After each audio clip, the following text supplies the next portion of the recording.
go, whether we're going to have continued airstrikes against us by the Israeli regime or not. I think that probably will continue, and we'll have to see what the Americans do.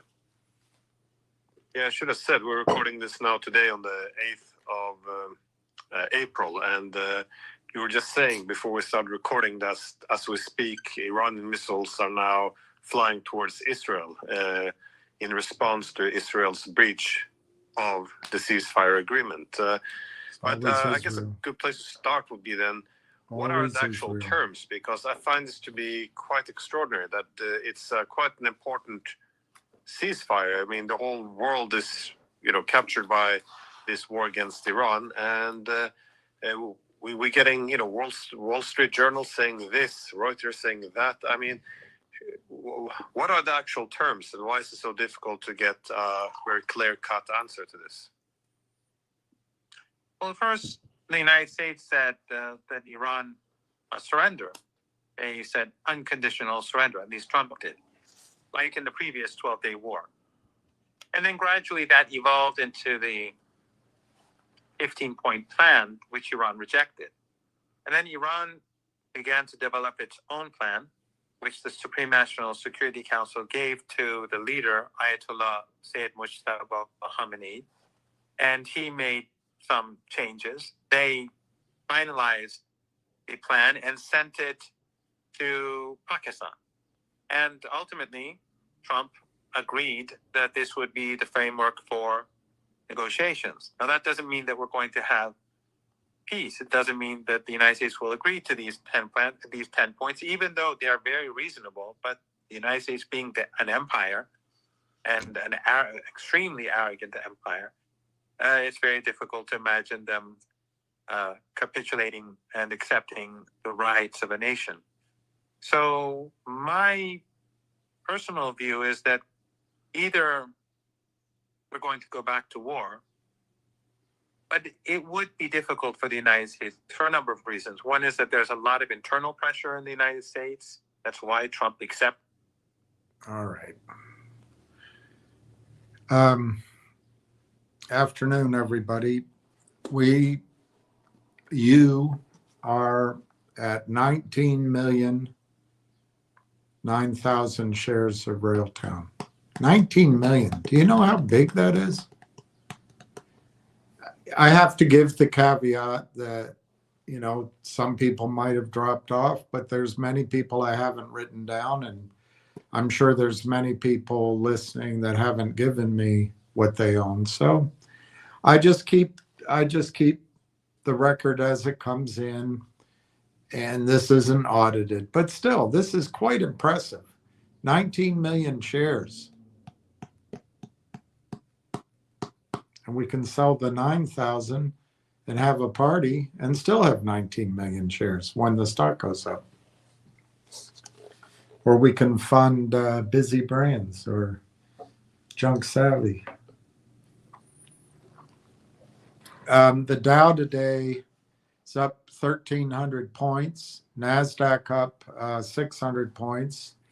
S&P up 165.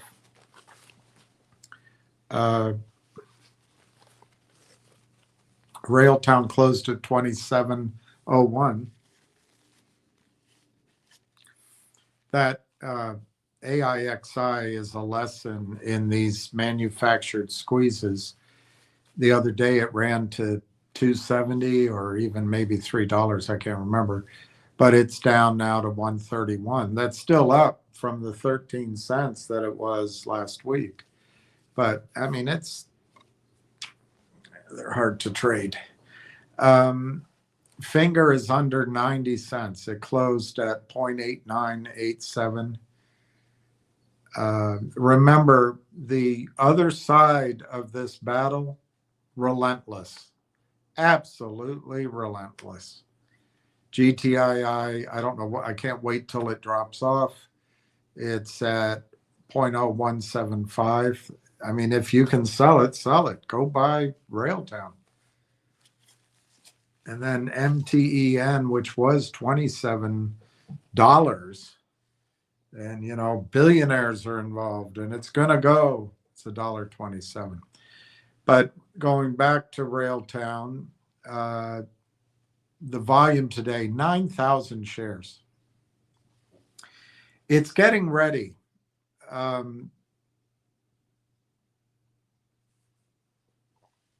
Darn it, I forgot to put the chart up. But let me just quickly look at a chart. And if there's anything to somehow show you, I'll try to figure out how to do that. Otherwise, I'll just tell you about it. For now, I can always get a chart to you tomorrow.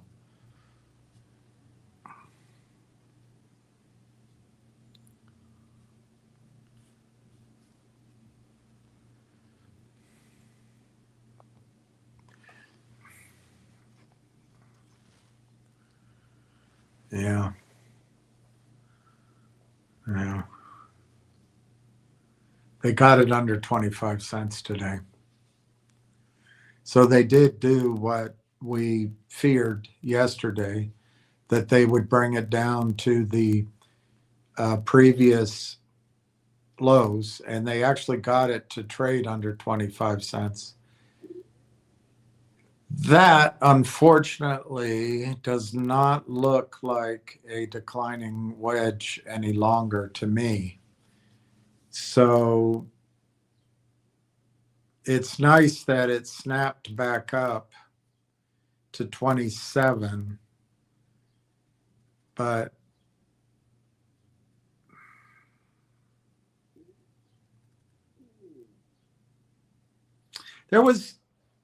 the other day there was some volume,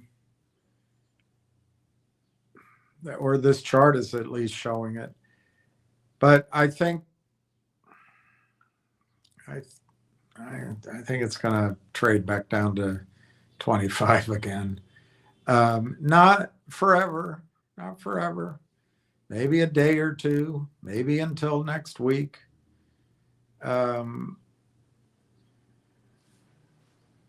Previously, when it snapped back up, it did it fairly quickly. When it got down to this level before, it stayed down here for the final bit of it. It stayed down here 1, 2, 3, 4, 5, 6, 7, 8, 9, 10, 11, 12, 13, 14, 15 days approximately. And then it snapped up, and it was up for 1, 2, 3 days before they came in and hammered it in about a day. And then it took, I don't know, it looks like another week, another 7 days to go sideways. And then with one more attempt to go down, it rallied in 3 days back to 40 cents. Of course, they came in and bring it down, bring it down, bring it down. So it can, when it turns, it can recover very quickly. But I just strictly looking at the chart, I don't see anything positive for me. And it did not, to me, it has not painted a declining wedge yet. So I think we're going to bounce around here sideways-ish and maybe revisit 25 on the bid anyway the next few days. But don't despair. None of this is permanent. This is their reindeer games. But when the polar bear shows up, the reindeer are going to stop playing games. So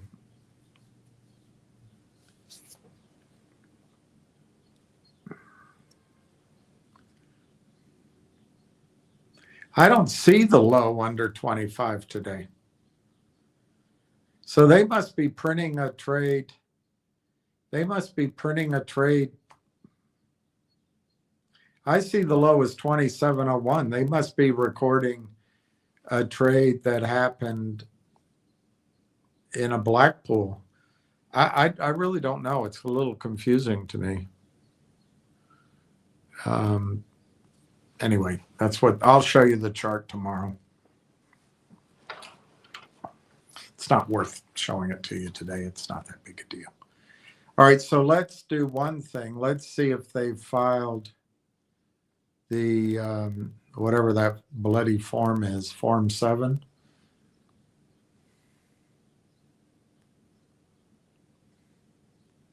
It's bloody seabird, bloody flavor. Albatross. Albatross. They don't even show any filings. I wonder why. All right, let me hit this arrow. March 27th. No, doesn't help us. So we'll look. Before I sign off, we'll look again, because frankly, it's overdue.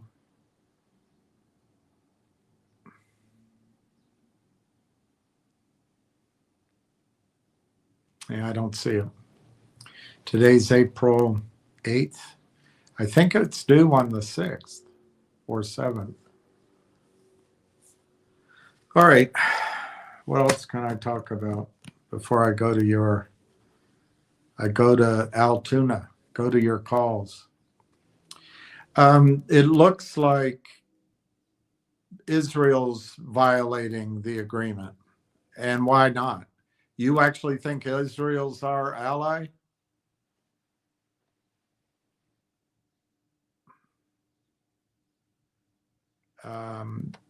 So it looks like we're back to hell.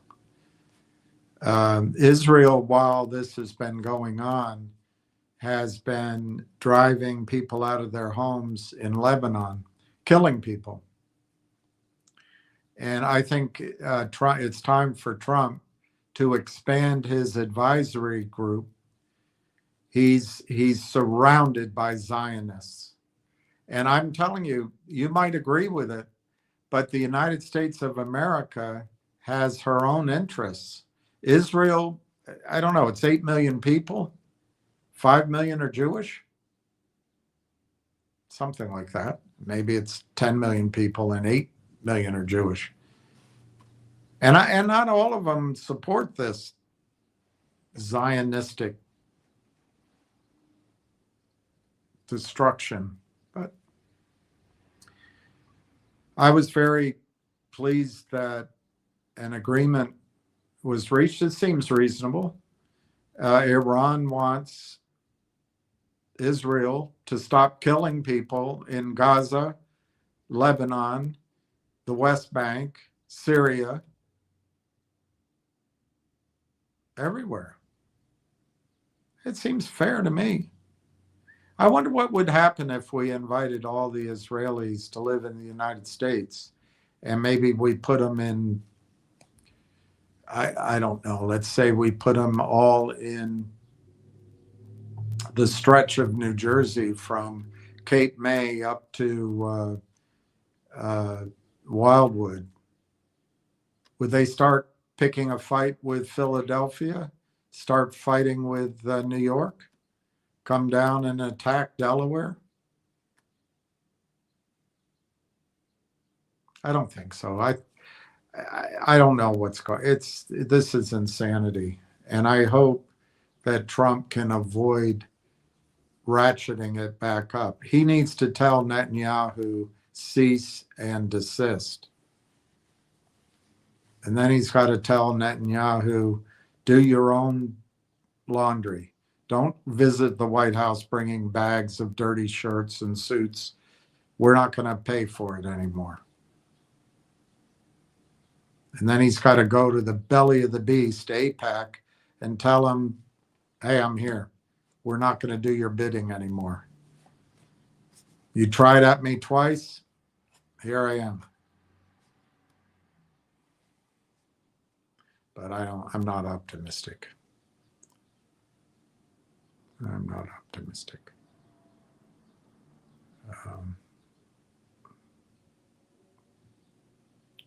I don't know who Blake Lively is, but she's showing up. Another one of these believe all women things. Turns out she's not believable at all.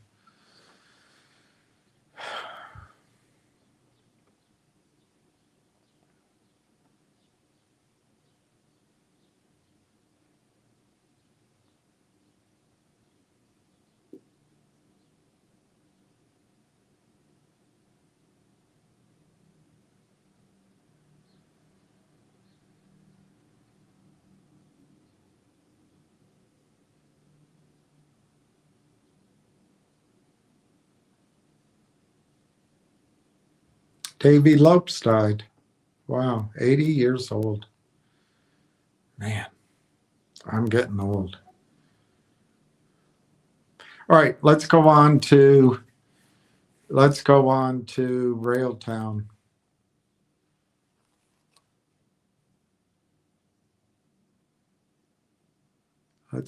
to Railtown.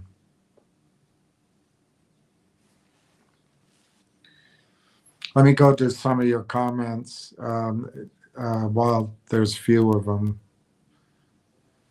Maybe there'll only be few of them.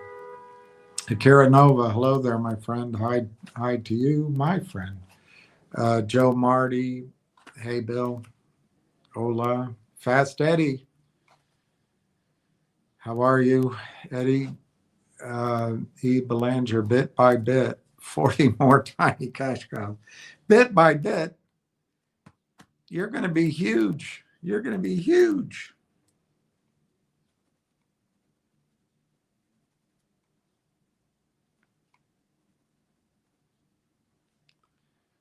$40 more. That's great. I love it. I love it. That's how to do it.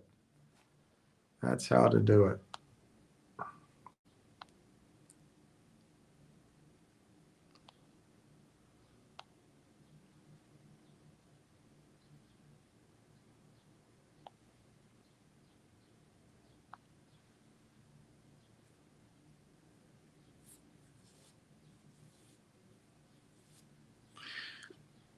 Ricky Brogan. Wow. That's nice, Ricky. That's nice, Ricky. Added 2,250 this AM. Good for you, Ricky. What a price, 25.24. See, I don't see that trade on my service. But that's great because you're taking advantage of the counterfeiting of shares. 71,200. That's awesome. That's a significant position.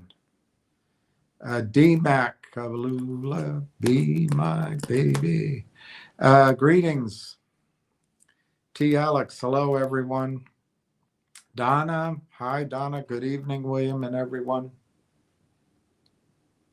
Buckeye, hello, Bill and RT crew. In Puerto Rico, Buckeye and PR.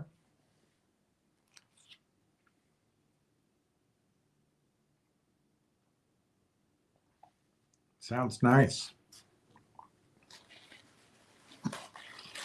Sounds very nice.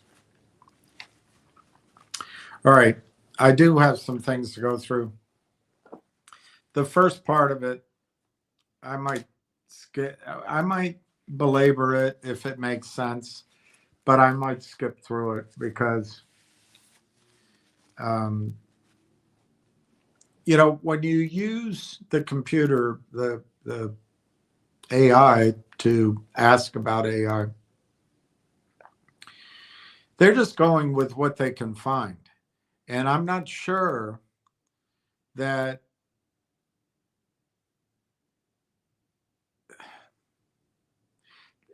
whatever is going on behind the scenes that cannot be talked about, I'm not sure it's talked about on the internet either. So just bear in mind that the sense I get is a lot more information and a lot more understanding of Railtown is out there. And it's automatic. It's not because I'm doing anything. There is information out there. It didn't used to be that way just even a month ago. So that's good. But I think that kind of awareness in the ether is going to get ever bigger. And so right now, I'm not sure they really pick up on everything.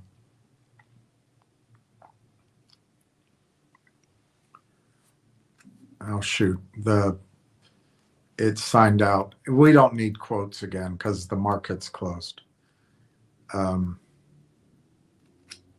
But it signed me out, and I just signed in. I don't feel like doing it again.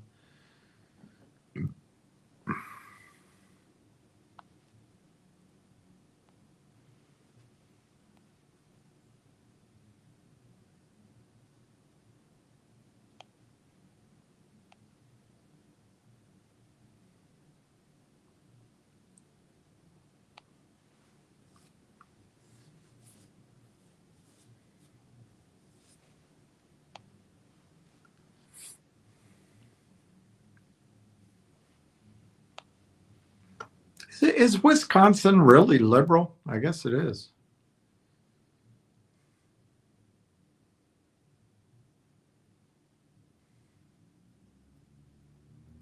All right. Garg Medical, Ola, Buckeye, Puerto Rico. That's great. I might end up there.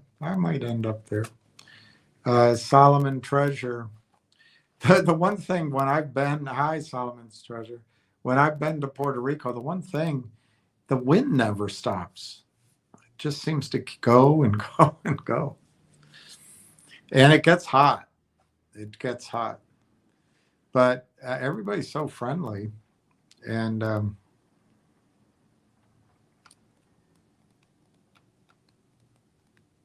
yeah, I like it. E. Belanger, I use Wealth Simple for my purchases. There are no fees. That's why I can make very small purchases without worrying about the cost. Yeah, I love it. I love that you keep adding. I haven't been able to add, but I love watching other people do it. I really do. I mean it.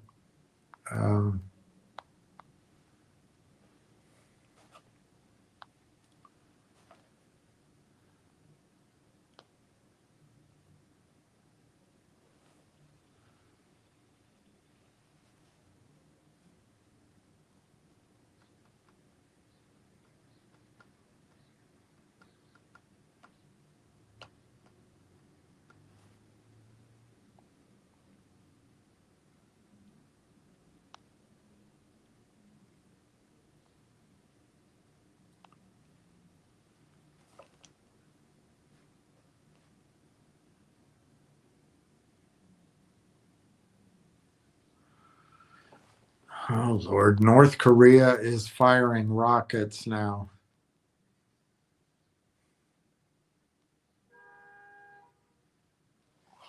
All right, what's this? Ricky, a nation's or organization's capability to independently control, develop, and govern its AI technology infrastructure, data, and regulations rather than relying on foreign technologies is paramount. These are the rights we're fighting for. This is why Paul Revere rides. AI sovereignty or sovereign AI. Yeah, that's the definition. Yeah, you saw my little thing. They're calling the $1 million a boat the Tehran Toll. I think it should be the Ayatollah's Tollah. That's what I think it should be. I think it's great because when a passageway makes money, it'll get protected. It won't be bombed. If you're making I don't know how many boats go through, but I would imagine it's going to add up to billions of dollars in revenue to Iran and Oman. Although the UAE's right there too. But anyway, I think it'll add up a lot of revenue, and that'll keep the Strait safe because it's valuable. I hope. All right, I'm going to show you things I brought up. Things I.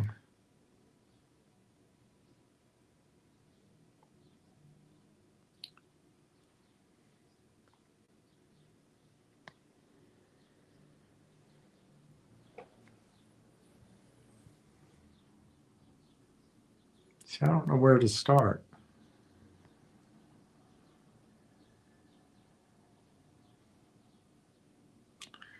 This might not be that interesting, and I'll stop it if it isn't. I got a free article from Haaretz yesterday, but I'm not sure it's all that interesting. But I do agree with the conclusion of it. Obviously, the article's written by an Israeli, so it's hard to accuse him of being anti-Semitic. A toxic Israel-U.S. relationship nears its breaking point. And this guy over here, he doesn't care about you one bit. This guy over here, I think, thinks he's doing the right thing, and he's in the thrall of this liar. After years of Israel doing whatever it wants, the war in Iran may become a watershed of the relations between the United States and Israel, severing the unconditional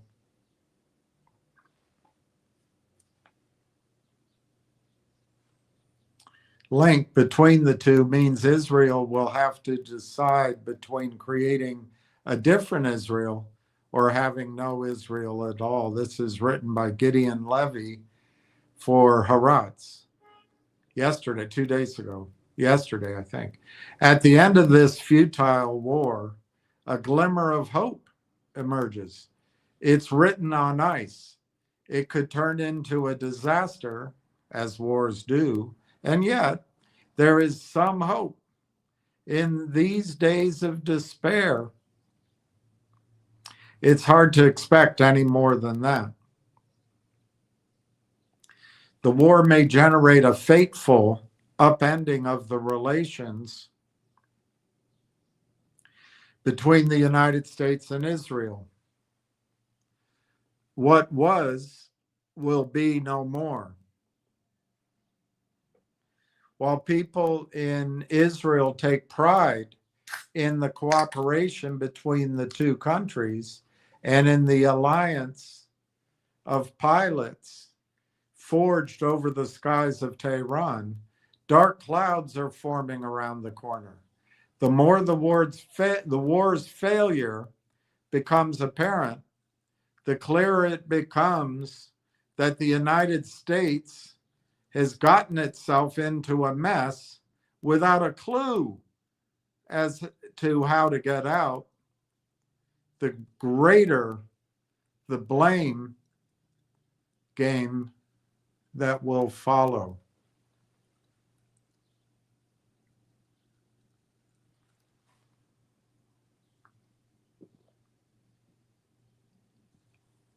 The blame game will be patently one-sided. The United States will cast all the blame on Israel. This could lead to a domino effect in other countries that are just waiting for the ties between the two to be severed. When the fire dies down, Israel may find itself in a situation it has never been in, a local North Korea. Israel could become an isolated pariah state, devoid of the American support, without which it cannot exist.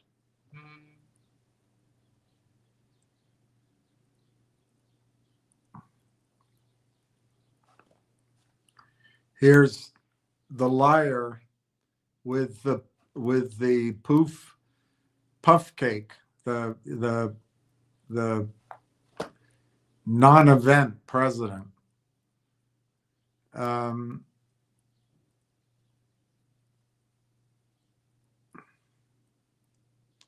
The unhealthy underpinnings of ties between the United States and Israel should have been uprooted years ago. Without a logical base of common interests, it couldn't have lasted. The role playing between them, the two countries, became increasingly blurred over the years, to the point that it was unclear which country was the superpower. Israel did whatever it pleased, and immense amounts of aid flowed its way unconditionally.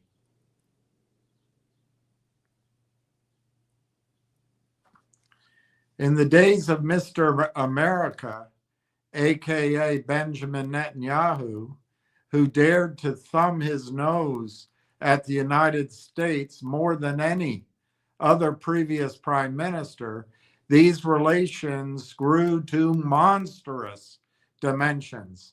A prime minister undermined American presidents, and his country suffered no harm, such as during Barack Obama's term in office. Settlements, annexation, criminal wars in Gaza and Lebanon, pogroms, apartheid, genocide, and the United States condemned it. Condemned, but kept paying, rebuked, but cast vetoes at the UN, scolded, but sent airlifts with munitions. Europe was forced to bite its tongue, and not take any action, not even after the Gaza war, out of fear of the United States. Now, it's only waiting for an opportunity to settle accounts with Israel, as are huge swaths of U.S. public opinion, even among Jewish communities. Everyone has had more than enough of this kind of Israel, with its ongoing dismissal of the international community, its scorn for international law, and the inconceivable gap between public opinion in most countries around the world and the positions of their governments. The bribed governments, the Epstein governments. The war in Iran may become a watershed. The two American parties are just waiting for the fissure to break open. The first to cast blame will be Donald Trump. He will give the signal and the flood will follow. It could be destructive, but it may push Israel into a positive direction.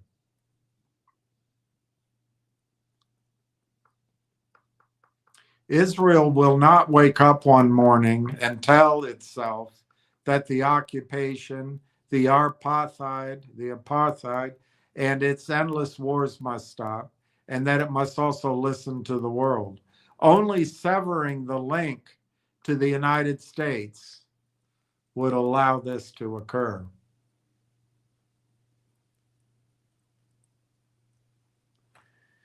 Severing the unconditional link between the United States and Israel may turn into the only hope if it's followed by a profound change in Israeli policies. This change will not happen on its own.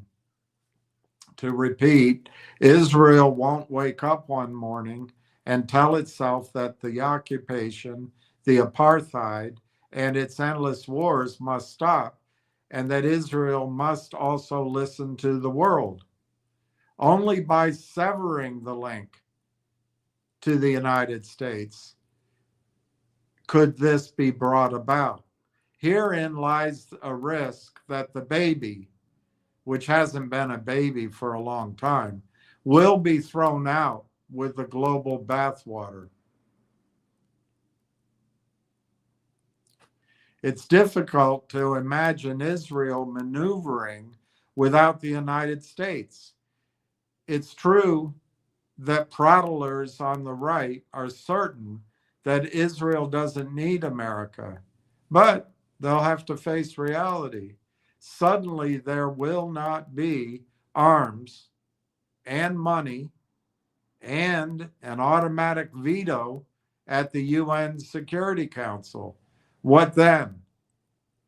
Will settler leader Daniela Weiss protect us? Will National Security Minister Itmar Ben-Gvir prevent a UN resolution? Will the settlers' Ford Rangers travel to Tehran? That day is closer than all the participants in Israel's March of Folly think. Israel will then finally have to decide between a different Israel or no Israel at all. All right, let's get on with it. Describe how Railtown AI technologies and other frameworks will become players in the semiconductor chip stack. Railtown AI technologies and similar AI frameworks are likely to become control plane and optimization layers in the semiconductor stack rather than chip makers themselves. Their value will come from helping developers, EDA teams, and silicon vendors design, test, deploy, and tune workloads so the hardware is used more efficiently. So where do they fit? The semiconductor stack is moving from quote unquote just chips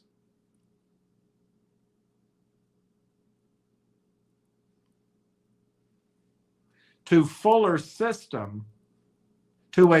system that includes silicon, compilers, runtimes, orchestration, data pipelines, and application control layers.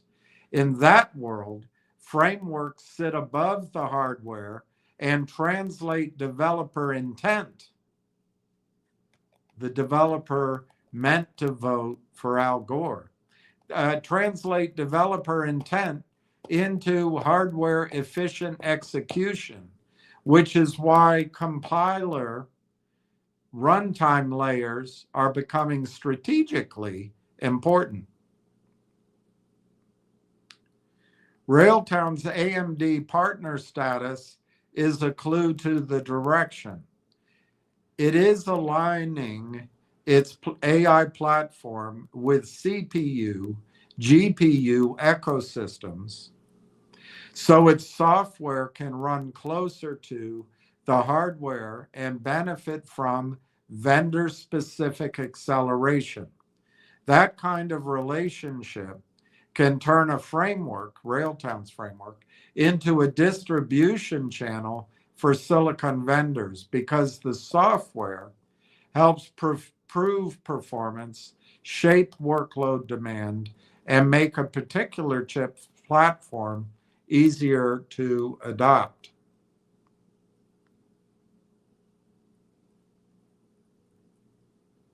It'll get a little more exciting here in a minute.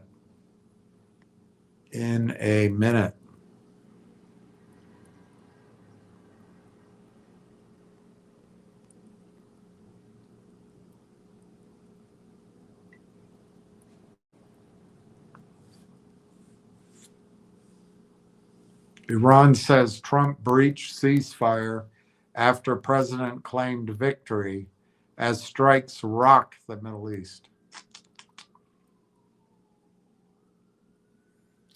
the thing about anger and killing and revenge and hatred and the devil.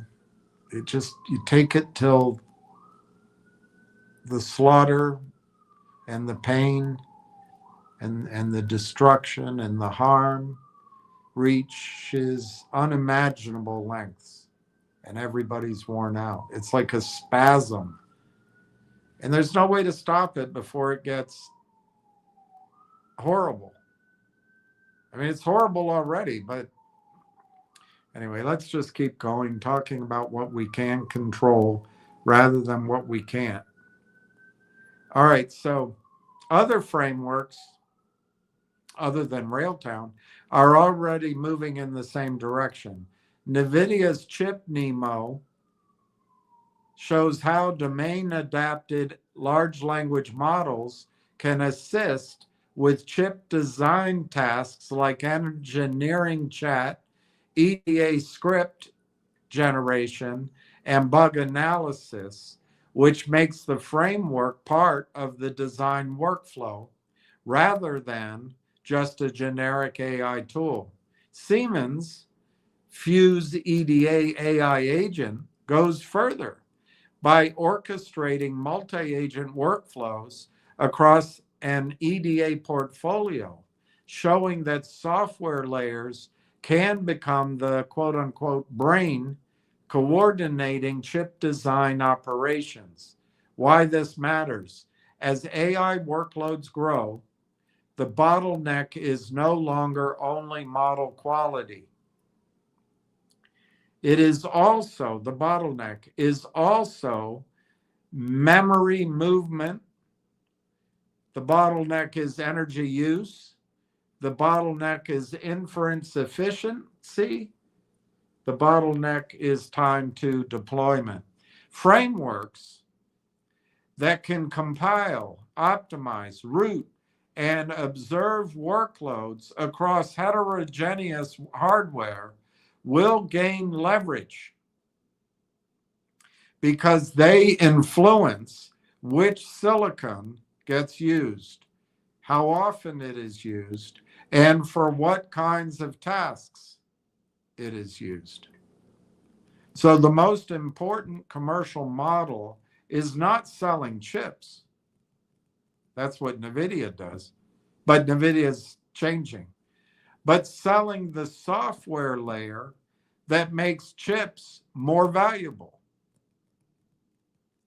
This can mean SDKs, runtime optimization, model deployment tooling, EDA assistance, workload orchestration, and vendor-certified integrations that create stickiness with OEMs, foundries, and cloud operators.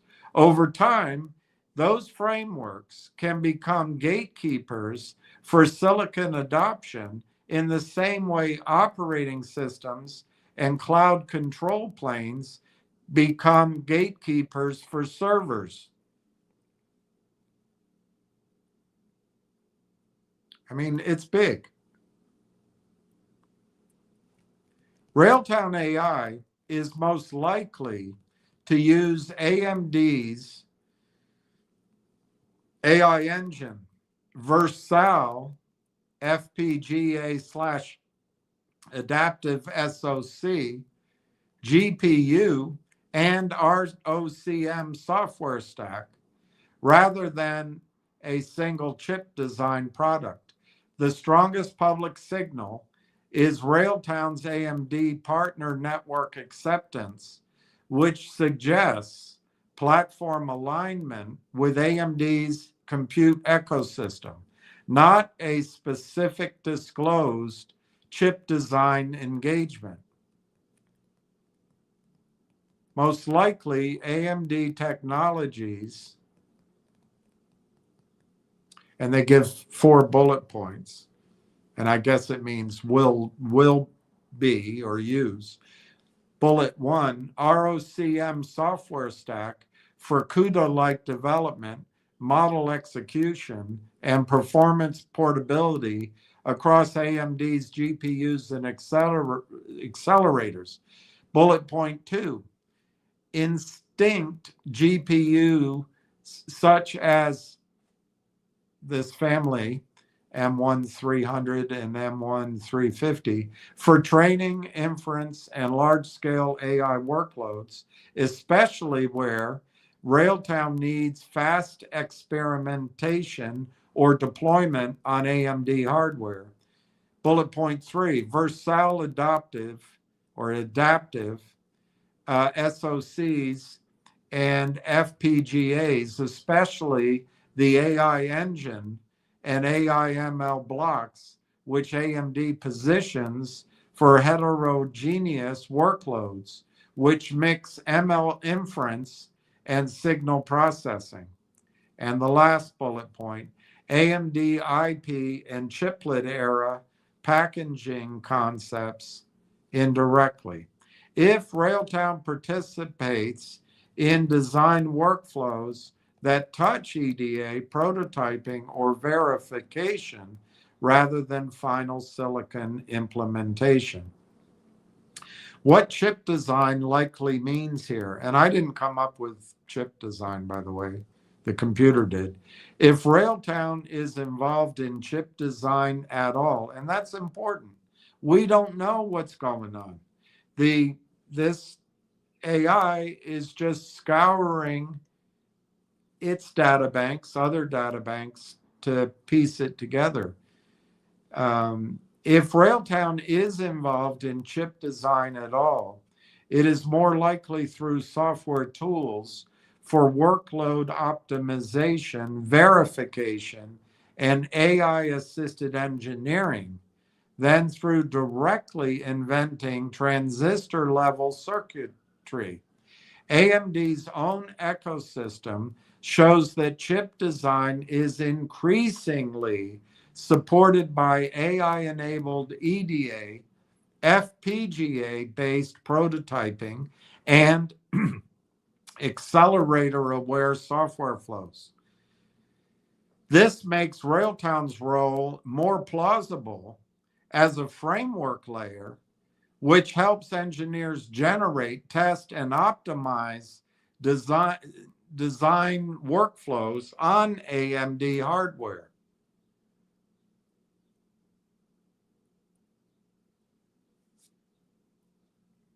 But the best current reading is that Railtown will probably use AI technologies for 3 purposes: faster AI inference training,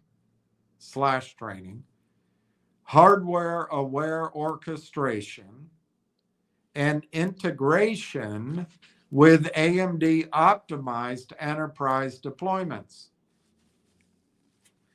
If Railtown expands more deeply into semiconductor workflows, the most relevant AMD assets would be rock on, hey, oh, rock on. ROCm, instinct GPUs, and versatile AI engines, because these are the products that bridge AI software and hardware acceleration. A more precise public answer, more accurate, there is no disclosed evidence that Railtown is using a specific AMD chip design tool by name. But the AMD technologies most likely in scope are rock on, hey, rock on. ROCm, instinct accelerators, and versatile AI engine-based platforms. Railtown's plan appears to be using AMD hardware and software to make its AI platform faster and more efficient, especially for workloads like error/log monitoring, release management, and intelligent code analysis. Publicly, Railtown says it will leverage AMD's high performance processors and GPUs, plus access to AMD's technical resources to improve performance, scalability, and development cycle speed. How this works. The likely optimization path is not, quote unquote, designing chips from scratch, but rather in making chip design and AI development workflows run better on AMD systems. Railtown can use AMD CPUs and GPUs to accelerate model inference / training, test more design alternatives, and reduce the time it takes to evaluate outcomes across software engineering and semiconductor adjacent workflows. AMD has already said it uses AI in chip design for place and route, chiplet partitioning, chiplet placement, verification, and test pattern generation, because AI can iterate more quickly and find better layouts, all while using less energy. Railtown would most plausibly optimize around those same kind of AMD-enabled compute flows, such as running AI-assisted analysis on AMD hardware, using AMD GPUs for accelerated compute, and integrating with AMD's software ecosystem for performance portability. Peter picked a pocket of Poly's performance portability. Practical interpretation. The clearest answer is that Railtown likely plans to optimize chip design indirectly by using AMD tech to speed the AI and automation layers around design, verification, and workflow orchestration, rather than by acting as a silicon designer itself. If Railtown moves more deeply into semiconductor tooling, the highest value AMD assets would be its processors, GPUs, and the software stack that supports accelerated AI workflows. What is not disclosed? There is no public evidence that Railtown was named a specific AMD chip design tool or a proprietary AMD E-Day product user. What is disclosed is broader. Railtown has access to AMD's hardware, AI solutions, and technical resources, which improve Railtown's own platform performance and developer productivity, potentially. Marwan Haddad, there's a lot of pictures there. I circled the one I think they should use, not all of these. Marwan Haddad is Railtown AI's co-founder, CTO, and a director with over 25 years of software development experience and a background in leading engineering teams and building platforms for companies such as Microsoft and Starbucks. In the AMD collaboration announcement, he is the Railtown executive quoted as saying the partnership gives the company access to AMD's hardware, AI solutions, and technical resources to improve the performance and scalability of Railtown's products. Marwan appears to be the technical lead on Railtown's side of the AMD relationship, not just a spokesperson. The announcement ties his comments directly to Railtown's plan to use AMD's platform to enhance error and log monitoring, release management, and intelligent code analysis. Marwan's role is important because the AMD partnership is framed as a product and engineering collaboration, not a simple reseller deal. His background is high performance engineering.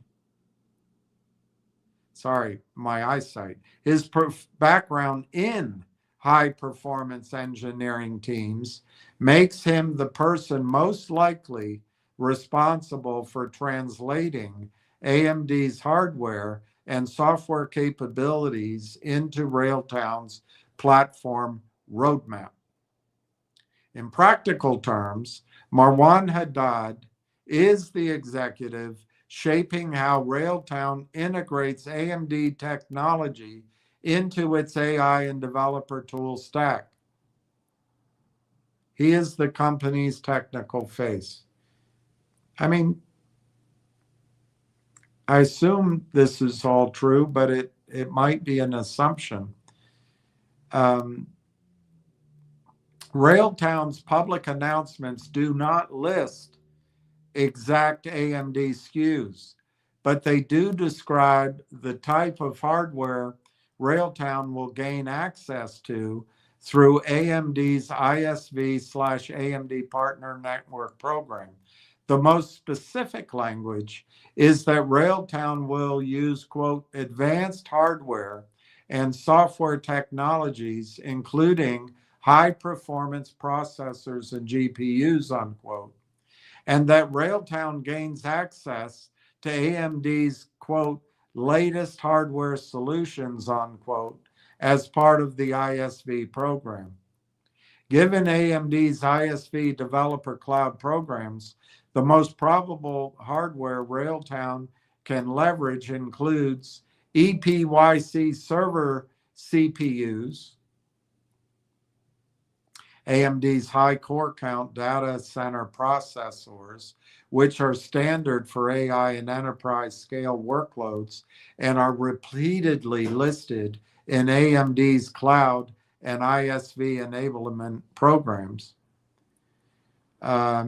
Includes also Instinct AI accelerators, GPUs such as the Instinct MI300X, the MI325X family, which AMD provides through its developer cloud and ISV evaluation programs for AI and HPC workloads.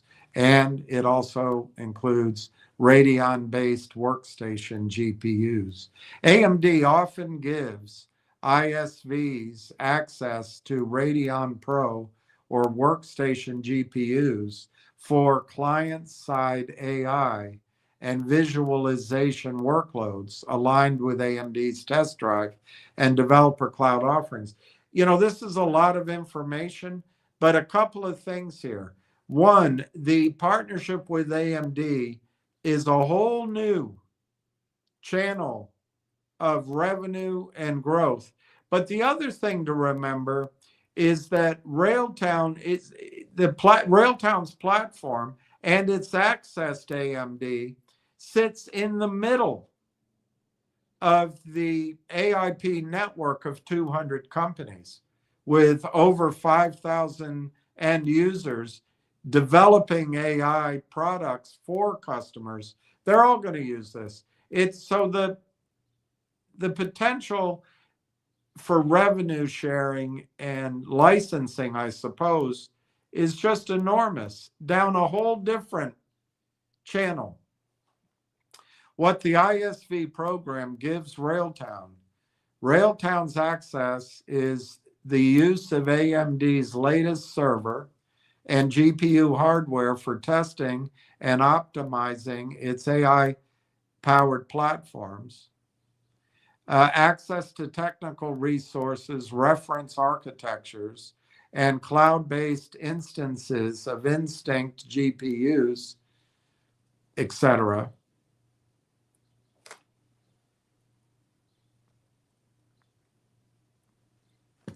But there is no public SKU by SKU list of Railtown only AMD hardware. But the ISV program logically gives Railtown access to all of that crap for benchmarking, optimization, and product validation on AMD's platform. Railtown AI has not publicly announced a specific launch date for AMD optimized platforms. What you can reasonably infer, giving the state of the partnership a rough range for seeing AMD optimized platforms might be this year and next. You could see the first meaningful AMD branded or AMD certified versions come through performance tuning, benchmarking, and OEM cloud partner integrations rather than a big bang launch event.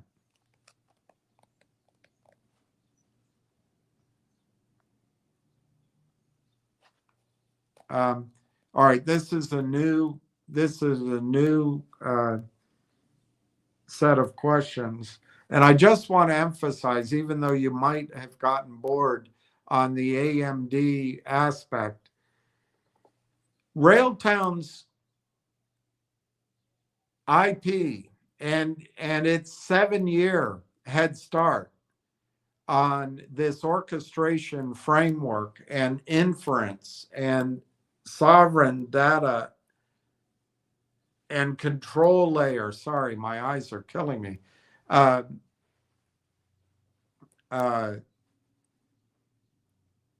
Platform, I guess, software,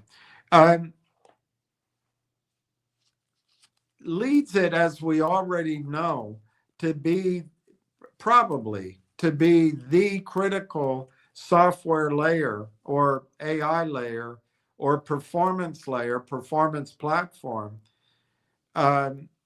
which allows the users to turn these gigantic computers called sovereign AI factories, data centers, into useful revenue generating products. And that market is huge. But further, AI can build and help design the very chip stacks that are semiconductors, and the semiconductors factories and processes to build future semiconductors who incorporate AI. And they all need that control, orchestration, and governance layer, among other things, and Railtown sits right there. And then, we focused on Tollah and NVIDIA, but we haven't put any focus on AMD, but AMD sits there as one of their partner channels. So as Railtown proves its concept, sitting on top of the giant Tollah data center, these other channels are going to come to life, and they're going to show up both in revenues and in analysts, whether they're public facing or they're just internal analysts, in analysts' reports. So it's all something. I know it's painful to learn new things and it can be boring, but it's really important to understand that Railtown isn't one of these manipulated stocks like all the others. But Railtown Oslo isn't really a one-trick pony. It isn't just Tellus, although Tellus is gigantic. Railtown is Uniserve. Railtown is AMD, as we just belabored. Railtown apparently, and this is something Ward opened my eyes to, Railtown and other frameworks maybe sits right atop the actual chip semiconductor stacks, in addition to sovereign AI data stacks. If Railtown is indeed, which I believe, the critical layer, the critical platform, the critical software, if you can call it that, this market is gigantic, and Railtown will not be dependent on one customer. Railtown's footprint will be across the world, minus one civilization.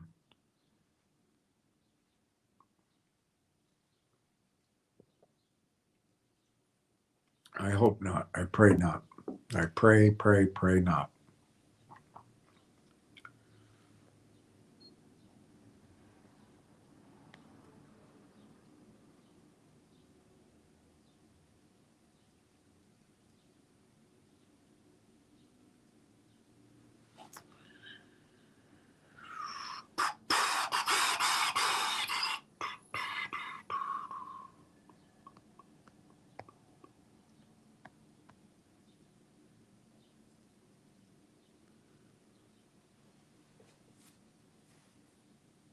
Boy, you sure have a lot of files.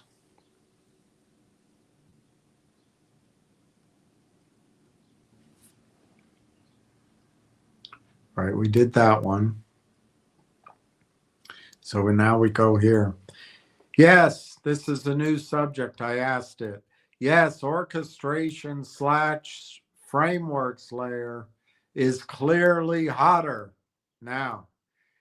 This layer as a space has gone from a niche dev tool activity to a defined multi-billion-dollar market segment, with Railtown occupying a narrow, I'm not sure how narrow it's going to be,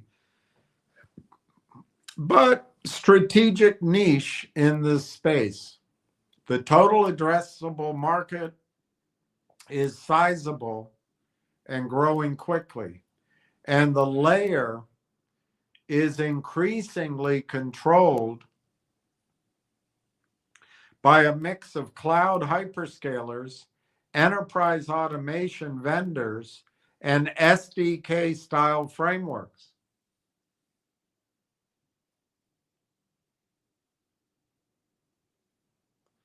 The AI orchestration market is projected to grow from 11 billion last year to roughly 30 billion by the end of the decade.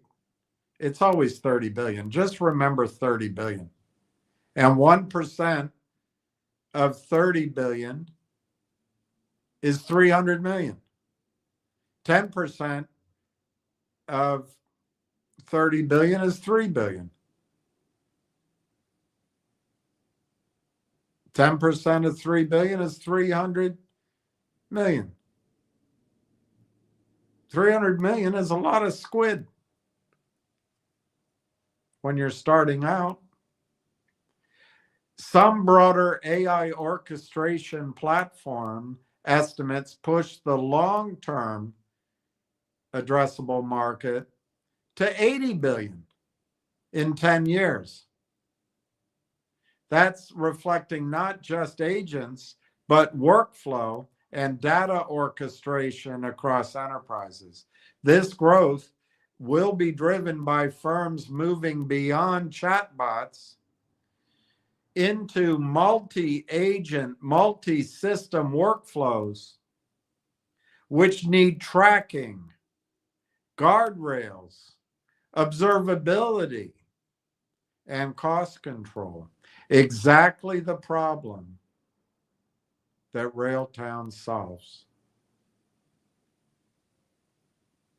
Railtown describes itself as an AI developer tools and agentic frameworks vendor.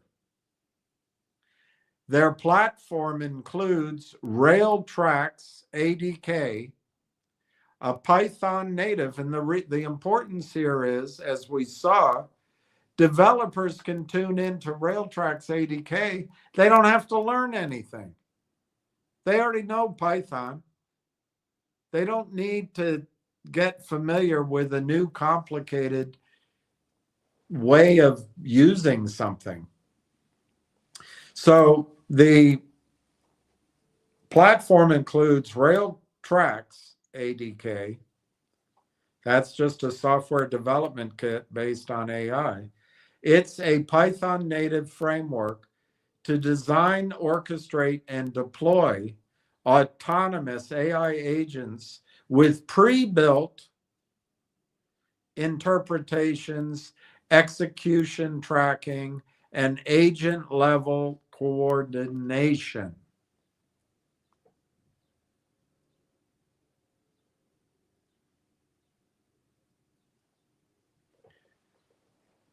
It also on the platform includes Conductor, an observability layer for agents. This, in other words, this is performance, resource usage, reasoning paths. And then finally, I think the big cojones here is Rail Engine, which is a real-time event-driven ingestion engine that feeds context-rich knowledge into agents, real time. The corporate presentation explicitly frames Railtown as a, quote, frameworks, orchestration, and observability, unquote, business unit. Frameworks, orchestration, and observability business unit, bridging the gap between model capability and production-ready governed agent workflows. Economically, it is a narrow agent-first SDK, software development kit, layer rather than a broad enterprise automation or software as a service-centric platform. So what is the total market for orchestration and the frameworks layer? Well, the focused AI orchestration layer, it won't surprise you. Last year it was 11 billion. By the end of the decade, it will be what? 30 billion. And this is the agent orchestration, model serving, agent builders, data orchestration space. This layer includes agent orchestration platforms, model serving, agent builders, and data workflow orchestration across software as a service companies, on-premise, and hybrid environments.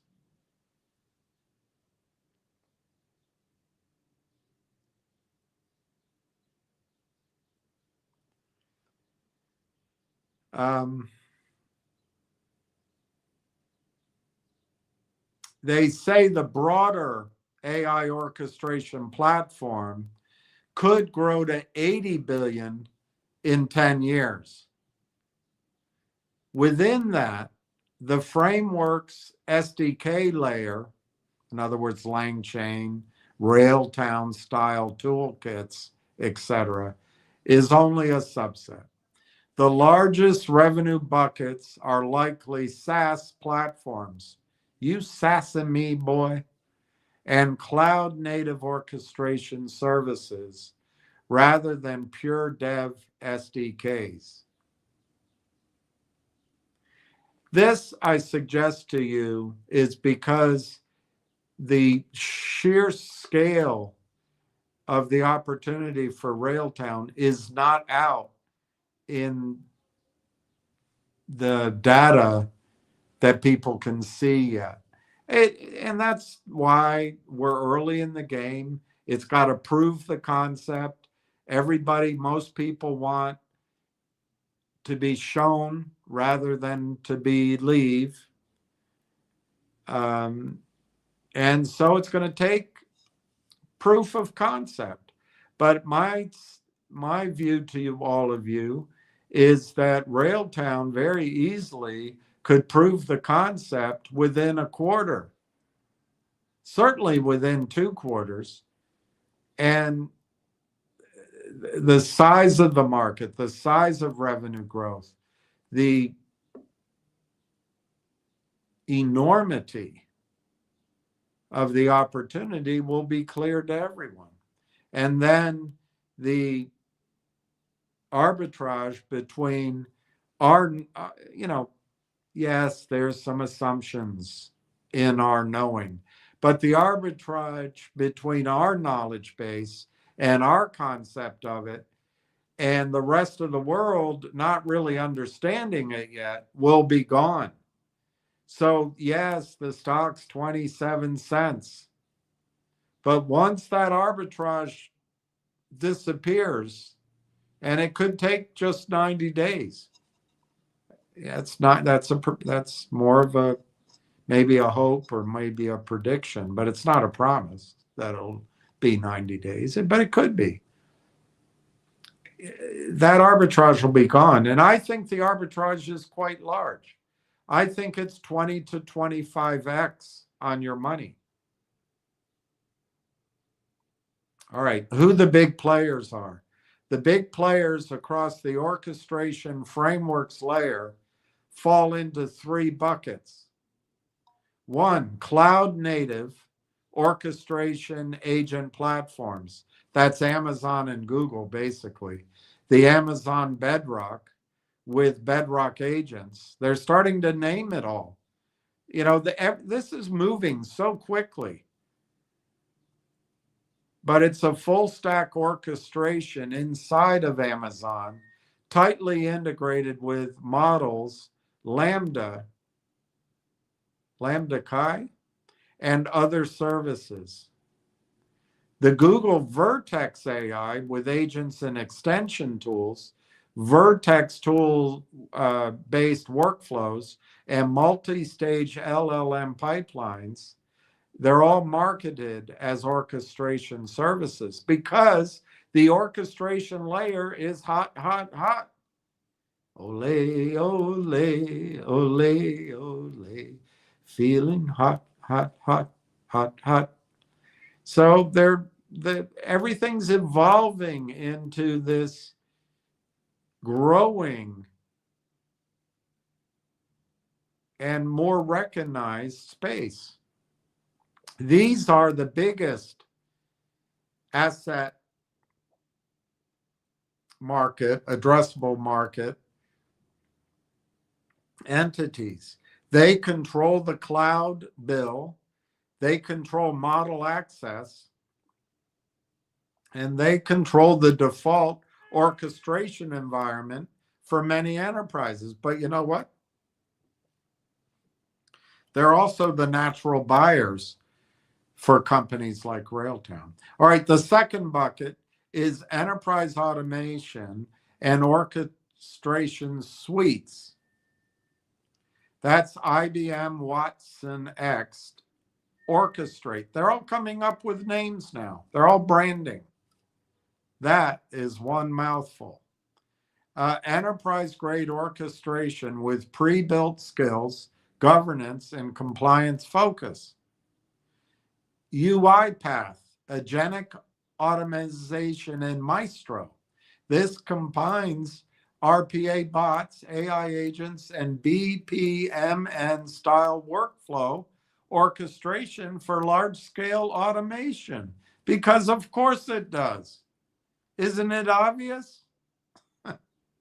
Anyway, these also were buyers of companies like Railtown, but Railtown might end up standing alone in one of these two buckets all by itself. And then the finishing name in that second bucket is Zapier, a no-code AI orchestration and cross-app workflows company, heavily used for operational AI across many small to medium businesses and mid-market accounts. So this second bucket captures share of the total addressable market by embedding orchestration into broader automation and workflow suites, often using strong governance and approval systems. Again, they're buyers of Railtown, or Railtown will come up and go mano a mano with them. The third bucket is developer first frameworks / software developer kits, LangChain, LangGraph.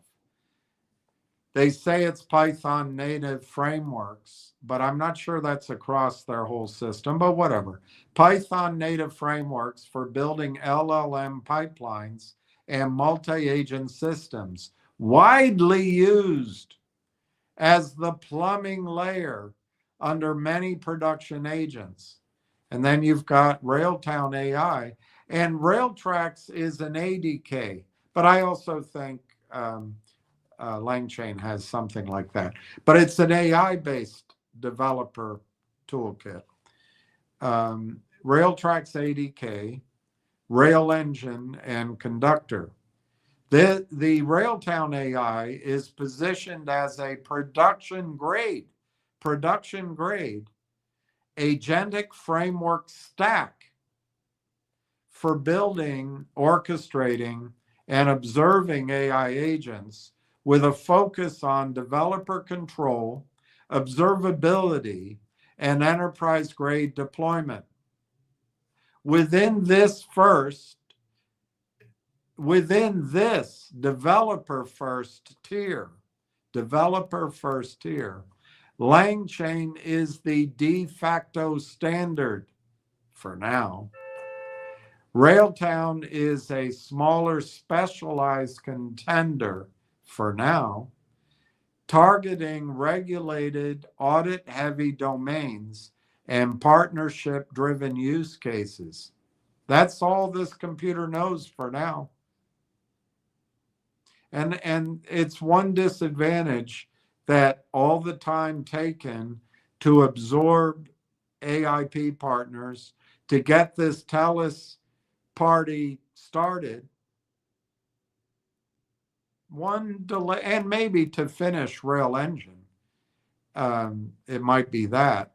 One of the costs has been that LangChain has been able to go out and claim the space and say, and in fact become the de facto standard. But there was a time when Yahoo search was the de facto standard. There was a time when MySpaces was the de facto standard. There was a time when that travel company that William Shatner was worth billions of dollars was the de facto standard.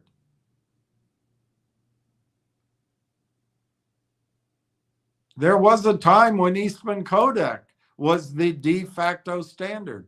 So don't be as scared of statements like de facto standard.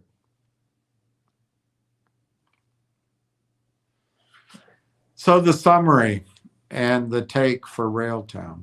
The orchestration / frameworks layer is absolutely hotter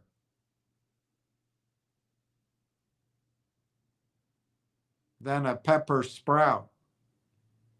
With a multi-tens of billions dollar total addressable market within the next 5 to 10 years, and a clear path to embedded software revenue via the cloud, via enterprise suites, and software development kits.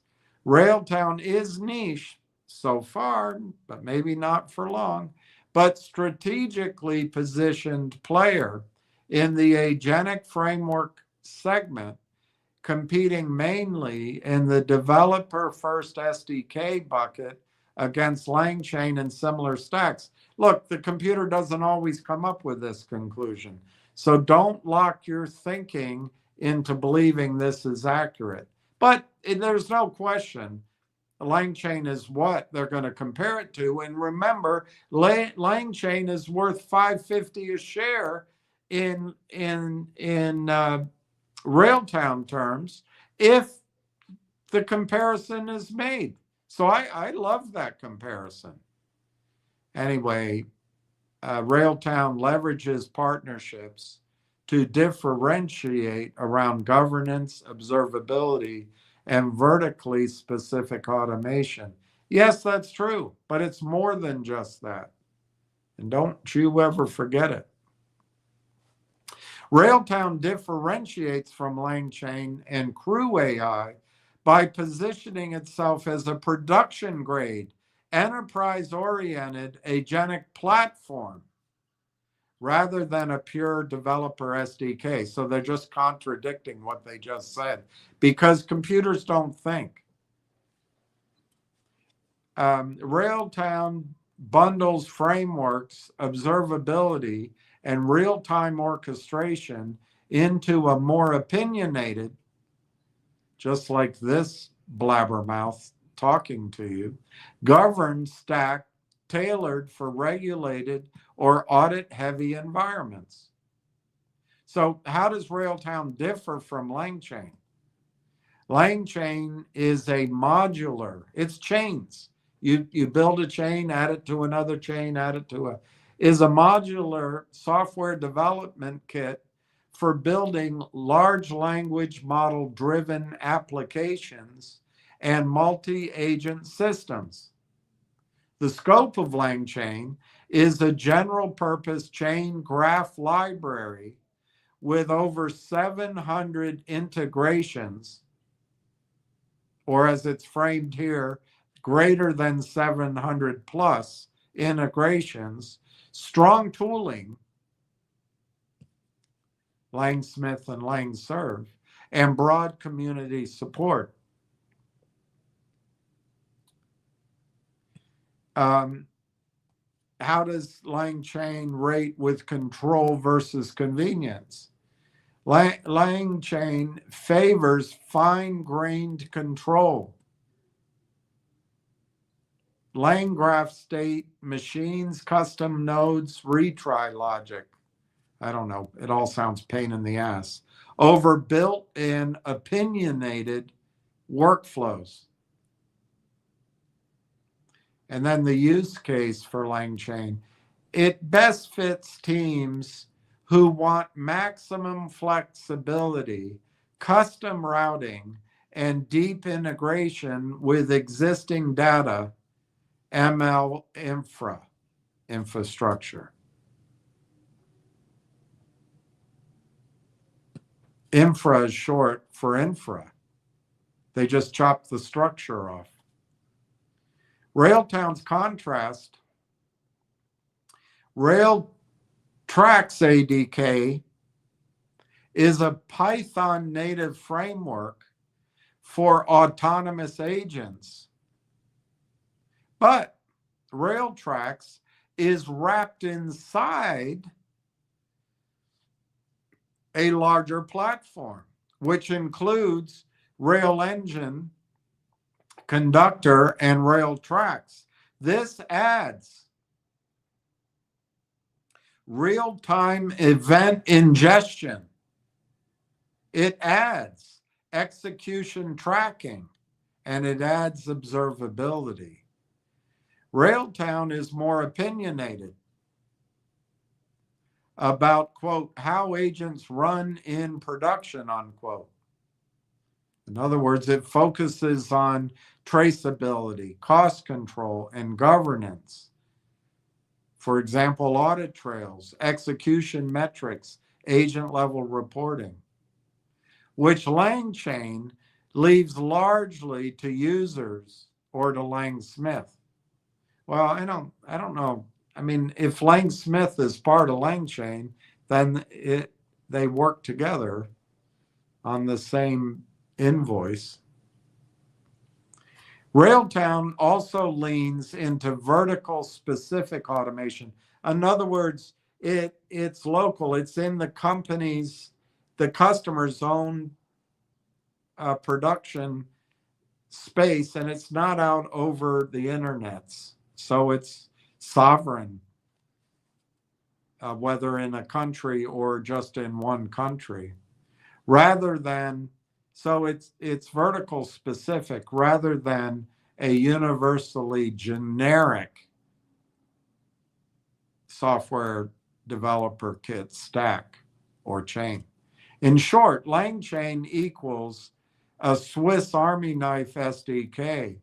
Railtown is opinionated, monitored, agentic platform. How Railtown differs from Crew AI.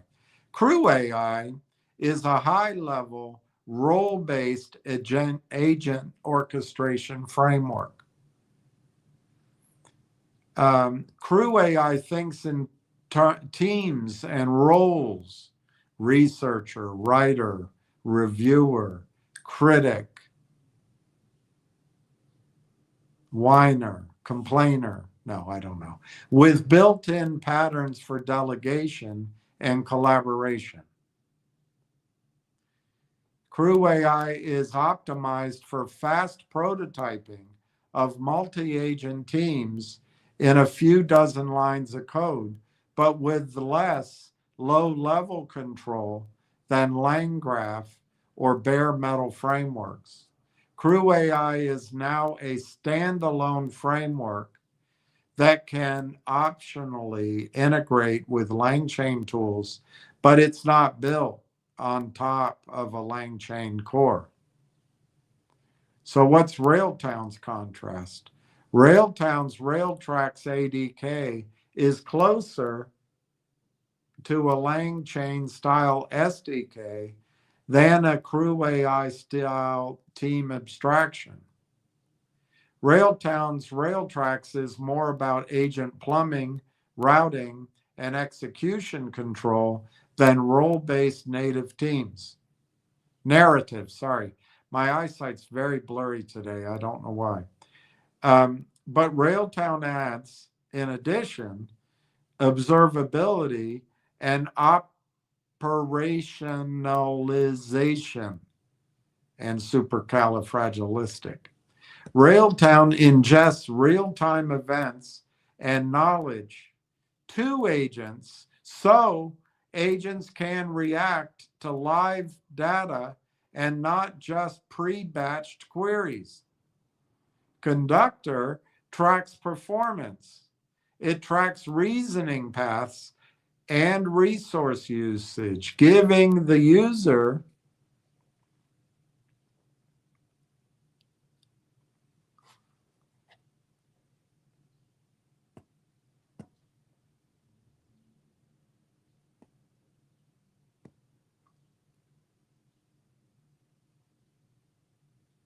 an operational view of agents that Crew AI does not provide out of the box. And then Railtown's also deployment posture is different. Crew AI is often used in developer or research settings. Railtown is positioning itself for enterprise scale. That's massive. Enterprise scale auditable workflows, such as compliance-driven automation, and then, your woke AI or AMD-aligned tooling. So Crew AI equals, quote unquote, team of agents in a notebook, and Railtown equals, quote unquote, enterprise production agent OS with SDK. And if that doesn't clarify it for you, I don't know what will.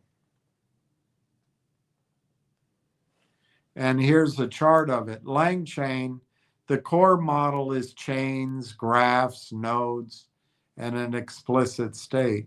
Crew AI's core model is role-based agent crews and delegation. Railtown AI, the whole platform, is autonomous agent frameworks plus real-time orchestration and observability. The control in LangChain is high granularity, low level control.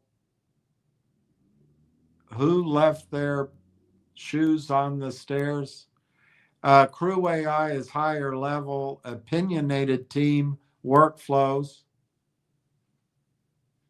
And Railtown is moderate high control with built-in patterns and governance.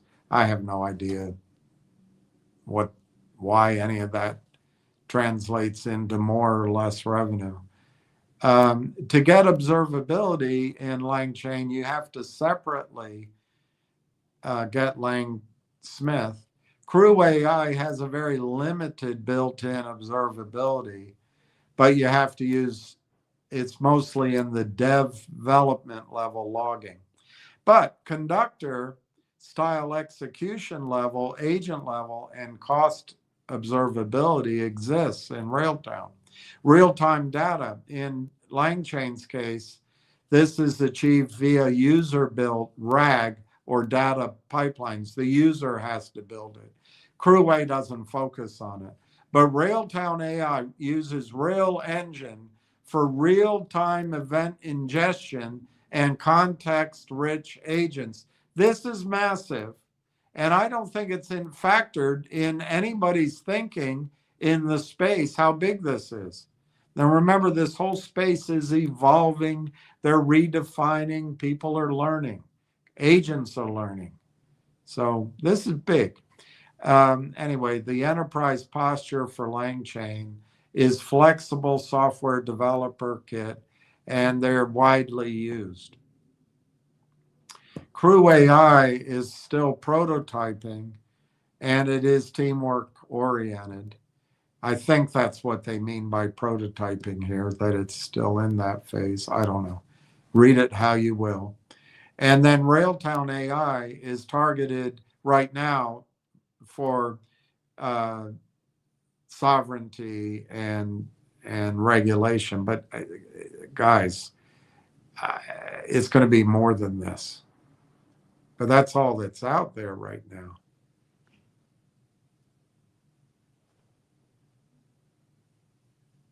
Man accused of murdering that poor woman, the model, the Ukrainian beautiful girl, murdering her on a train, cannot stand trial. Well, so where does Railtown sit versus the bigs? LangChain dominates the developer tooling ecosystem, and it is the de facto plumbing for many multi-agent systems. Often it is used under other platforms like Crew AI or custom stacks. Crew, with a bunch of either Thai or Chinese and some Russian there, Sorry Luchi Tak. Sorry Luchi Tak.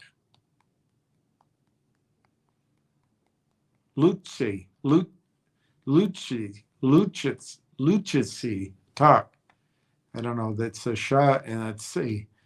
Luci Tak. Sorry Luci Tak. So Crew AI wins in rapid role-based multi-agent prototyping, but is less focused on production operations and observability. Railtown is trying to occupy a middle ground. Guy, I think it was there first and they're encroaching, but whatever. It's more SDK like than Crew AI, more production oriented and platformized than LangChain out of the box. No, what fuck? With a niche in governed, auditable, agentic workflows around AMD, ESG, and enterprise automation. Can't get that word out of my mouth. So there are no public side-by-side performance benchmarks comparing Railtown AI's multi-agent frameworks directly against LangChain on the same workloads. So any comparison must be qualitative and, opinion from architecture and positioning rather than a strict hard number comparison. What we don't have, Railtown does not publish formal speed and throughput and token cost benchmarks. Not yet, they don't. Not yet. For Railtrack's ADK versus LangChain or LangGraph across standard tasks. Existing comparative benchmarks cover LangChain, Crew AI, but Railtown isn't included. No kidding. They haven't launched yet, really. I mean, they are, but they're not big time. So it's subjective versus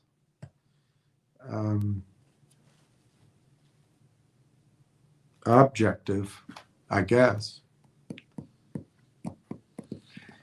So LangChain, benchmarks of LangChain and LangGraph show that LangGraph typically delivers the lowest latency, so it's pretty fast, and token usage, so it's efficient for multi-agent workflows because it minimizes LLM involvement and uses explicit state graphs instead of natural language coordination overhead. But they don't know yet what Railtown's capable of. That's what we're waiting on, and that's what's coming. It's coming at you like a fast train. It's coming at you like a fast train. It's coming down the line. It's coming down the track like a fast train.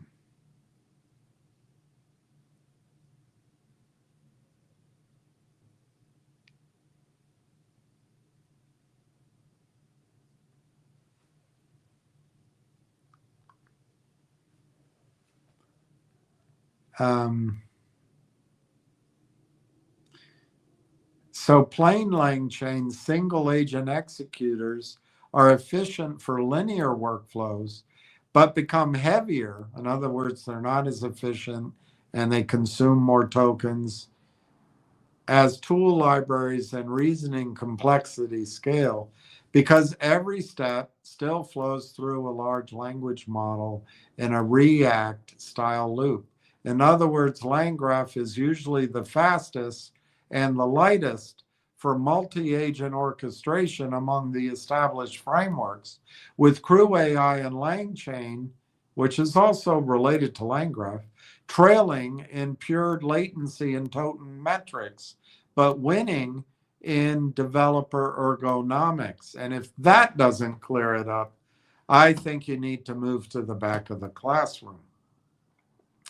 Railtown positions itself as a production-oriented agentic platform rather than a pure low-level orchestration SDK.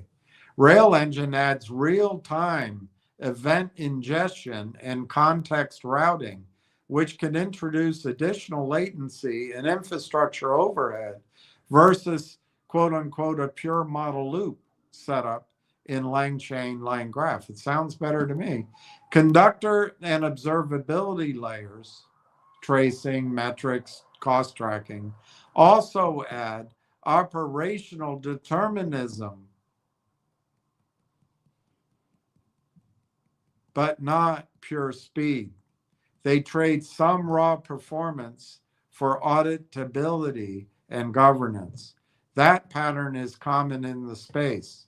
LangChain, LangGraph focus on minimizing the usage of large language models and loop overhead, whereas Railtown leans into robustness, observability, and event-driven orchestration, which means higher latency, it takes longer, and more internal machinery.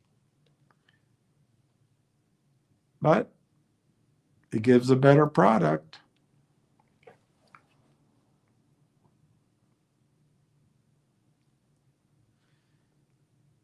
Because LangChain is minimalist. So do you want something minimalist? So if you had to compare them, LangChain on the left, Railtown on the right, raw latency. LangChain is lowest for graph-based state machines. Railtown is higher because of event ingestion plumbing, observability hooks, and platform layers. Token, how much does it cost? LangChain is more efficient once complexity is graph managed. So it costs money to get to that stage, and it's bulky. Railtown is likely more token heavy. It spends tokens because of metadata tracing and event-driven coordination, which is all important. Throughput. LangChain is competitive for Python-based frameworks. Railtown, it's not publicly measured. So it's similar. We're going to be surprised here. Railtown can use all languages. Governance. LangChain requires custom tooling. Railtown, it's already built in. It's got strong built-in observability, audit trails, and agent-level metrics. Dev complexity. LangChain requires more wiring, for multi-agent ops and tracing. LangChain has complexity. Railtown is more opinionated. It starts knowing crap like I do. I know so much, don't you see? I know so many things. Railtown has batteries included for enterprise-style deployments.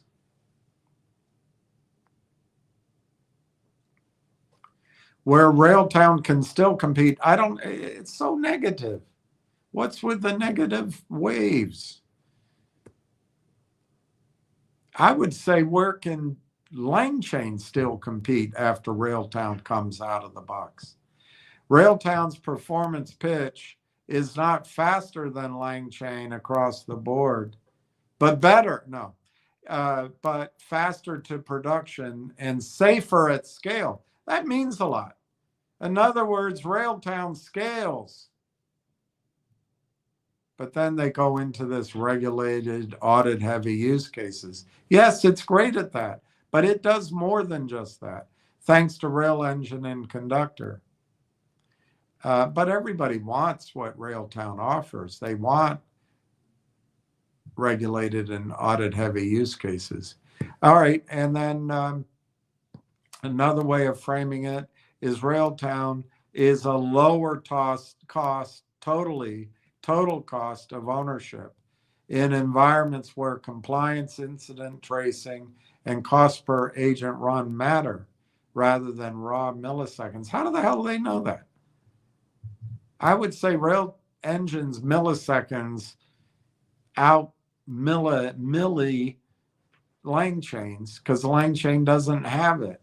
Anyway, LangChain and LangGraph will typically win on micro benchmarks, will it, of latency and token usage, but Railtown aims to win on operational performance, that seems more important, observability, and vertical integrations. That's staying inside of one company and inside of one data center and inside of one country.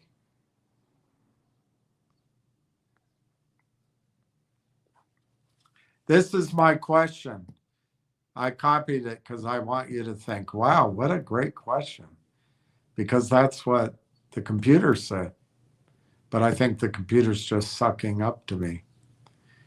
What would Railtown AI technologies be worth now because of the hot nature of the space if they prove their concept on top of the Tellus Rimouski NVIDIA stack and ramped to a projectable 250 million in 100% margin ARR in 2028, especially if that kind of performance caused awareness worldwide, caused comparison to a Lang chain, caused awareness of the chip semiconductor chip stack. I know you say Railtown AI is a sliver, but just how big could that subset be, especially of a worldwide expanding AI sovereignty software and chip market needing to upgrade to AI and requiring orchestration, observability, inference, and controls? The answer comes very cleanly framed question. Gag me with a spoon. And it's possible to bound this meaningfully using AI software and chip stack benchmarks, even though Railtown is still tiny today. The short answer, if Railtown credibly proves its concept, if Railtown credibly proves a differentiated semiconductor-aware orchestration layer and then hits $250 million in 100% margin revenue by 2028, an enterprise value multiple in the low to mid-single-digit billions, or 2 to 4 billion enterprise value, is not out of line with recent, you're not waiting for that, by the way, with recent AI software layer valuations, especially if Railtown becomes a quote unquote, I hate this, but we have to live with it, Lang chain style consensus for AI augmented chip software stacks. Here is a concrete way to look at it. Where Railtown sits today, the current market cap is tiny. Doesn't have meaningful revenue. And it says no meaningful profit. So it is a pure pre-revenue, speculative AI developer tool story. Okay, but we can invest in it. All the rest of them are private.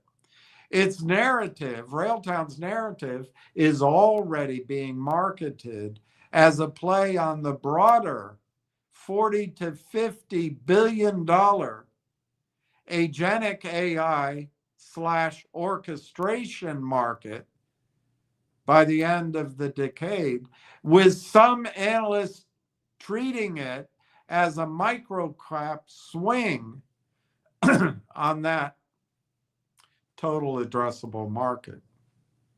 So you're asking what it's worth if it becomes proven.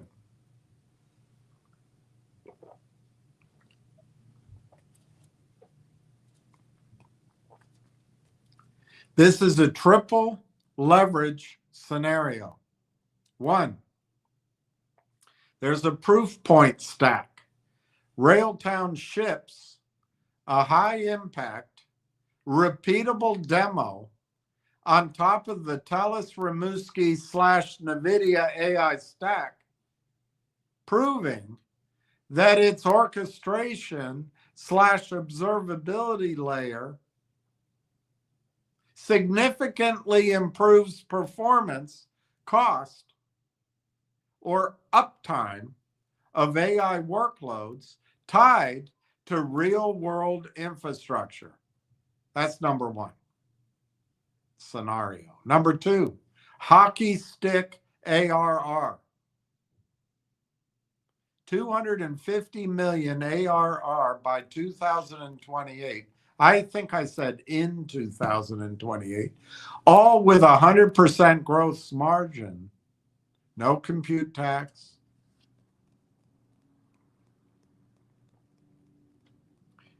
And it implies 100 million in EBITDA. That's not true. It actually implies 250 million, but whatever. They're still learning. Second scenario is a hockey stick growth in revenue, projectable revenue. And then the third is a narrative shift, global awareness rivaling LangChain.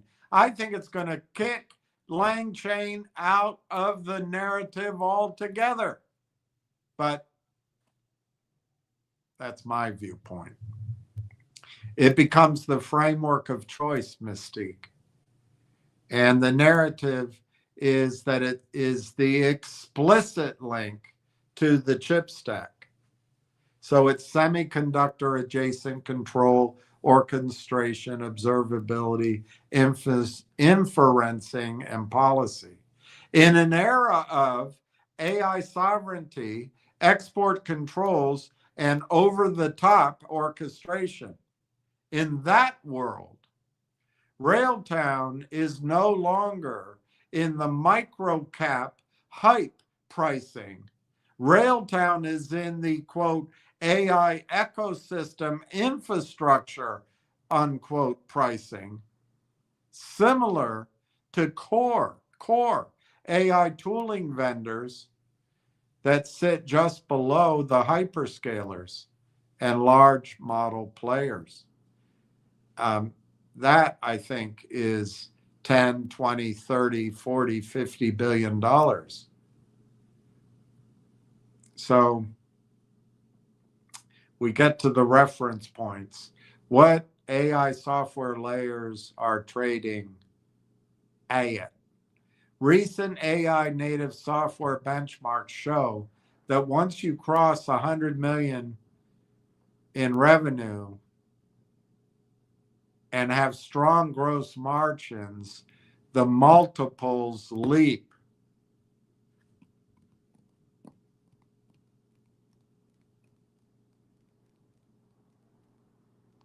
AI native vendors have traded at 10 to 20x next year revenue in the private and public markets, especially when margins are greater than 70% and growth is greater than 50%. Some AI infrastructure and AI agent stack players hit greater than 10x with lower revenue levels. Once the narrative coalesces around a core AI control layer.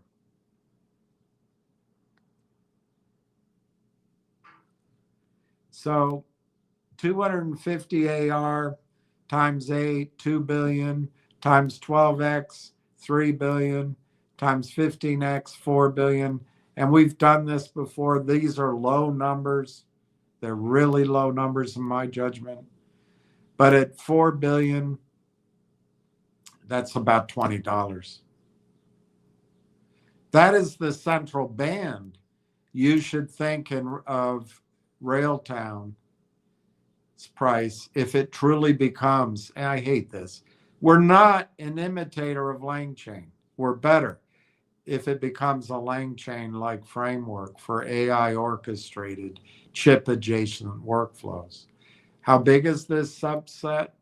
LangChain and Crew are the dominant orchestration SDKs, but the chip and AI sovereignty adjacent orchestration, observability, inference control and policy stack is its own subset, not just a copy of LangChain with branding.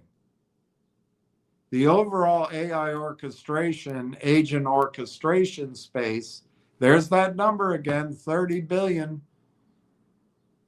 by 5 years from now, 80 billion in 10 years, with the bulk split between SaaS and the cloud orchestration and frameworks. Within that, chip-aware, sovereignty-oriented, and observability-heavy control planes, which you could argue Railtown is targeting, yes, you could, are a subset, but a subset that matters disproportionately because it sits between AI workloads and the AI infrastructure, such as NVIDIA, AMD, domestic fabs, domestic clouds, and so on.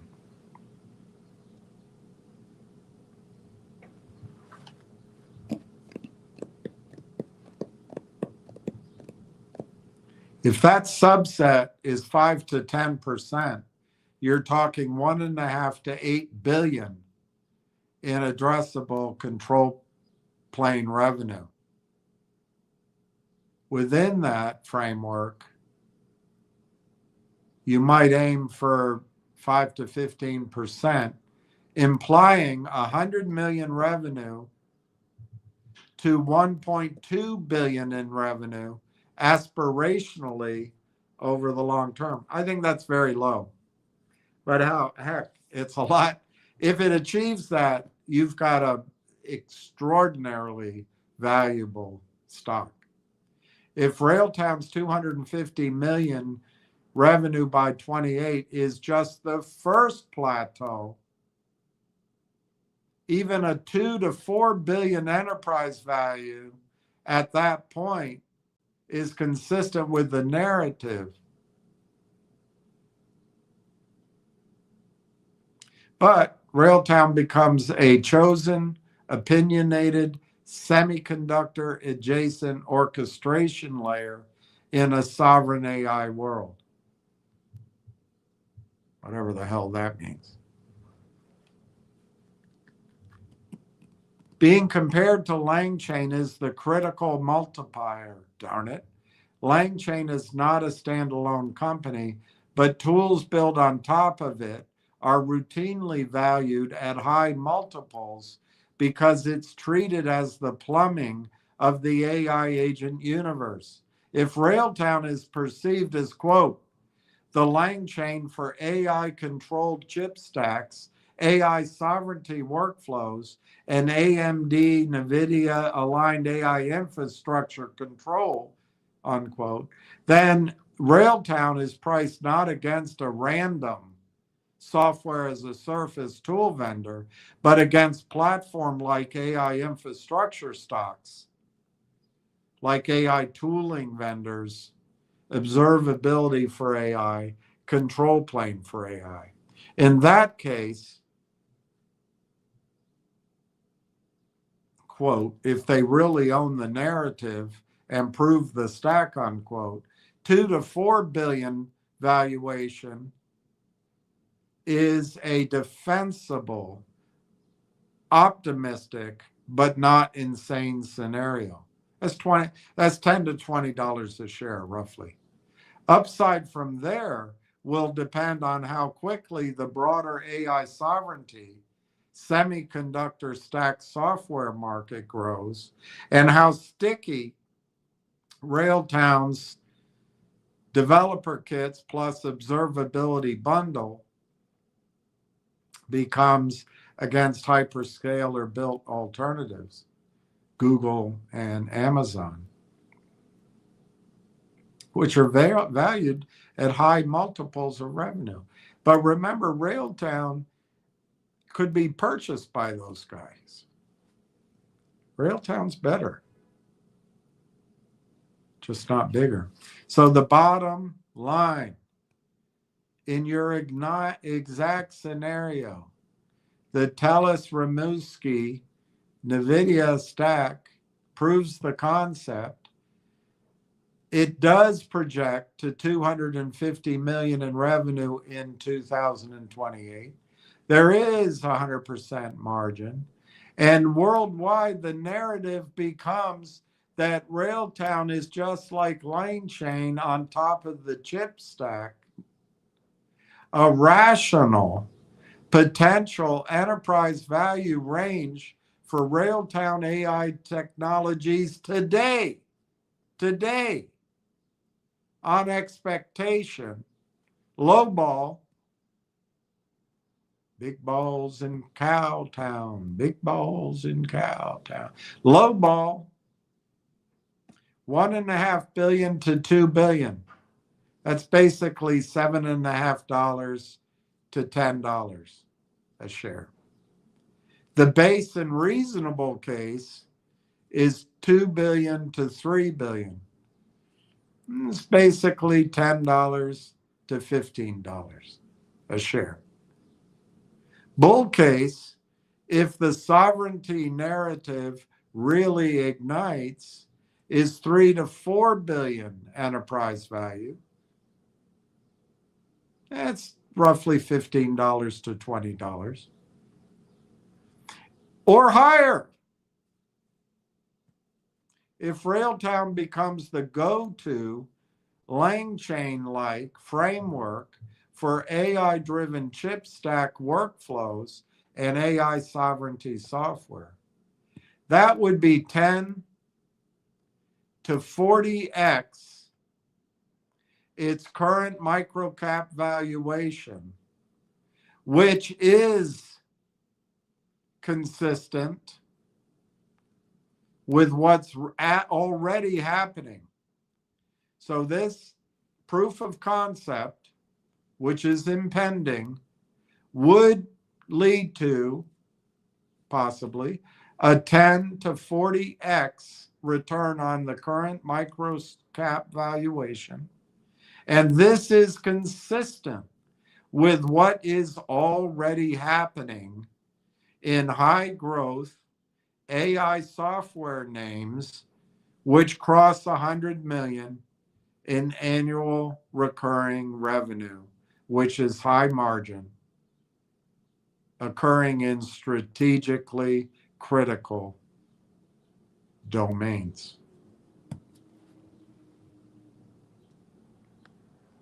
That's your lesson for today.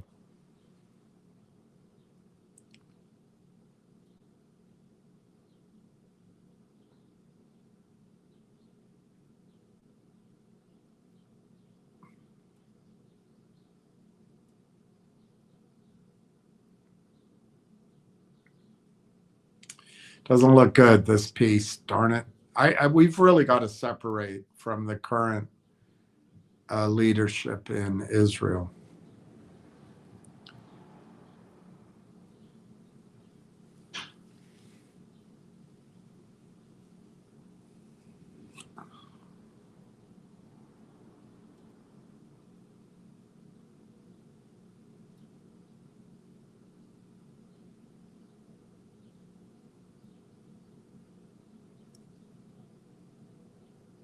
Okay.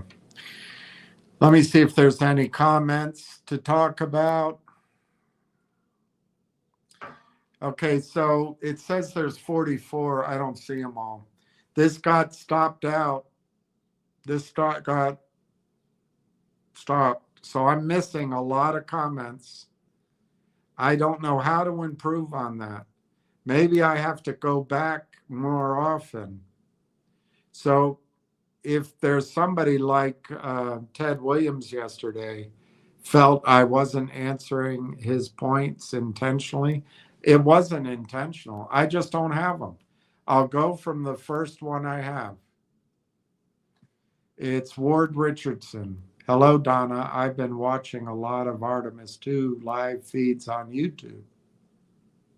Ward Richardson. Hail to the Redskins. Hail victory.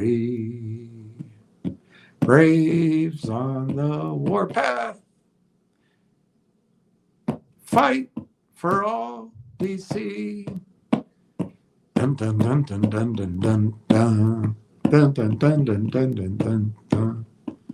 Hail to rail engine.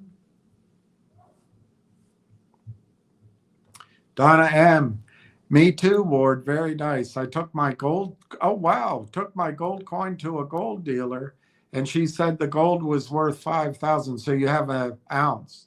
And the historical worth was 5K. She's still researching.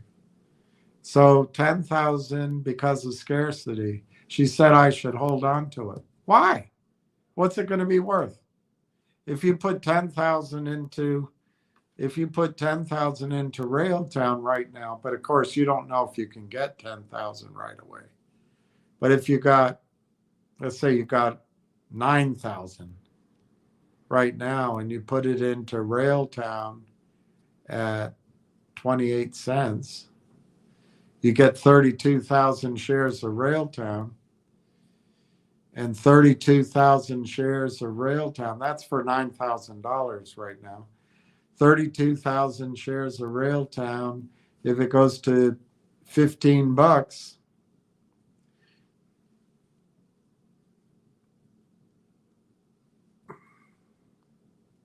is worth $480,000. Is that one coin going to be worth $500,000? I don't think so. I think, Don, I don't know if you have the money. Maybe your husband. I mean, you may have it. I'm not trying to make a sexist comment at all. I'm just saying it sounds like maybe you've applied your loose capital. Maybe your husband still has some cash that you could borrow.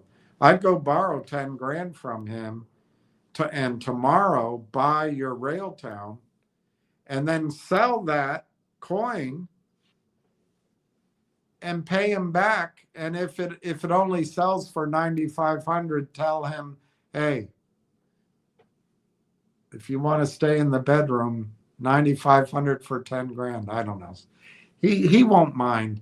If he lends you 10 grand now so you can buy more Railtown, if you sell your coin for, 9,300 net, he's not going to get mad at you. But I would buy the Railtown now because we don't know.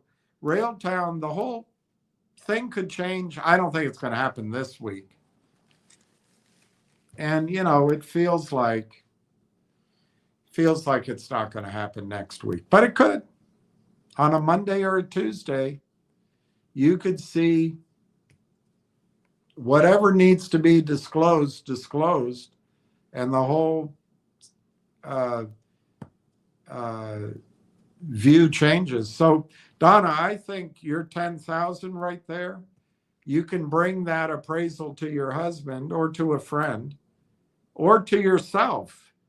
Raid one of your savings accounts, write it on a piece of paper. I'm borrowing $10,000 against the value of this gold coin, which I'm going to put up for sale, and I'm buying Railtown, or do it with your husband. Because at $15, that gold, the money from that gold coin could be worth $500,000. Does your person telling you think that hanging on to that gold coin, it's going to be worth $500,000? That's at $15.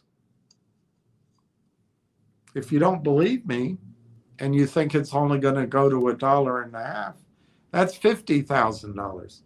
Does she think that gold coin's going to go to $50,000? Donna, one thing with gold and silver is there are premiums for design, for historical value. And right now, the gold in your hand, ostensibly, you'll find out if anyone wants to pay that price. But ostensibly, the gold that you have is worth double because of its history and its design. Well, as right now, in other words, $5,000 is worth $10,000. If my projections on gold are correct, and let's say gold goes to $50,000 an ounce over the next, I don't know, period of time, a few years. Well, that $50,000 is probably going to be the value of the real gold, but the value of the historic part or the design might only stay at 5,000. So right now you have a $5,000 gold piece worth 2 ounces of gold because of its historic value. If gold were to go to $50,000 an ounce, you're going to have a gold piece worth 1 ounce of gold at 50,000 with a little bump on it because it's got a picture of the Shah. I think you should whether or not, Donna, you buy my rationale, and I would borrow 10 grand from your husband or borrow 10 grand from yourself or somewhere else. Write it down or make the commitment to your husband or to whomever you borrow it from or to yourself. Tomorrow buy Railtown with $10,000 or $9,000 and then put that gold coin on the market, because you can buy over 30,000 shares of Railtown right now. That 30,000 shares at 15 is worth $500,000 if we get to a quasi Lang Chain valuation currently. I mean, I'm not the old one. I think Lang Chain now is probably 2.5, 3.5 billion, but I don't know that for sure. But that's what I think it probably is. So you get in that $15, $20 a range share price, you have $500,000. But you may disagree with me on that. If you're just talking gold, you should tell her to sell that gold. You don't have to borrow any money in this scenario. Just tell her to sell it. And then when the money comes, top it up. If you don't get 10,000, top it up and buy 2 ounces of gold, not just one. So if gold goes to 50,000 an ounce, you'll have $100,000 instead of $55,000. Take advantage of that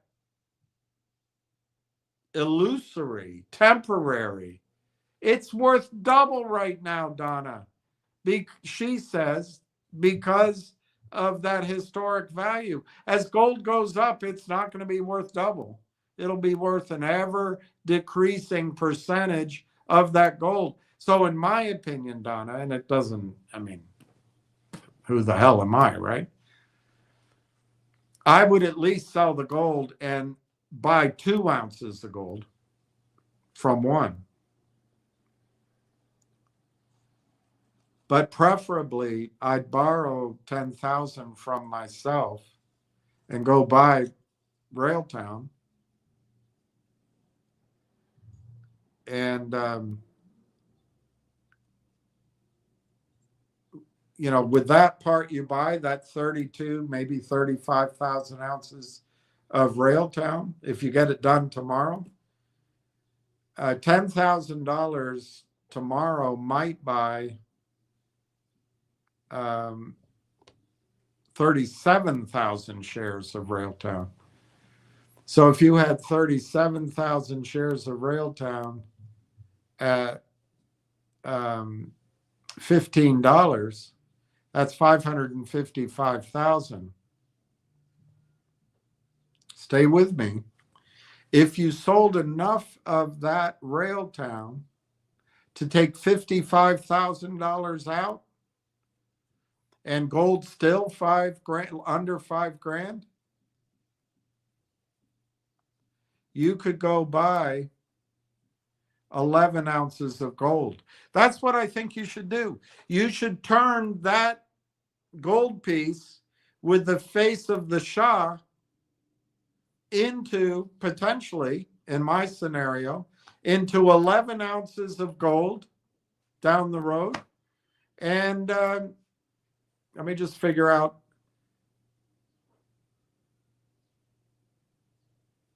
how many shares would be left.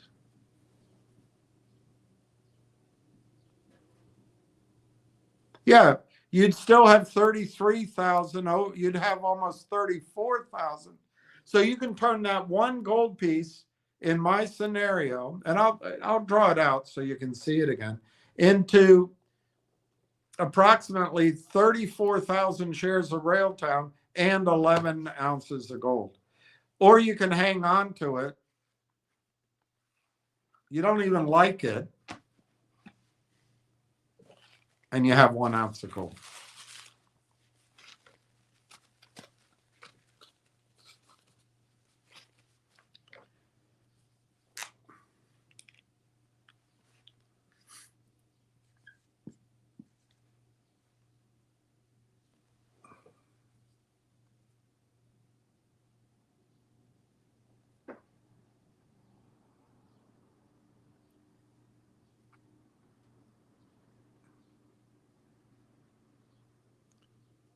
Okay, so right now, I don't know, I can't find it quickly, but right now, approximately,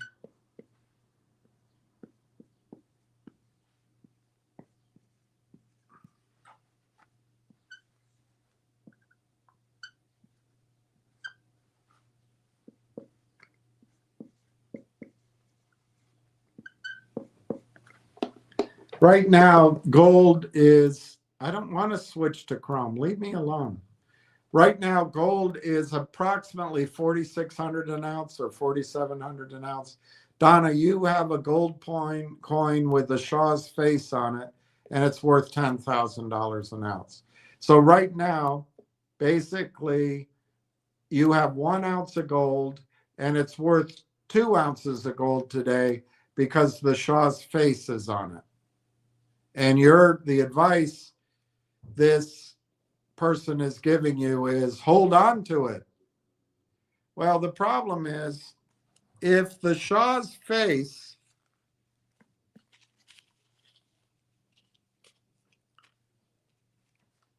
is worth currently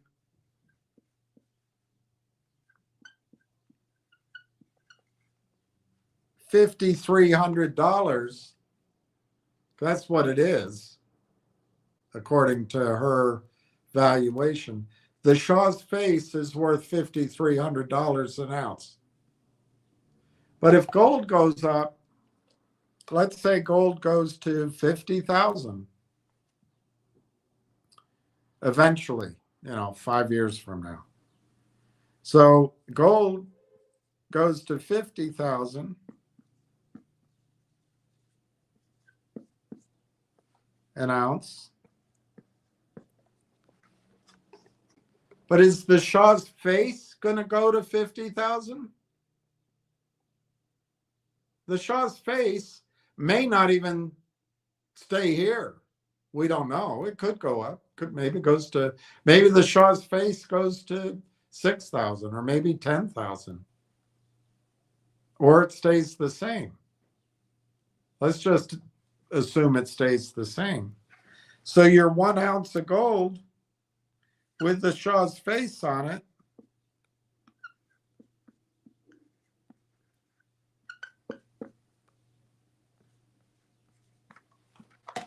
is worth 55,300. It's worth about 10% more than a normal ounce of gold. But right now,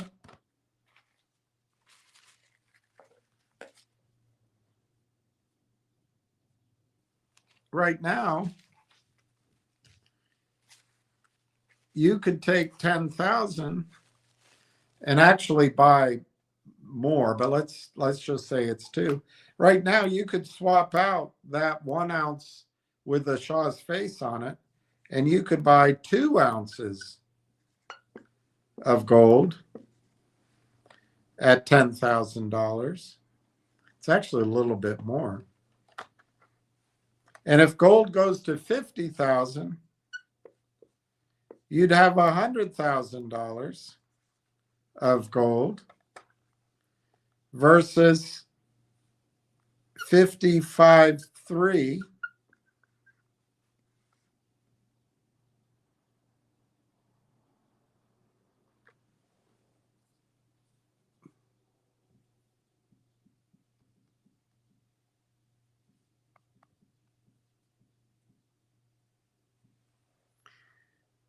Ending up in the plus column by getting rid of the Shah's face now. In that scenario, if gold went to 50K an ounce and you didn't have the Shah's face anymore, but you had 2 ounces of gold instead of 1, you'd have $100,000 instead of the 1 ounce of gold with the Shah's face on it. You'd have a gain of $44,000 in gold. I don't know what this advisor is telling you. That's if you swap out your 1 ounce of gold with the Shah's face in it right now for 2 ounces of a Walking Liberty gold coin.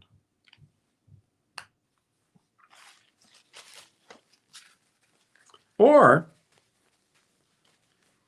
and for my thing to work, you'd have to borrow from yourself or borrow from your husband or borrow from, an aunt or borrow from your son.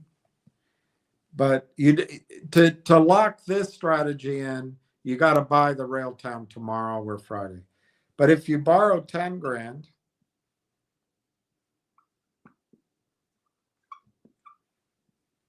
and you buy Railtown tomorrow, we don't know what you'll pay, but let's say you get it at 27 cents.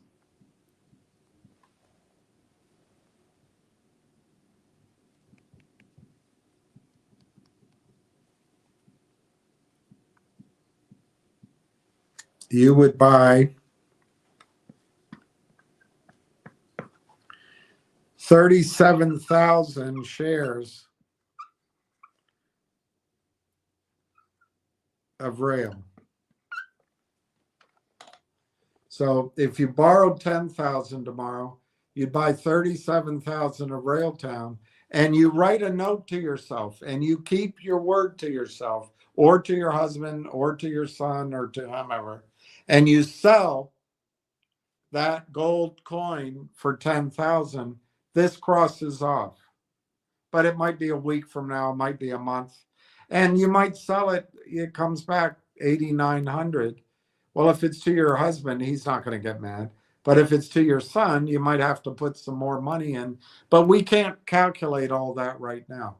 But we know we've locked in 37,000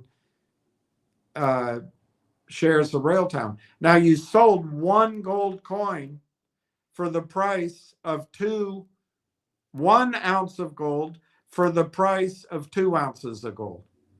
Or that's what you borrowed base off of. But you're doing it honestly. You have an appraisal that's giving you that number. All right. So let's say that Railtown, within 6 months, not 5 years, within 6 months, Railtown goes, I'm going to cross off this 10 grand because you're going to pay it off by selling that coin. But let's say Railtown goes to $15, which could happen in May, by the way. But let's say it happens in September.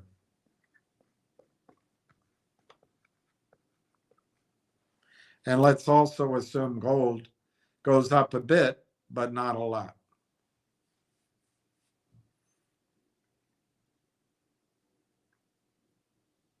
So your 37,000 shares of Railtown at $15 become worth $555,000, end of the summer, beginning of the school year, $550,000. Now you can plan on selling $55,000 worth of Railtown. If it's at $15, it works out to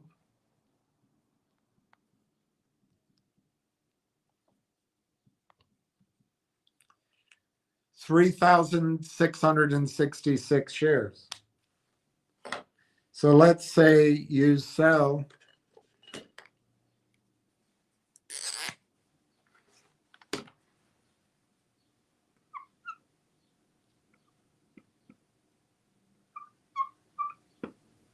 $3,667 shares.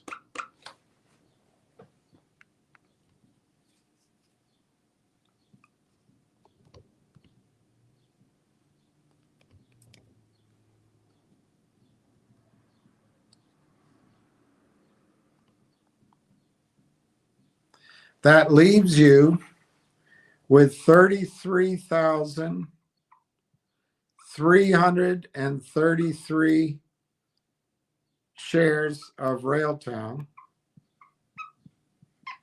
Let's say by the end of the summer, September, something like that. And you can take the 55 grand you just sold the shares for, and let's say gold at that point is trading for 5,000 an ounce. Let's say it's trading for 5,500.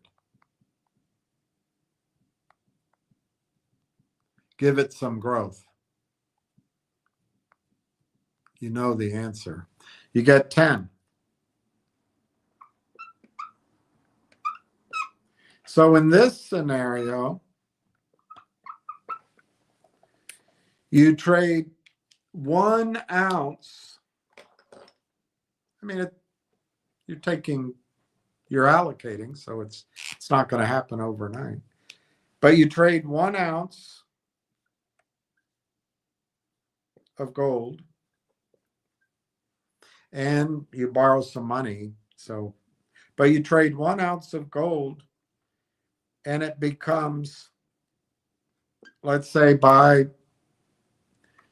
it could be June, July, but let's say by September, it becomes 33,333 shares of Railtown, which could go higher, and it becomes 10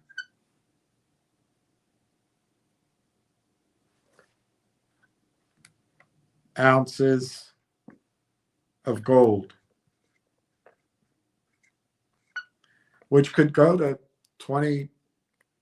It could go to 20,000 an ounce, could go to 100,000 an ounce. So by doing what I just described, you turn 1 ounce with the Shah's face on it into 33,000 shares of Railtown net, because you sold 3,600, and you turn it into 10 ounces of gold. And any friction that's left over, you can pay interest on the 10,000 you borrow. I don't know why you hang on to that gold coin. But that's just me. And the whole predicate on it, one reason to hang on the gold coin is if you have any doubts that Railtown's worth what I think it is. I don't have doubts because the AI space is gigantic. the amount of money going into AI is tremendous, and it's real, and the revenues generated are real. The orchestration frameworks, etc., space is literally the hottest part of the complex right now. There are comparables like LangChain that, based on last summer's valuation, equate to over $5 a share for Railtown. But based on probably what it's worth now, it's probably anywhere from $10 to $15 worth now. And then there are other comps of actual acquisitions when you pencil out, can give you anywhere from $15 to $60 a share for Railtown. So there are comps. And then there's one of the flaws in my other ideas, plural maybe, and other people's ideas, is that the CEO makes a boneheaded decision to take money from Ari Rubinstein or Jeff Easton or Kurt Kramer or somebody of that ilk, the Toad. It's not going to happen here. The company did not take toxic financing. It has $6 million in cash, or it did at the end of the last quarter, or the last month, sorry. And a week ago, a couple of weeks ago, 3 weeks ago, it had about $6 million. And it's on the verge of massive revenue simply from it's the network it owns. It controls its own future. But if you add in Tollah and potentially other data centers, you add in AMD, you add in maybe, we don't know. I'm speculating, but maybe there's other channels. If you add in their own viral growth like LangChain, the numbers truly get huge. But just what we know, the Tollah, the Uniserve, and their own data centers, I mean, you can argue that the stock isn't going to go down. And I think you can give a low end range of, I don't know, I guess if you want to be cruel, you give a low end range of $1.50 a share, a high end range again in that $15, $20 range. And that's before things really get going. So I don't know, Donna, that's my reaction. If I had a coin worth 10 grand, at a minimum, I'd be switching it into 2 gold coins. But you know what I would do? I would actually sell that. If you'd want to stay in precious metals, I would sell that coin. And right now you can buy approximately 125 ounces of silver. I think silver will go to $20,000 an ounce. If gold goes to over 50, you'd have 2.5 million in that scenario, just in silver. I see no reason to hang on to that gold coin. I'd take advantage of that premium. You're getting twice the value for that gold ounce. I'd either move it to silver while the gold silver ratio favors silver, or I would move it all to Railtown. And then in your mind, you're going to sell the little drib drab part of Railtown, and you can come back if you want to stay in gold, buy 10 ounces of gold. So you turn your 1 gold coin with a mug of a Shah on it into 10 ounces of gold. Or frankly, let's say silver at that time is trading for $150 an ounce. You could buy 366 ounces of gold. At that point, I would take that extra Railtown. I'd just go buy a monster box. So you'd be left with maybe 30,000 shares of Railtown. Buy a monster box of silver. And if a monster box of silver goes to 20,000 an ounce, which I think completely possible, you got $10 million. And in that situation, if it happens, it's not going to stay there forever. It'll stay there for a while. But you might be able to take that 10 million and go buy a dorm or go buy a private apartment building that acts as a dorm at your daughter's university, or buy 3 of them. And then you convert your silver into your grandchildren's income streams, and you can go to heaven and not worry what you left behind. You can turn one gold coin with a mug of a unpopular leader. Maybe he was popular, I don't know. You can turn it into a hell of a lot. But if you hang on to just that coin, and gold in this, for silver to go to 20 grand, gold's got to go to 50 or higher, but you only have 1 ounce. So if you follow this appraiser's advice, hang on to it. Even in a fantastic scenario for gold, you might have $55,000. If you act now, I mean, hell, if you do what I said, buy Railtown tomorrow, and then sell enough Railtown when Railtown's $15 to $20, so you can buy a monster box of silver, and silver in the next cycle becomes unobtainable, and the whole world is in a weird mispricing of real estate, which happened in the Depression. You can turn that 1 box of silver. If you have 3 children, you can buy them each an apartment building, or you can buy them each a farm. I mean, that's probably 5 to 10 years away, and it may or may not happen. I think it is going to happen.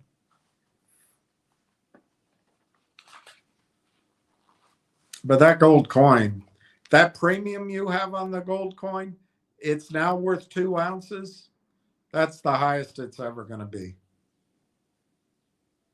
As gold goes up, your coin is going to be worth maybe 1 3/4 ounces of gold. As it goes up further, maybe it'll be worth 1.5 ounces of gold. As it goes further, maybe it's worth 10% more than 1 ounce of gold. Right now, that gold coin is as valuable as it ever will be. Unless the Shah's son is installed as king and he wants to buy it from you. But my guess is he'll just print a lot more brand new ones. Donna, sell it is my advice, but you have to make up your own mind. Ricky Brogan, Donna, seems she's honest. Took a shipwreck coin, documented in both places. Want to give me half the value. She seems honest. O took shipwreck coins, documented, and both places wanted to give me half the value. So I guess you're comparing. Thinking of selling mine, they are silver. I might try selling on eBay. I think actually the best, I don't have anything to sell, but back 15 years ago, the best place I found to sell silver was on Amazon, but maybe eBay. The thing on Amazon, I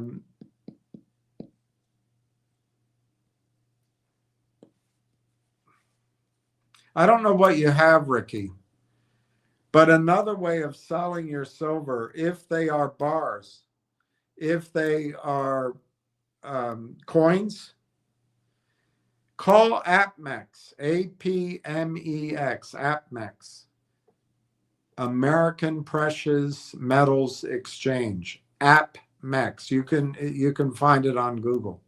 APMEX. I might be able to show it to you.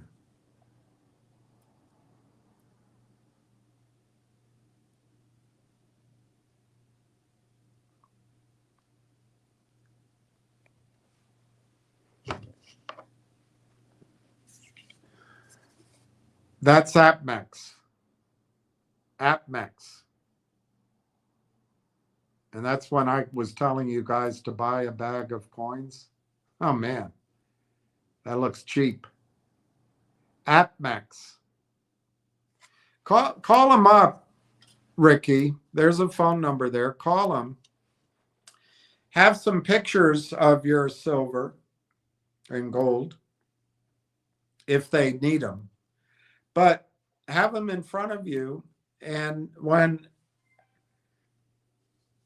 for me, whenever I used to call, it was a woman that answered, but I'm bet by now she's gone. So whoever answers, give her the description and she'll be busy. She'll say, hang on. And she'll come back. Well, we can give you, we can give you this, and this, if it is what you say it is. And you say, that's it. Or you say, great. What do I do? Well, what you do is you put it in a box, you wrap it, you package it, and I'm printing you an invoice right now. I'm sending you a label by email. You print it out. You go down to the post office, or you go down to UPS, or you go down to whatever overnight that she tells you. She'll ask you which one. So she gives you the invoice. She pays for the shipping. You wrap all your stuff. You paste that on top, and you overnight it.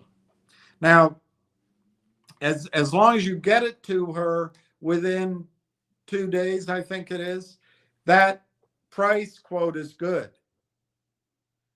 And she'll honor it. She'll honor it if your coins are what you say they are, and your bars. If there's some of it you don't surely know and I believe that they would adjust it upward or downward fairly, but they get it done. And 2 days later, they wire the money to your account.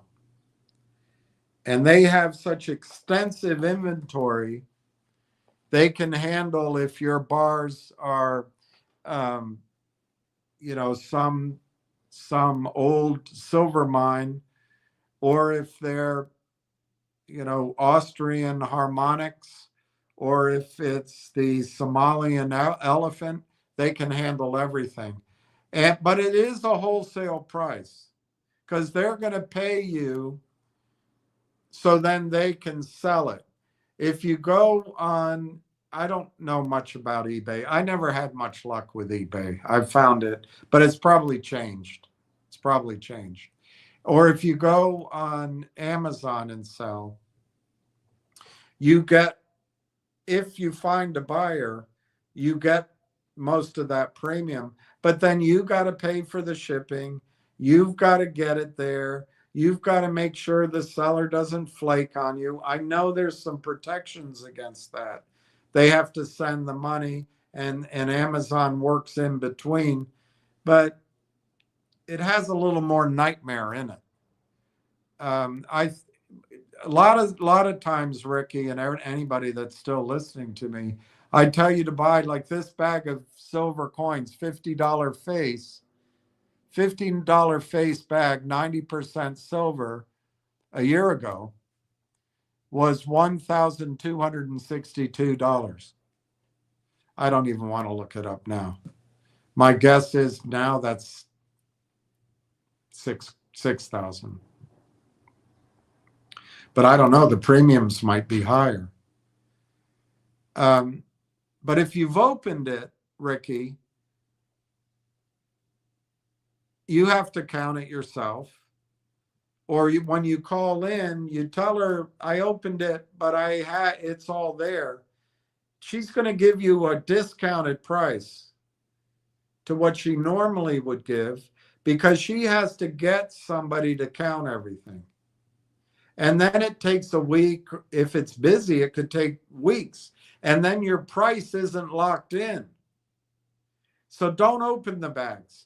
Don't open them unless you're going to consume the coins, unless the world breaks apart and you need the coins to get out of town. But yeah, I would call, Ricky, if what you have is describable over the phone, or if you can take pictures and send it to her she'll give you an email.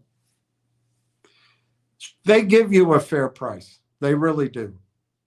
And the beauty of it is it's one-stop shopping. I bet over a period of time, you could do 10, 20% better on eBay. But then eBay, you got the people that don't, I don't know, whatever. Maybe it works smoothly. But I'd call AppMex. Let me see if I can, well, you just Google AppMex.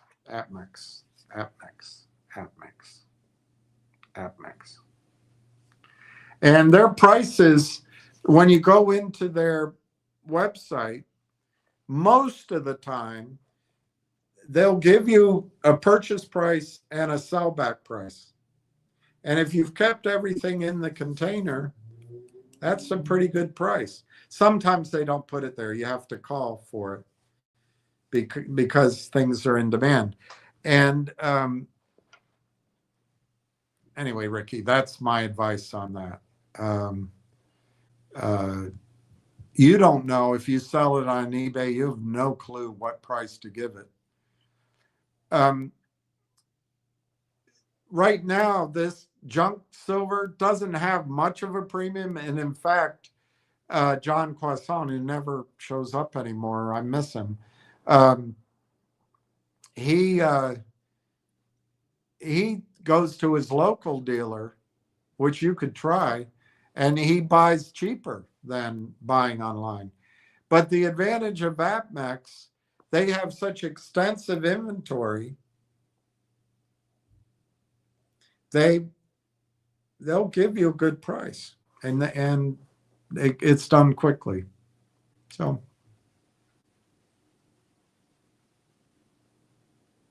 lots of times, I don't want to look because I don't own any silver, and it breaks my heart that I really thought I was working with someone and we were going to buy some, and it, I'm still hoping to get in there. But Ricky, just to focus on these bags, for example, there will come a time when these bags are trading. Donna right now has a 100% premium on her coin, and her appraiser is telling her to hold on to it. Respectfully, I don't think her appraiser understands the precious metals market. Her appraisers might understand the collectibles market. That's a whole different thing. But I don't think Donna has any interest in collecting gold coins of Shahs.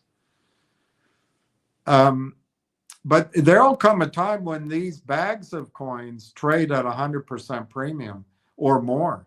there'll be such a panic, and you can sell into that. It's too bad that Railtown's taken this long in a sense, because I haven't been able to get into your heads, in your head, Ricky, that the whole game is going to be how many ounces of gold you own, how many ounces of silver you own, not what the pretty face is, not what the premium is. And whenever there's a premium, you can ride it for a while, but you got to know that premium is speculative. But when it happens, you take that premium. Like if these bags get worth 50% more, or, you know, they have, normally they quote spot plus. Well, right now, silver is, damn it, $78. The guy anyway, we had a chance to buy it $28 and then put money in the gold company. And right now, if he had done it, but it wasn't his fault, his silver would be worth 3 times what he invested in the gold company. And he'd have the gold company for free.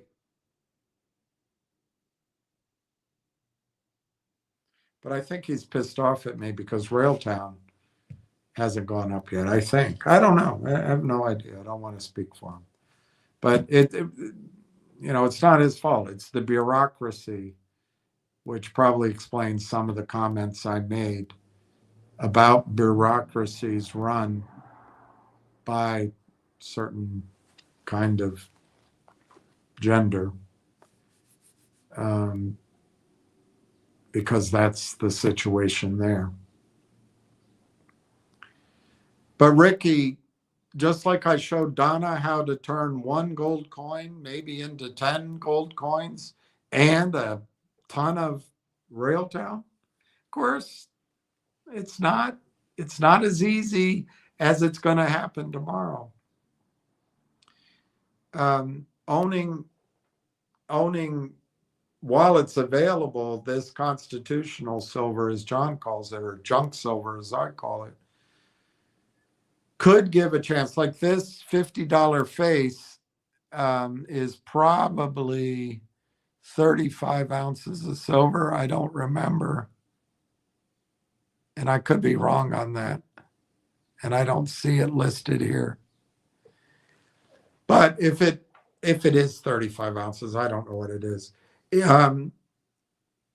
Just say, for example, and it has let's say silver's trading at $78 a coin, and they say you can sell it at spot plus 50.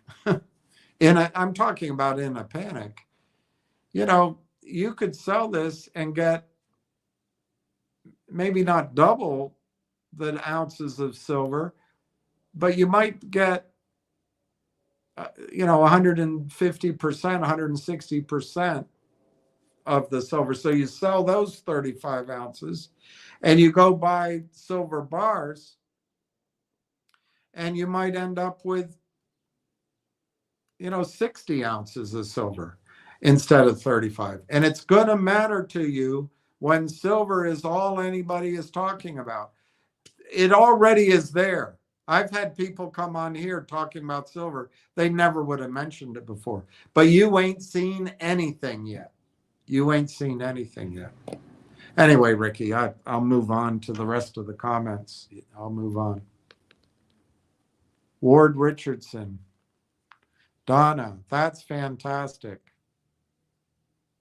Sell it. Sell it, Donna, Ward says.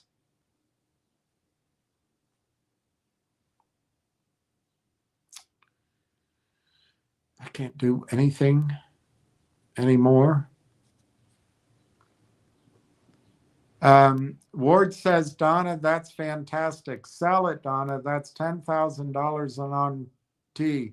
Will be more than that coin. That's how I see it. Rail engine. I agree with Ward. But Donna, I wouldn't sell it then buy Railtown, because while we haven't seen it so far, there is a risk. I'm not predicting it, but there's a risk come Monday, the stock could be double or triple. So I'm not predicting that. It could take another 3 weeks. It could take another 5 weeks, but it is possible. So if you're going to sell it, unless she gives you the cash on the barrel right then, and she might not give you 10,000, she might only give you 8,500 or 9. You have to negotiate. So you have to decide that, or borrow it from somebody and tell her you want 10,000 or tell her you want 9,500 and give her some time to work it and make the phone calls. Of course, you have to leave something in it for her to make some money, of course.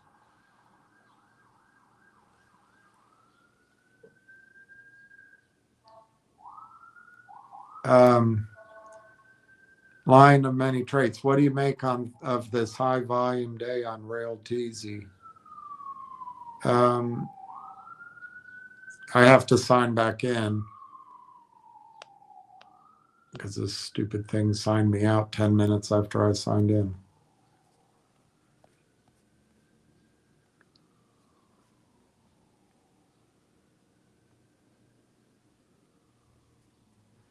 I didn't see a lot of volume. So I think it's counterfeit. But look, let me give you what I show as the volume. 9,000 shares. But I warn you, the chart shows that it traded below 25 cents. The low I see is 27 cents, 0.2701. I think the volume has been low in terms of real selling for months. People don't agree with me, but I think it's been the case for months. So I think what this means, this 9K today means is that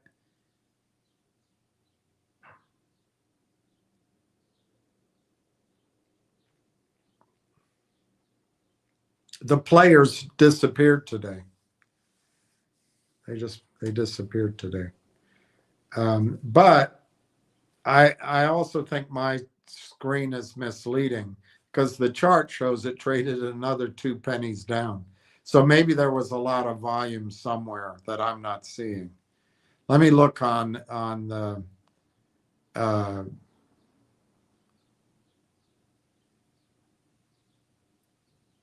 let me look on the Canadian website.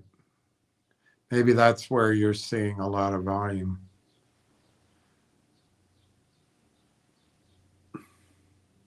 $183,000. Yeah, that's a lot of volume in Canada. I can't explain why it doesn't show up on my service.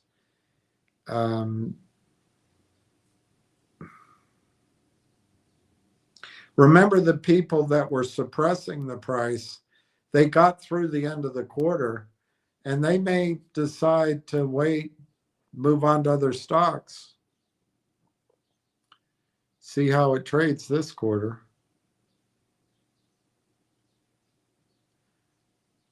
All right, we do have our monthly progress report. We can go through it. So what I make, unless you're being sarcastic, which is fine, I don't mind. What I make of it, it's all counterfeit. That's what I make of it on the sell side. Lion of many traits. I've been working on increasing my fruit and vegetable intake. Yeah, I'd try to do that too. But even fruit, if you're buying it at a chain grocery store, isn't always that great for you. But it's smart. I hope you have luck. Ricky Brogan, I think I will have a garage sale as well. That I think everybody should do. I wish I had done it. I left so much money in my house, expensive rugs, furniture. I just couldn't move it all. I was just doing everything by myself. Couldn't find anybody to help. But anyway, that's all yesterday. But Ricky, if you can sell stuff, I just showed you. And again, the same advice I gave Donna. If you can come up with a number and borrow it, and you're highly confident of the sale, lock in the price of Railtown now. But if you're not confident, don't borrow it. You don't want to get into hock with anybody. But, $10,000 could be worth $500,000 as soon as this summer. If Railtown, if you buy it around, under 30 cents and it goes to $15, $20, I mean, I don't care who you're talking about to, that's a lot of money.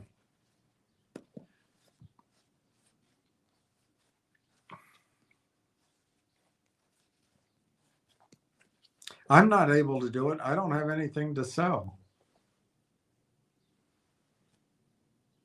I suppose I've got old bottles of wine, but I don't know how to sell old bottles of wine.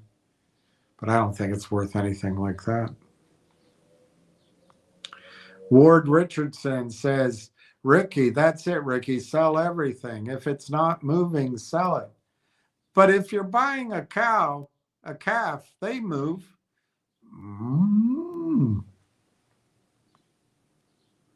Donna says she's calling me back this week or next week with the name of the company that provides a numbered authentication number. My sister is here and she wants to sell, so I'm going to see if she wants to buy. That's a good idea because she's got one as well.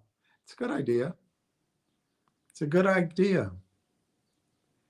Donna, I'm buying Railtown. Yay! Yay! I hope you and your sister, you guys must be under enormous pressure. I hope your family and extended family are safe in Persia. And, I know I keep praying for peace, but we'll go from there. Clay, quit that, William. Hi, William and RT Clue. Wow, I bought 43. That's amazing. That is amazing. That's a big number. I wish I could do this. I'm glad everybody's doing it.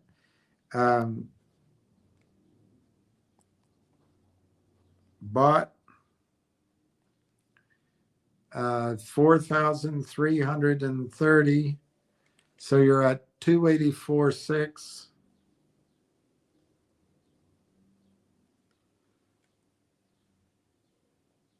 Amazing. You're getting, I remember, Clay, when your goal, well, maybe you didn't say it, but I think you had fewer than 100,000 shares. Like you had like 33 or 38,000, or maybe even less than that. But then you've been building it up. I think it's fantastic. I really do. And it's exactly,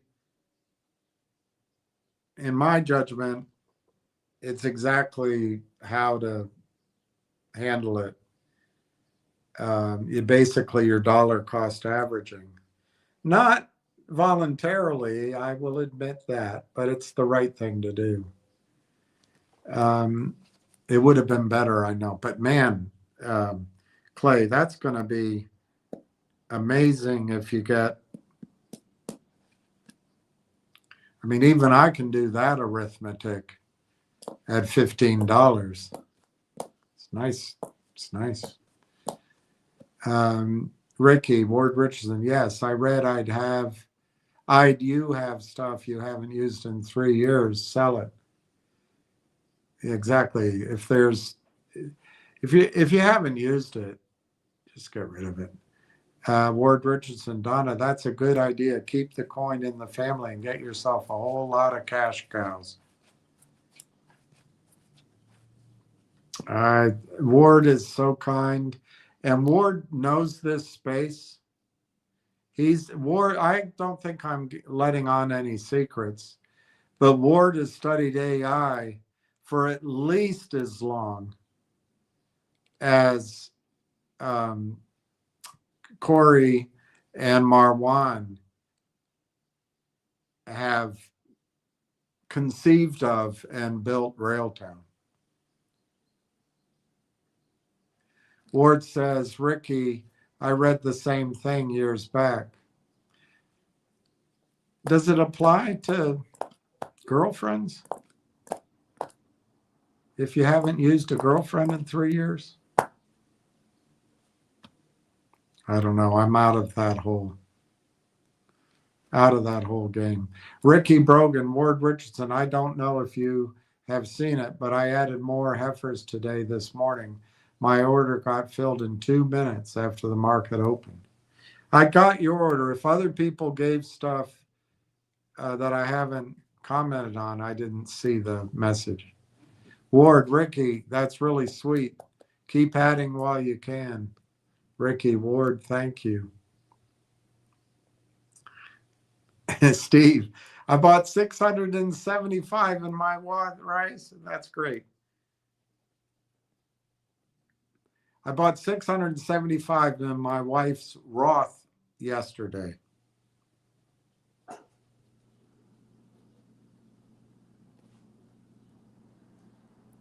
That's fantastic, Steve. Ricky says, unknown, congratulations. Ward Richardson says, Ricky, you have to make room for that new safe. Ricky, now that's a good problem. Unknown stuntman, Steve. Hi, Uncle Bill. Hi, Uncle Bill. Yeah, Silver Skyrockets in flight. Form 7 just got posted. Yes, I'll read it. I have it up here. Thank you. Silver working on payment plans for Rail Engine. T. Alex. Railtown has long-standing ties with Microsoft, positioning it as a potentially lucrative tuck-in acquisition for the Azure ecosystem. I hope it's not a tuck-in. I hope it's not a tuck-in. After I talked to Corey in December, I got scared that Microsoft was going to do a tuck-in. My understanding of a tuck-in is when you try to pay the nice price and kind of, match and mix and match with your existing product line. And I was so worried after that call that Corey would take $2 a share, $5 a share from Microsoft.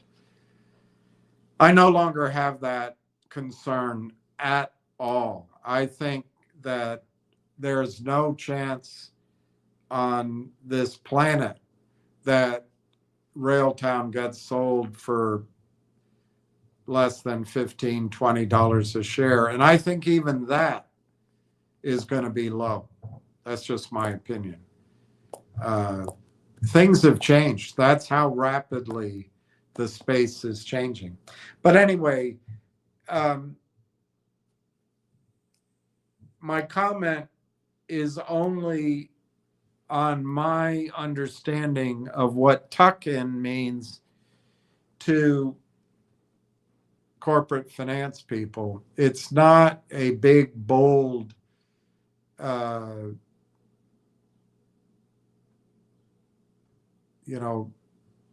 change the direction of the company, even put the company's future somewhat at risk to make a purchase. It's what it says. It's a tuck-in. It's just something we're going to buy. We'll put it in. It's additive. But so I'm really not keen on that concept. But to go to your point, T. Alex, on Microsoft, when Railtown, when the two guys first got started, they, and this is, you can, if you listen to their interviews, you can put this together. They came up with their idea, which was, basically, why don't we fix that problem we've had at every single bloody software company we've ever created? And the other guy said, yeah, why don't we do that? But why don't we do it for when AI becomes AI for everything and AI for everybody? Because the quantum leap in compute power is going to make it possible. Why don't we do it for that? We'll be early. So what they did is called Microsoft. And they both were involved. Well, one, Corey for sure. I think both, though, were involved in selling to Microsoft companies, but maybe it was just Corey. But anyway, they called Microsoft and they said, we have an idea. And let me give you the broad brush on it. Are you guys doing it? No, it sounds great. Do you think you will be doing it? No, we're, our hands are pretty much tied with everything we're doing, but what can we do to help? I love the idea. I don't, I'll let the company tell you any help that Microsoft may or may not have given. But the guy or girl at Microsoft said, I need to see it in a white paper form, which was brilliant because that made Corey and Marwan have to really think about what they were trying to do it and research it and plan it. And they took 6 months writing that white paper. And you know what else they did during that time? They IP'd it. They got the intellectual property process started with a great law firm, I'm told. So as soon as it was ready, their first port of call was Microsoft. And Microsoft, it's no secret, it's out there. Microsoft's Railtown is embedded in all of Microsoft's products, and it's in all of their sales channels. It's on the website. So you're exactly right. I have said for a long time, T. Alex, my favorite prediction of a buyer is that Microsoft will buy Railtown. I think the universe of buyers is quite large actually now. And it runs from, Tesla wanting to buy it to put it on their space cowboys, to IBM wanting to be in the game, to Zuckerberg at Meta, I guess it's called, not wanting to be left out, to Tollah. There's a lot of people that buy. And it's even now plausible that Railtown stands alone. It really is. Things have things have come our direction so rapidly that you could see Railtown doing, I've shown my numbers to you, $1 a share or more in projectable revenue, net revenue, cash flow, earnings. That's over 220 million, 2.25 million a year. It doesn't take much stretching of that to say it'll be 20 to 25 million a month in free cash flow a month. They can stand alone. It could happen. So, but yeah, you're right. I think I do agree with you, T. Alex. I think Microsoft is a buyer. I mean, Microsoft could buy this.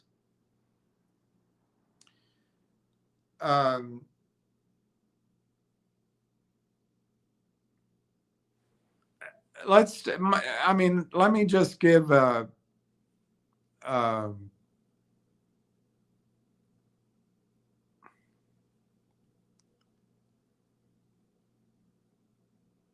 I guess G-Bucks will drop off my list.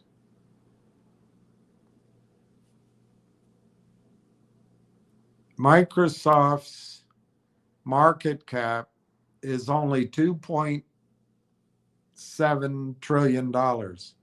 So let's say that Microsoft were to buy Railtown for 1% of its market cap in newly issued stock, $2.7 trillion.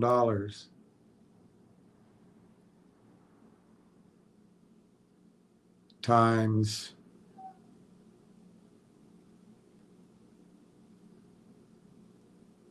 times 1%, 27 billion in stock. And let's just say, I think you're going to figure this out. Let's say they've issued more, stock options or whatever. Let's say that by that time they have, I don't know, 225 million shares outstanding. That's $120 a share in Microsoft stock. And I think that's possible, T. Alex. I don't think you're wrong in suggesting it. And I don't think, put it another way, what is a $27 billion valuation at a multiple of 35? That implies, I can't tell you, but I think that implies about 700, 800 million a year in revenue. And that's entirely possible. Let me just make sure that's true. 800 million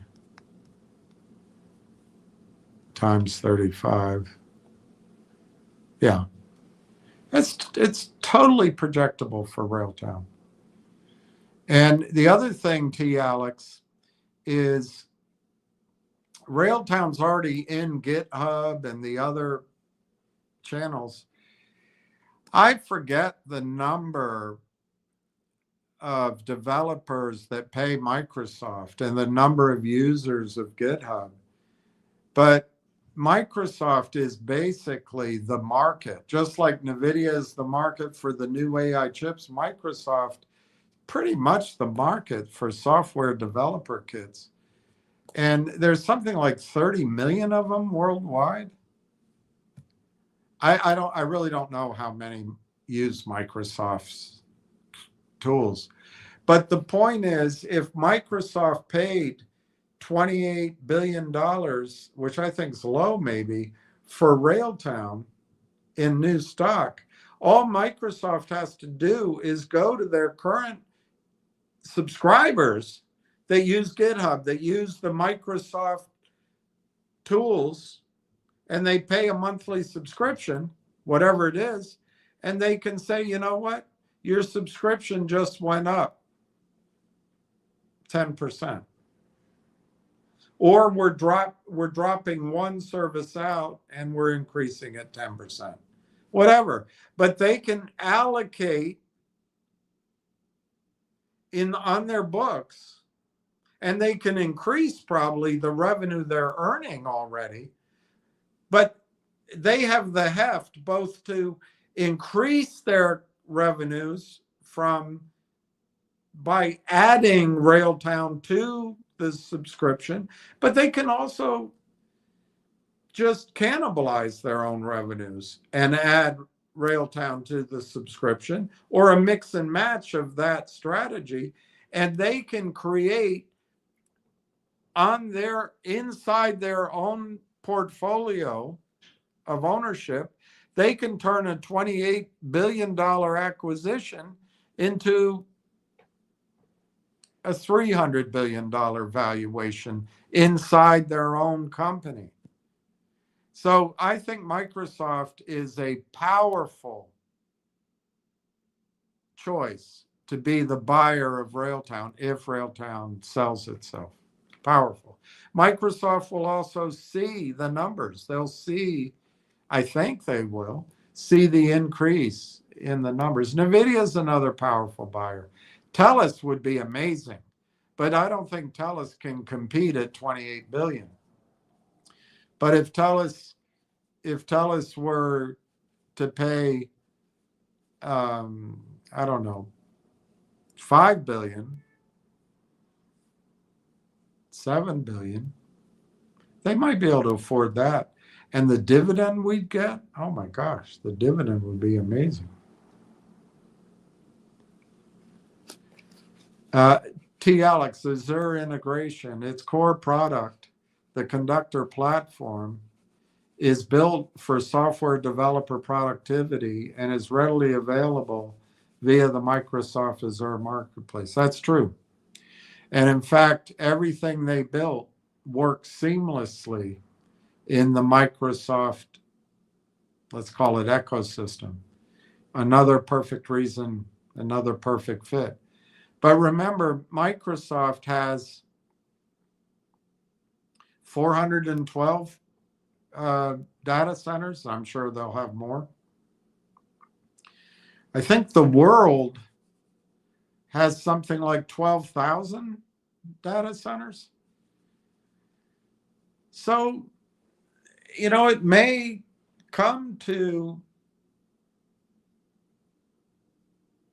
Railtown's brain trust that we don't want to sell to Microsoft. It limits us. On the other hand, Alex, Microsoft may say, we don't want anybody else to have the license to this product. It's so good. So then you get bidding wars. And then it's not sold. I know it sounds like a flight of fancy right now, but it's not sold for 28 billion. It's sold for 50 billion in a bidding war. It's not sold for $125 a share. It's sold for $250. But anyway, that is right now fanciful, but it could happen. But I agree with you, Alex.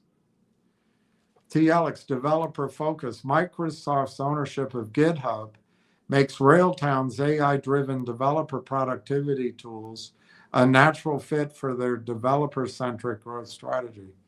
Agree with you on that as well. And you're leaving it out, but I think Microsoft paid $13 or $15 billion for GitHub, something like that. I don't think it was 11. It was either 13 or 15 billion. But let's use 11 billion. Divided by, I don't know, 220 million shares. We don't really have that count. That's $50 a share at 11 billion. I mean, if they pay what they paid for GitHub, you get my $55 all night long. All night long. All night. TELUS is currently working more directly with Railtown to build specialized Canadian infrastructure, which may lead to a more sovereign acquisition. Yes. There's two aspects of that, Alex.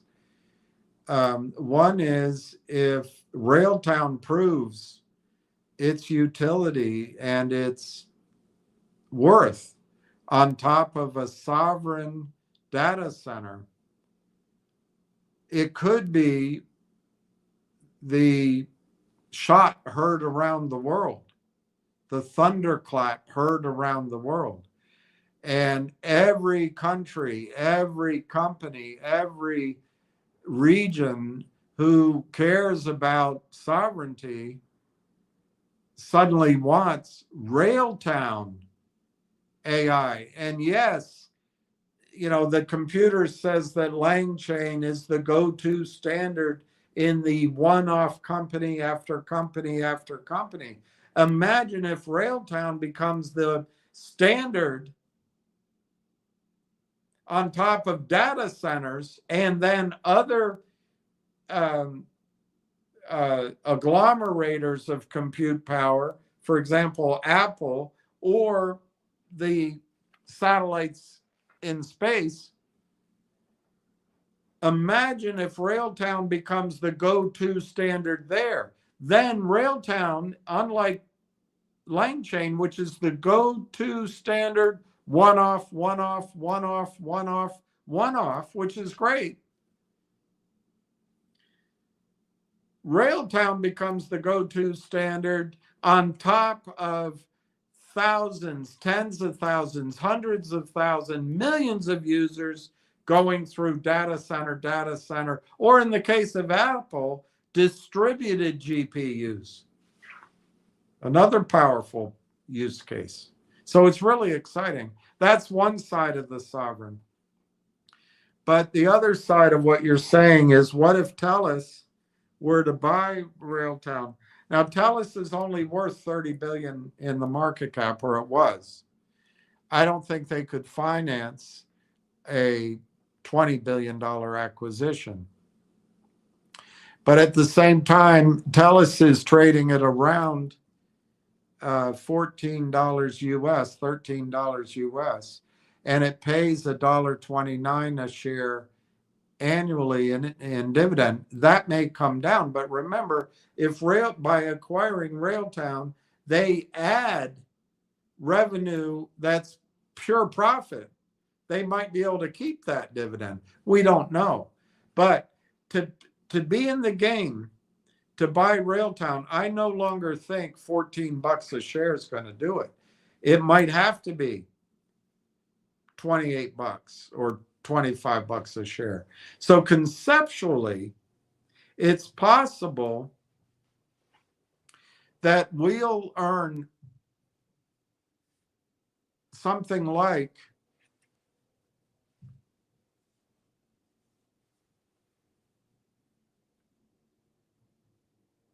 it's hard to guess. It really is. But we could earn something like 20 cents a share a quarter in dividend if Tellus were to buy us. In other words, we could get $2.40 a share, $2.40 for 2 shares, but it's going to cost 2 shares of Tellus to buy 1 share of Railtown, maybe. So our 1 share of Tellus might be generating for us $2.40 a year in dividend. Yeah, there's so many assumptions there.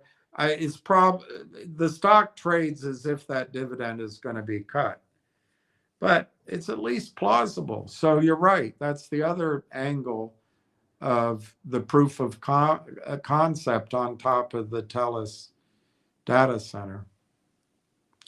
T. Alex, Sovereign AI Factory. In late 2025, Railtown announced a collaboration with the Tellus Sovereign AI Factory. That's exactly right.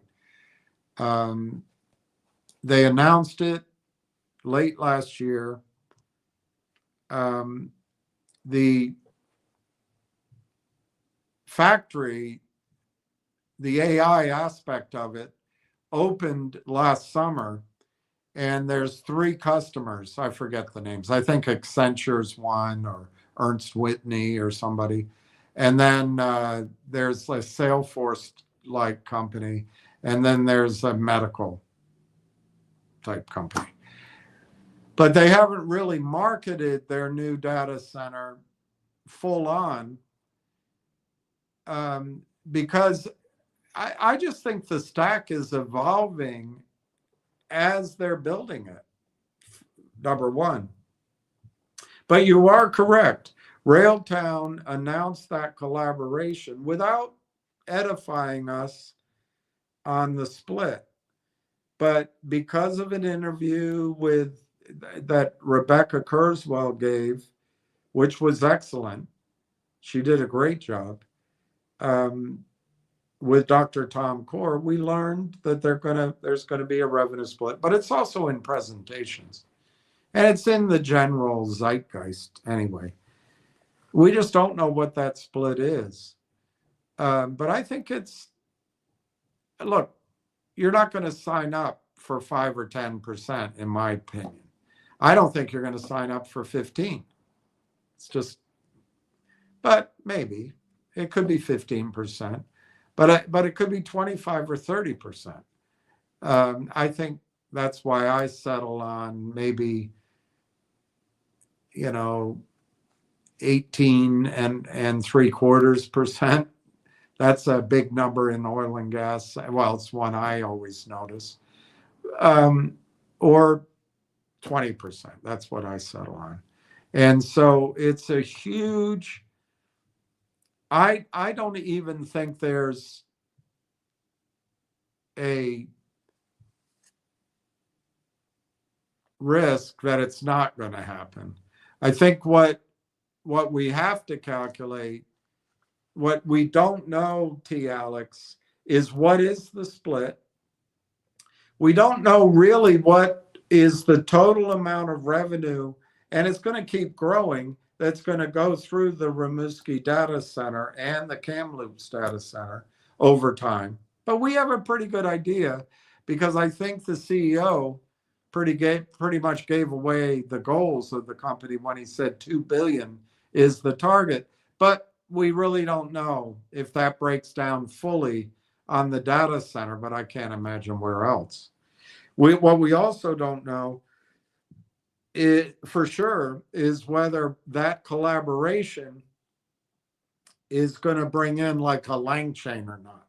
I don't think. My thesis is, I think it's only Railtown. Why?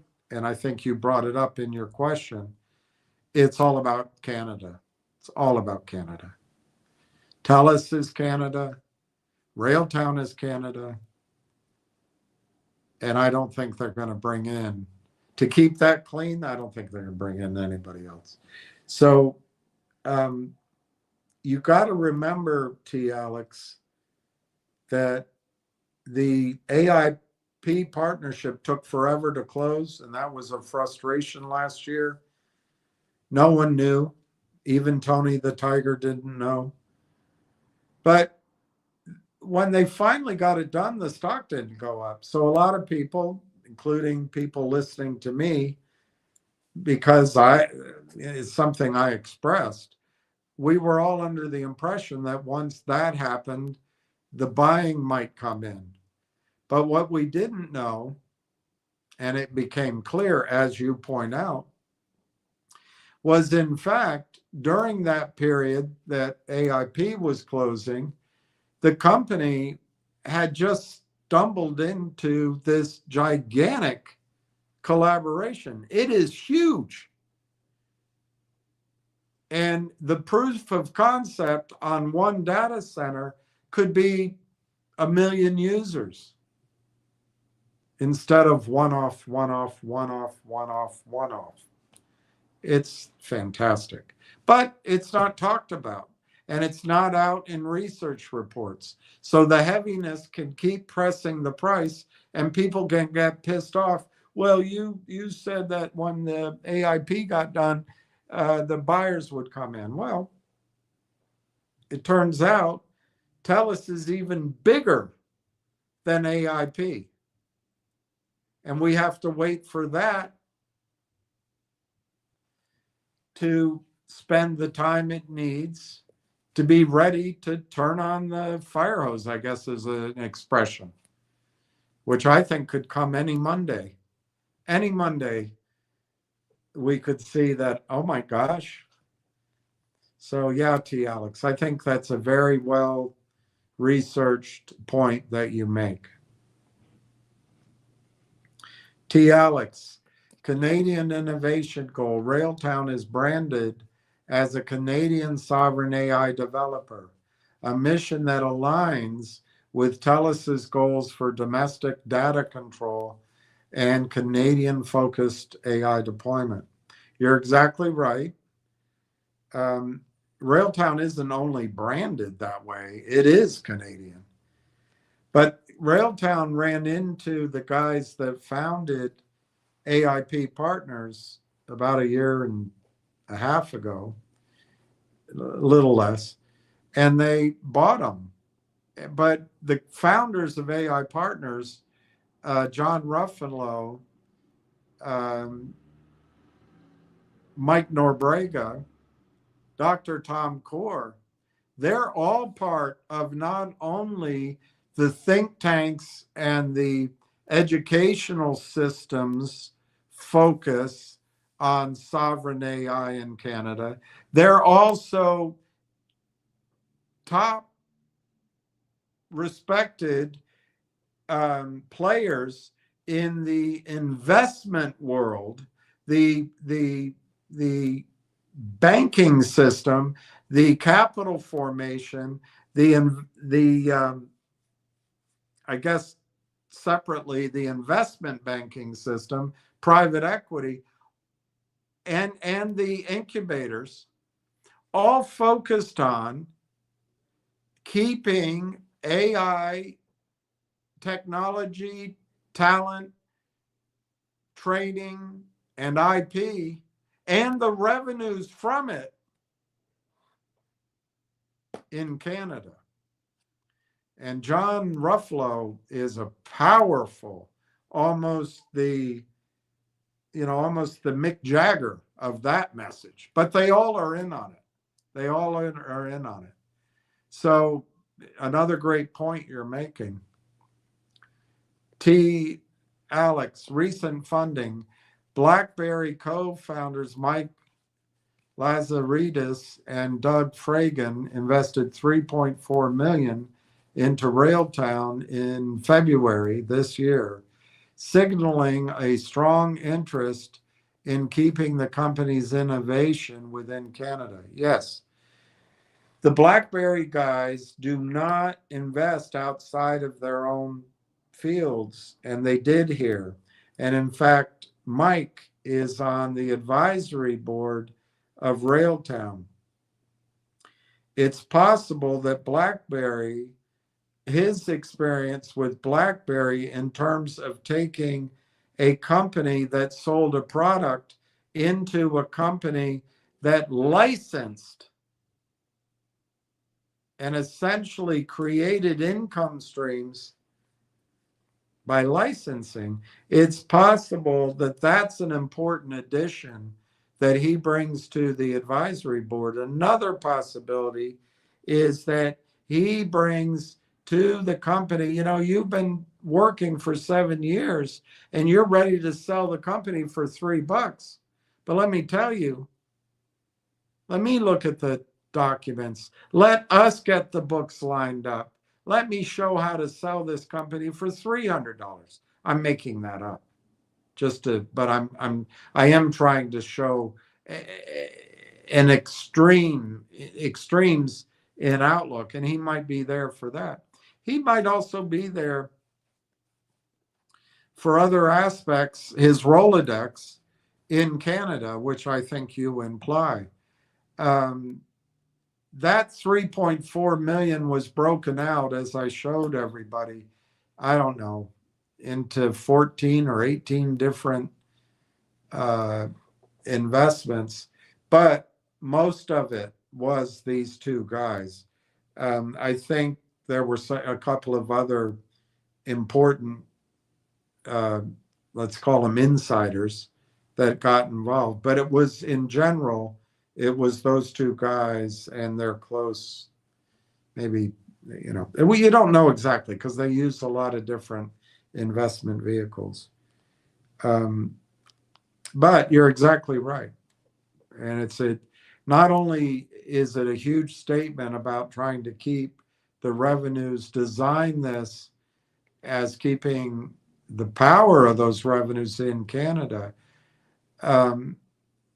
I think these guys know how to design an international company.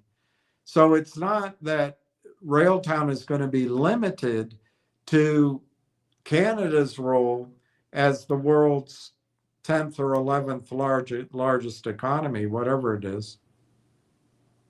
Might be smaller than that. I can't remember. But I think it's in the 10th or 11th in the world in the technology space. Well, that's big and it's growing. But the revenue can come from the entire world as long as the IP, and I don't know my vocabulary, the licensing stays in Canada. And this might be why this guy in particular is so critical to the advisory board. But I think you're right about, I go further, but I think you're correct about signaling a strong interest. Donna, William, my husband won't give me any more money to buy Railtown. He thinks I have enough Railtown. You do. You do have enough.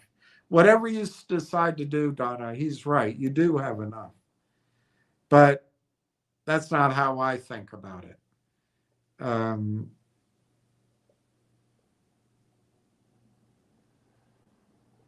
analogy I use a lot, which maybe isn't really appropriate now that, you know, everything's different.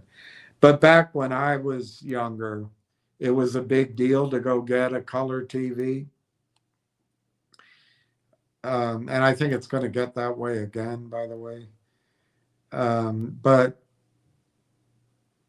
you could go to the store, they're all turned on, or you could go to more than one. We used to have different choices, American, Sony, you could go. Now you pretty much go to one or two stores, I suppose, or you order it online or you go to Costco. But anyway, back then you would go and you try to make your decision, and your husband might be there and say, Donna, just get that one. It's big enough. You don't need that. It's too much. And you don't need that one. That's good enough, your husband tells you. And it's true. It's true. It probably is. But I never knew anybody in my years that ever got home and said, I wish I bought a smaller color TV. There were so many situations where I was there, come back, I wish we could have put the bigger one here. So that's how I see it. I think I showed you my examples.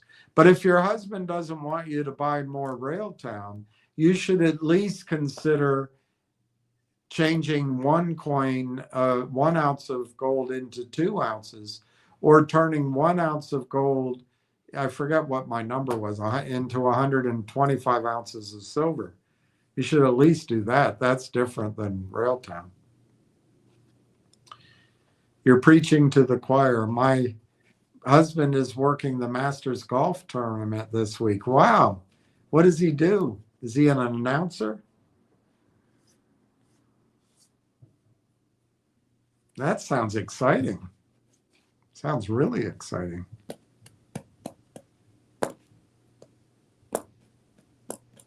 So my answer is get the money from your sister or get the money from your son. I'm a bad influence. Your husband would say I'm a bad influence. Donna, does the gold coin have sentimental value to you? Ricky asks. Donna says, I sold Railtown in November and I lost money and I was retired. He gave me the cash to buy $5,000 worth of shares, and I told him I would be content. My sister and I agreed we'll sell the gold coin if we want to buy. Yeah, the only thing I would ask your husband's probably going to block it anyway. But I just want to emphasize, Donna, if you do decide to sell the coin, and your sister does, to buy Railtown, I really think you have to front load your purchase of Railtown now. Now, I've said that for a while. And it turns out, as people here point out, that I'm a piece of shit. I've gotten it wrong, whatever. I don't know anybody that can predict everything correctly every time. But I think there's a real risk that any given Monday or Tuesday, the price doubles or triples. So I think whatever you can do, even if you borrow it from your CD account, if you've intended to sell, or you borrow it from somebody other than your husband, borrow it, sell the coin. The coin might take a week or 2 or 3 weeks. That might be okay. A week or so might be okay. But if it's going to take a month and there's a source of the money, I would do that. But no, I get it. I get it, Donna. You, and by the way, you do have a great position.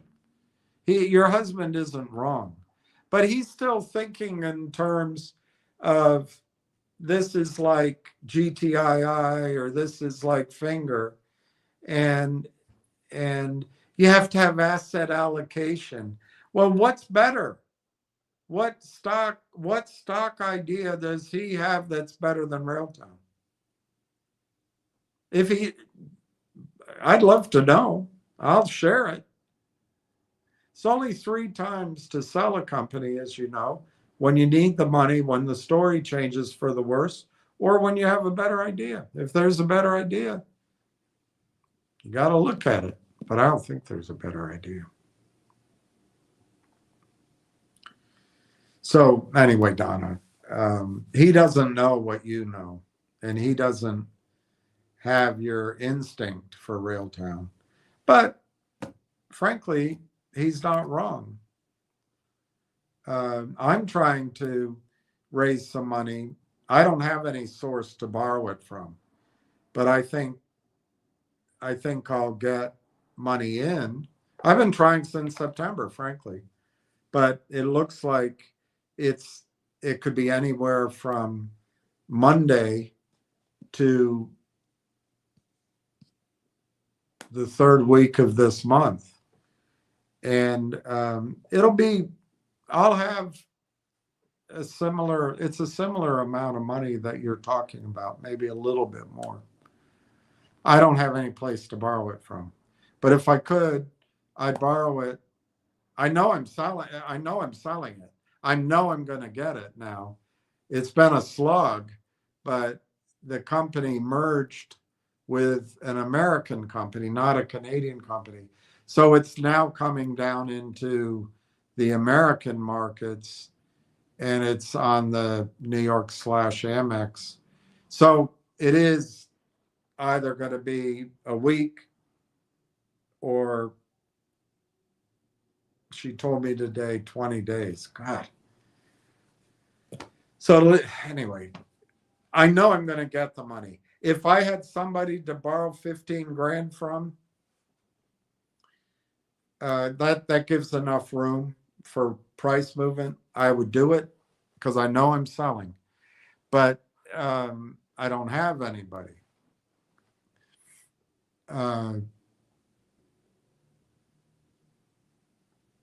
So what I forgot my point, Donna. Now I remember it.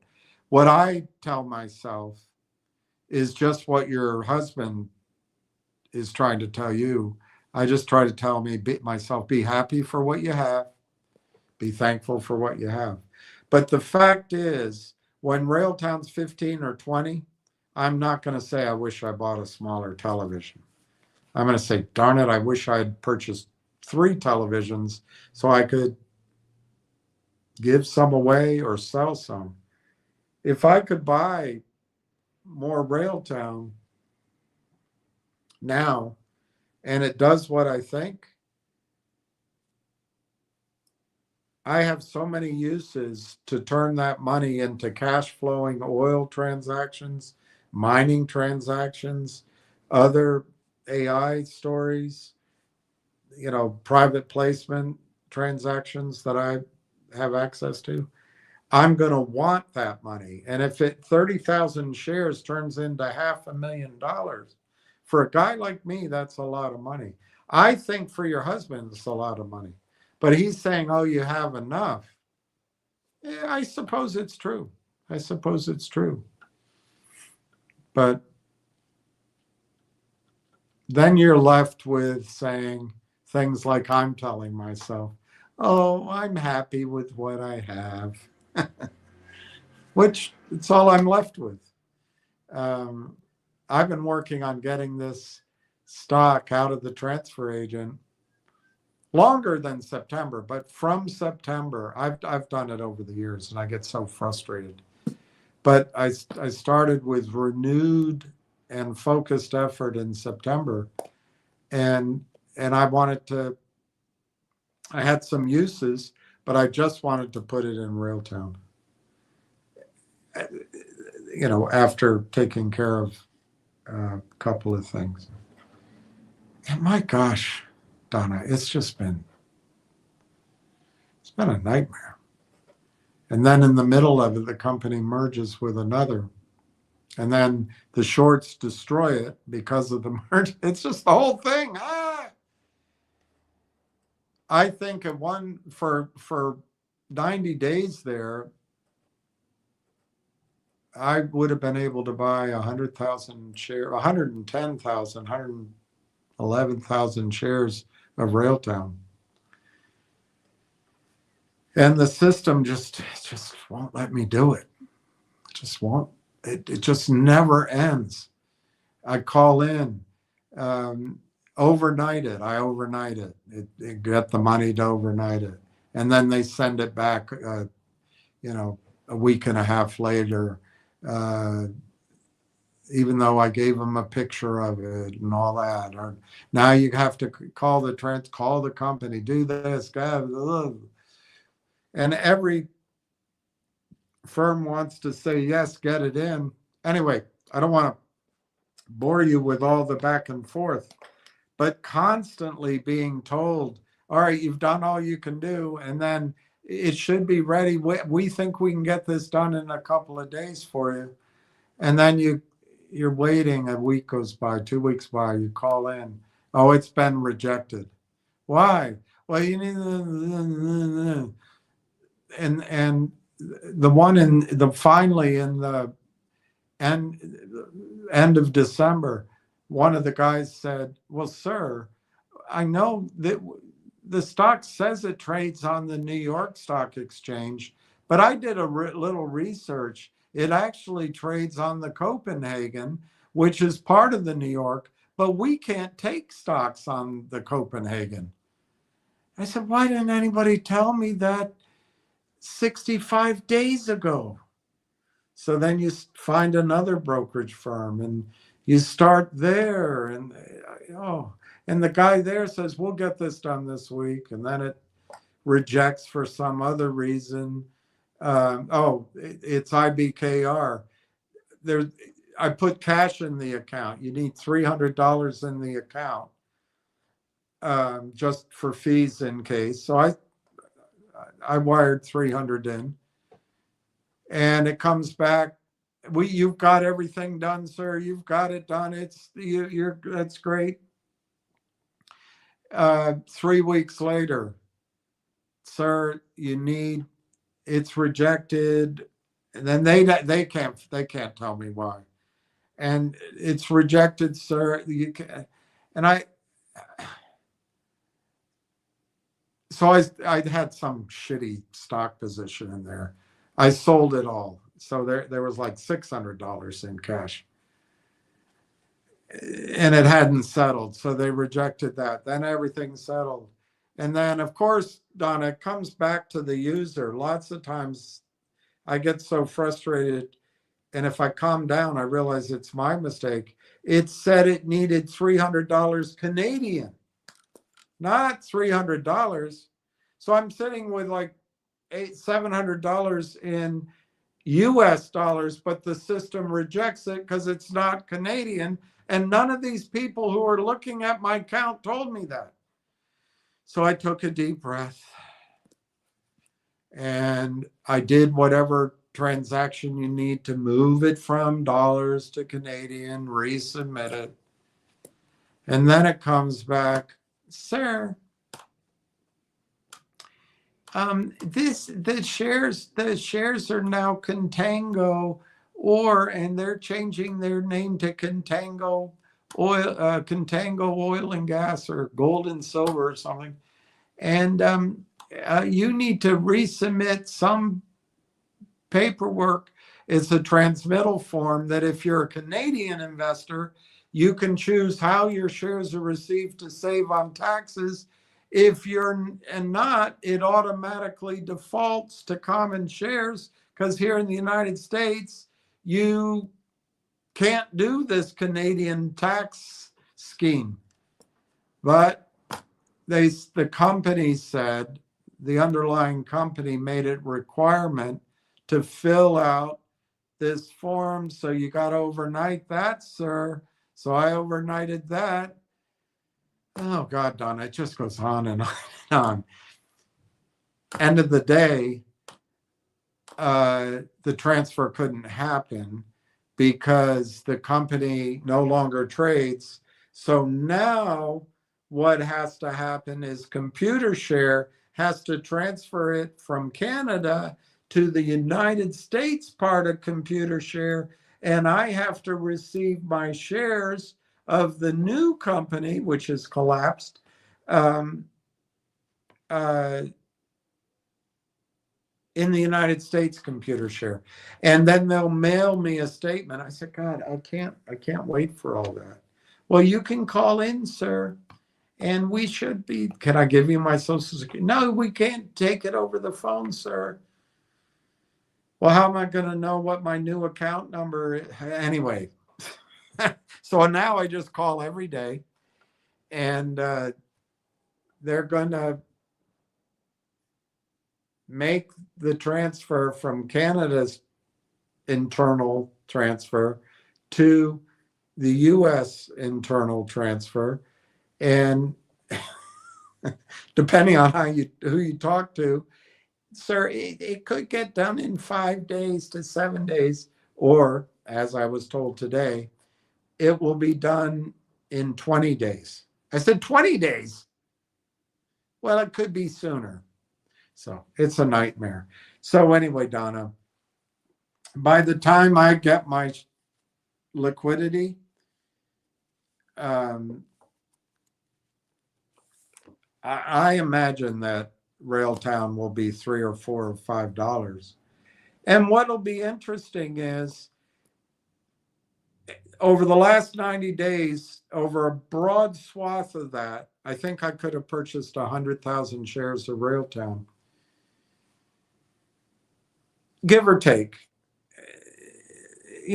Let's say 95 to 112, 11, something, depending. Each day I would look at it. What happens if I get the liquidity and Railtown's move and all I can buy is 10,000 shares? Well, you know what? I might still do it. Why? Because if Railtown moves from, let's say,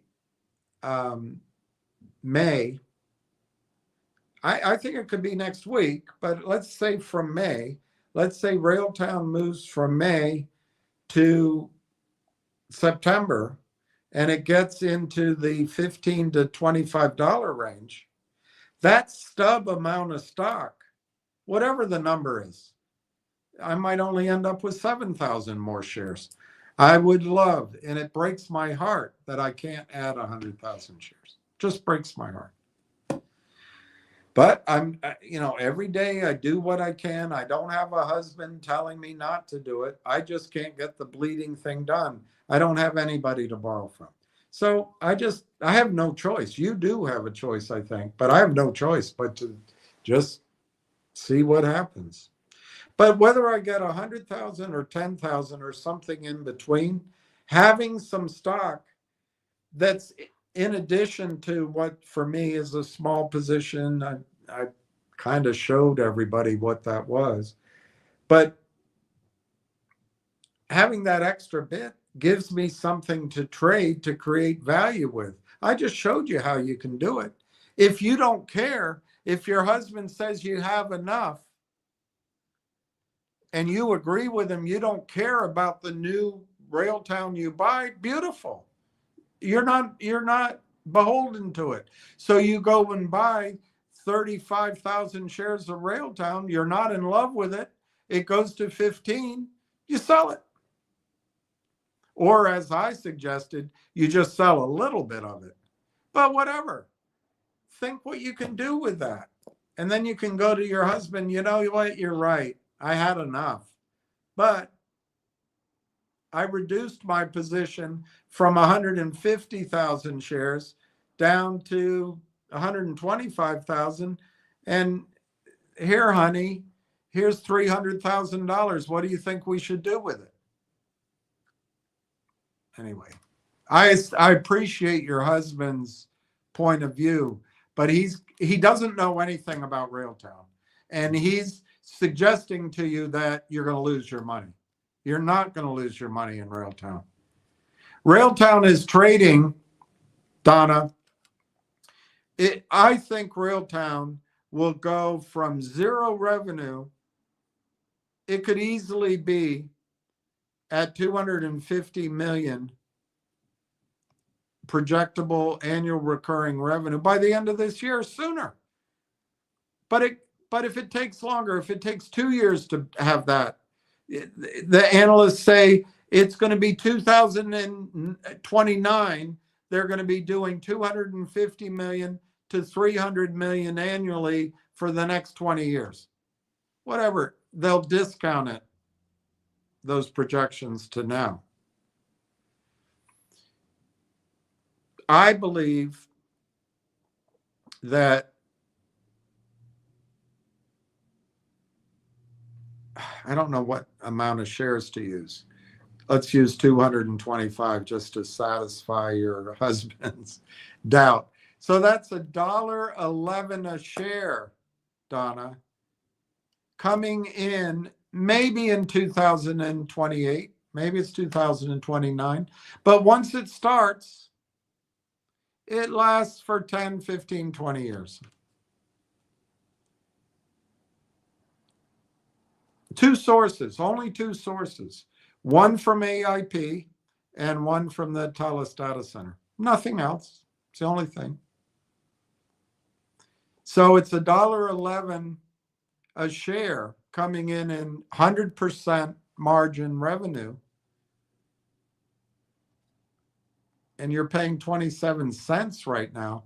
Your stock, your company will be paying you 4 times, or it'll be earning 4 times what you're paying for the stock every single year. And your husband says, you've got enough? What's he smoking? How can you have enough of that? How can you have enough? You're paying 27 cents and it's going to be doing well over $1 a year, not only in gross revenue, but in net revenue, over $1 a year in cash flow, in profit per share that's going to go on until you die. How can you have enough of that? You can't have enough of that. It doesn't make any sense. Well, honey, I know you're going to, here's another way to look at it. At $1.11, we won't use 50 multiple. We won't use 75 multiple. We won't use 35 multiple. All the range of this hot space and the growth to get to that kind of revenue, the growth is going to be explosive. But let's just use 20x. 20x. That's a $22 stock. So your husband's saying to you, honey, if I understand it correctly, you're paying 27 cents now. And the stock, you see, this is what he doesn't believe because he hasn't studied it. But the stock is going to go to $22 a share. So you're telling me, honey, you're going to make 80x. Any money you put in Railtown today, potentially within 9 months or a year, you're going to make 80 times your money. You already have enough.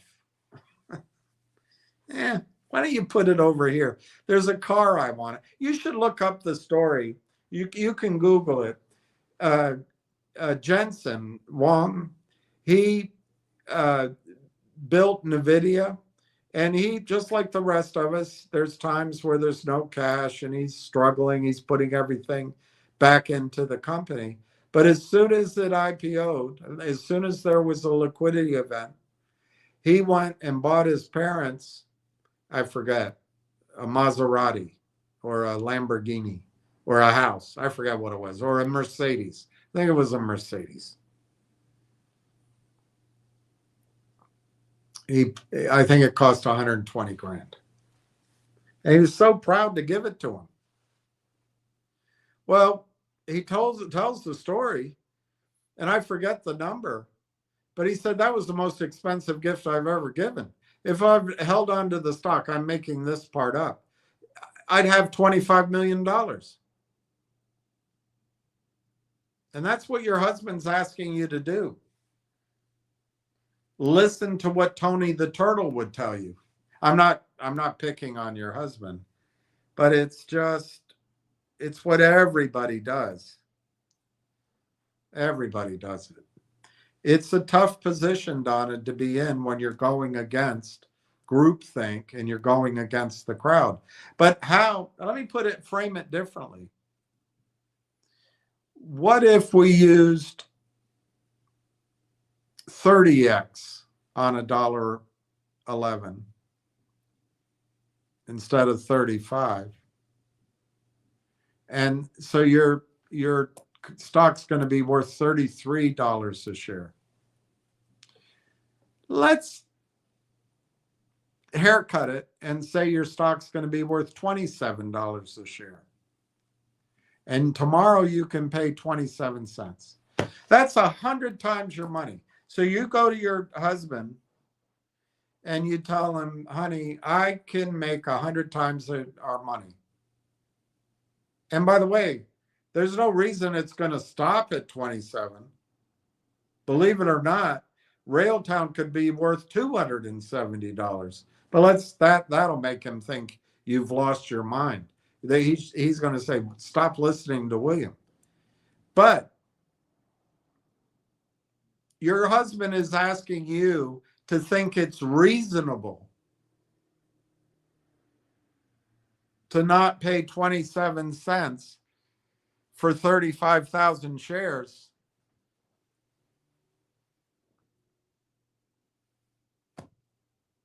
When it could be worth 100 times your money at some time in the future. I mean, if he doesn't care, why should he care? Let me put it another way. 100 times 10,000. I mean, you know the answer. It's $1 million. And your husband's saying you have enough? Do you think if you went to your husband in, let's say, 1 year from now, and you said, honey, I've been thinking about it. You're absolutely right. I didn't need those 35,000 shares of Railtown. Or 37,000, whatever it was. Call it 40,000. I didn't need those 40,000 shares of Railtown. So I sold them. Good for you, honey. Good for you, honey. So proud of you. Why didn't you tell me sooner? Well, I didn't sell them last year. I just sold them this year. Oh, well, so you did hold on to it. Well, that's all right. You finally did the right thing and you got out of it. So what are you going to do with the 10 grand? Well, no. I just sold them, but it's $1 million. Do you think he'd tell you to give back the $990,000? Do you think he'd ask you to give it to charity? I think his advice is insane. But I understand it at the same time. I do understand it. That's why he's working the masters and I'm talking to you over YouTube. So I understand it. It's just a different mindset.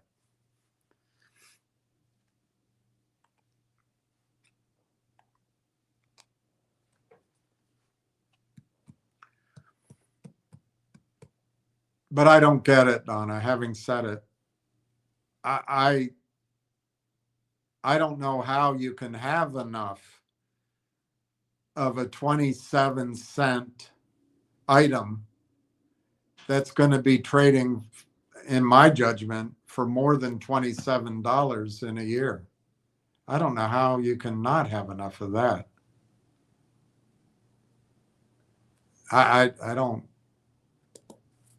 I probably said that the wrong way.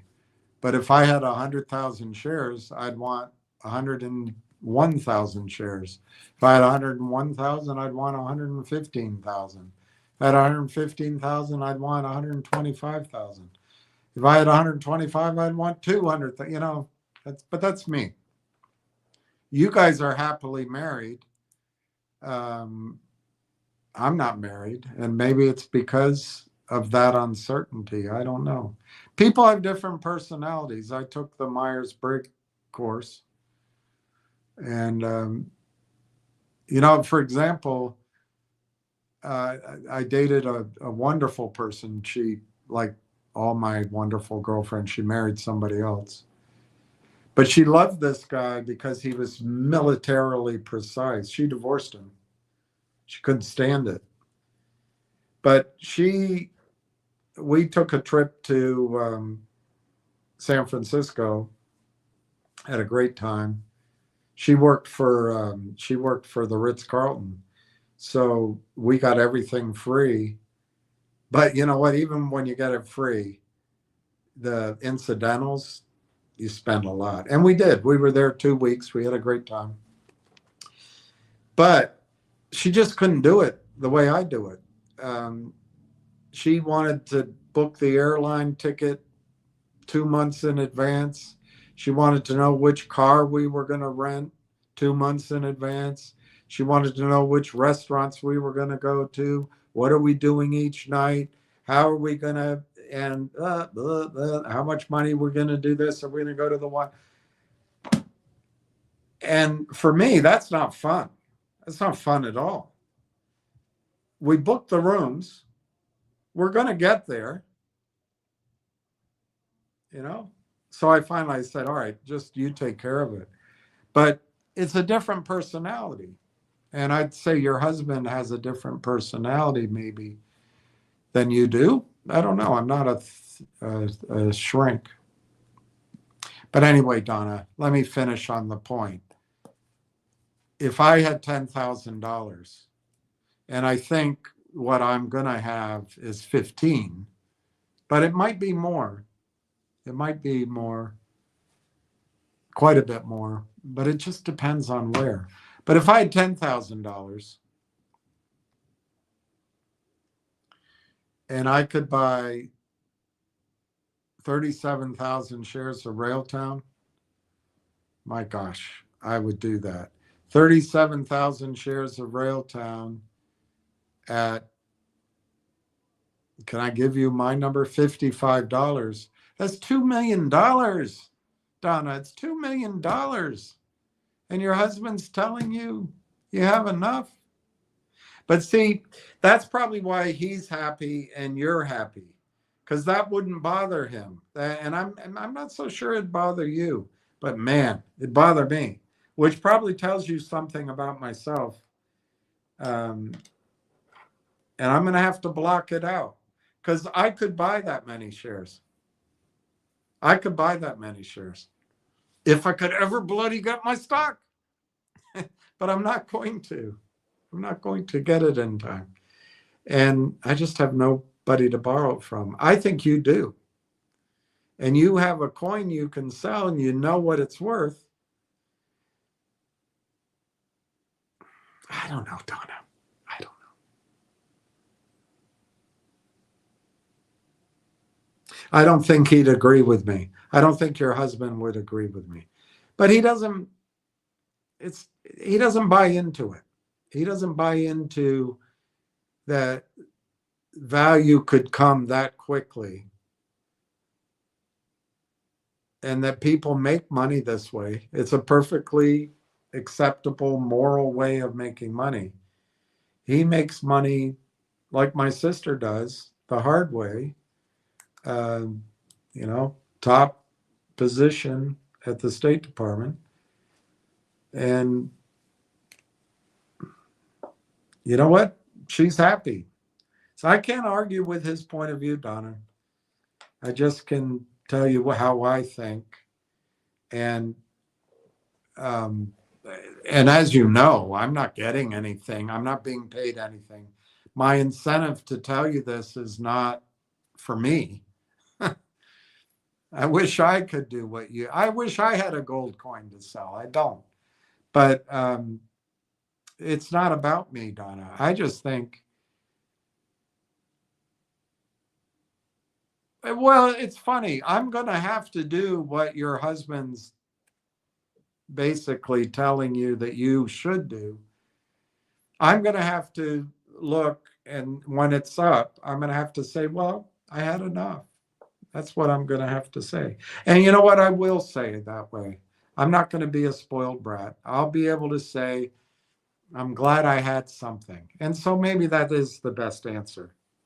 But as far as I can tell, Donna, by borrowing from him or your somebody and selling that coin, you're not increasing the risk to your financial house at all.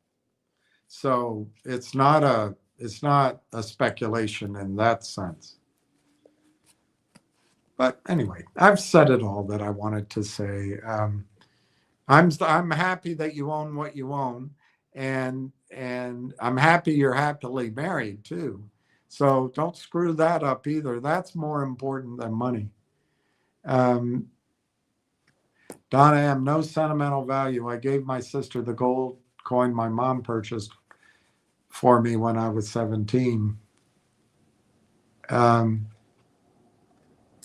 still have 540K. Yeah, exactly. If you're using the example I was saying. Donna, she wears that one. The one we're selling has been sitting in a safe at my house. I brought it to Florida because I knew my sister was coming here. I bought 40 1-ounce silver coins worth, oh, you brought 40 silver coins. All right, worth 111 each. Silver's trickier. I wish I would sell the silver and buy Railtown now if I had it. But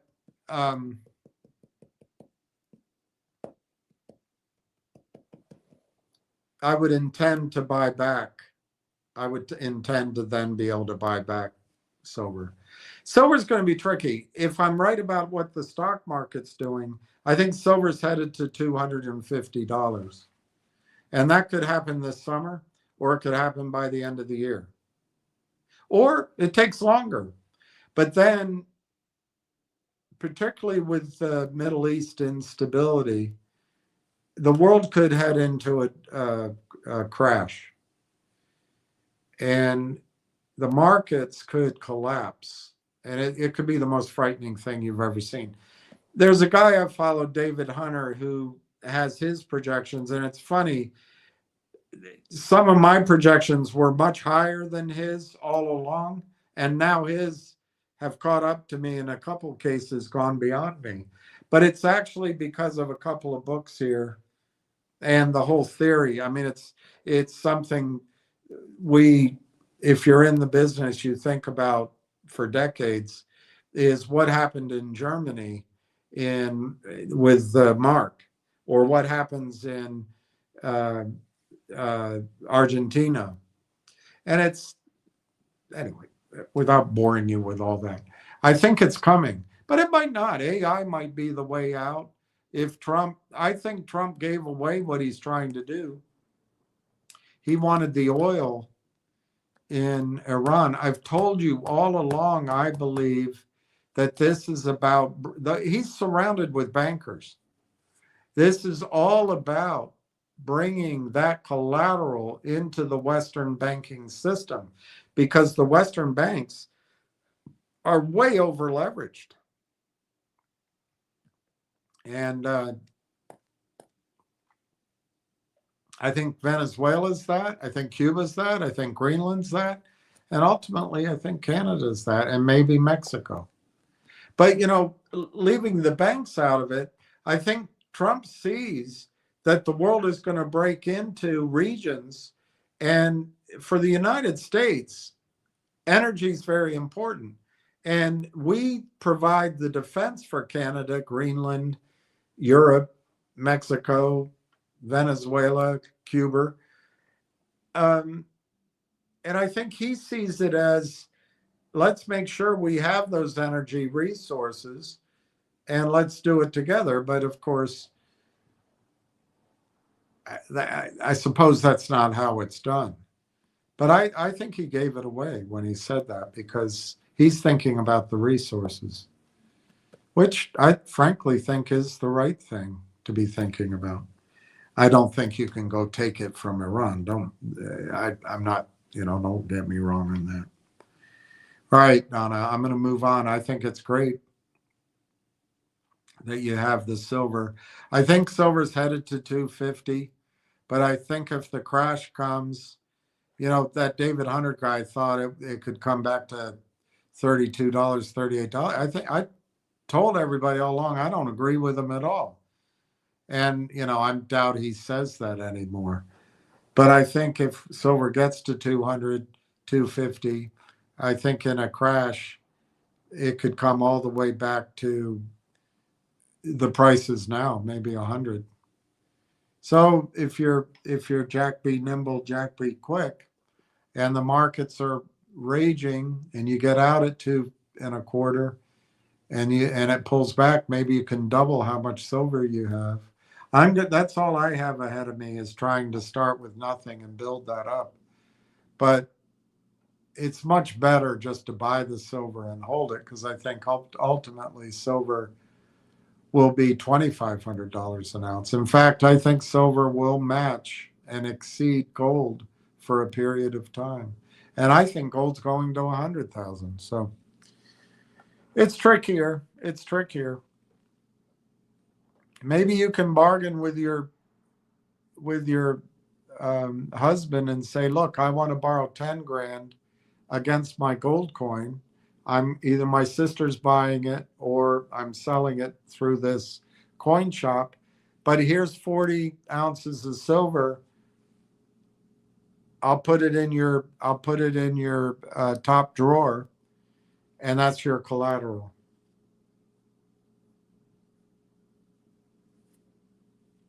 I don't know. I just don't get it. But that's because I believe in the story of Railtown. Your husband doesn't. And he's only looking out for you, by the way. He loves you. He doesn't want you to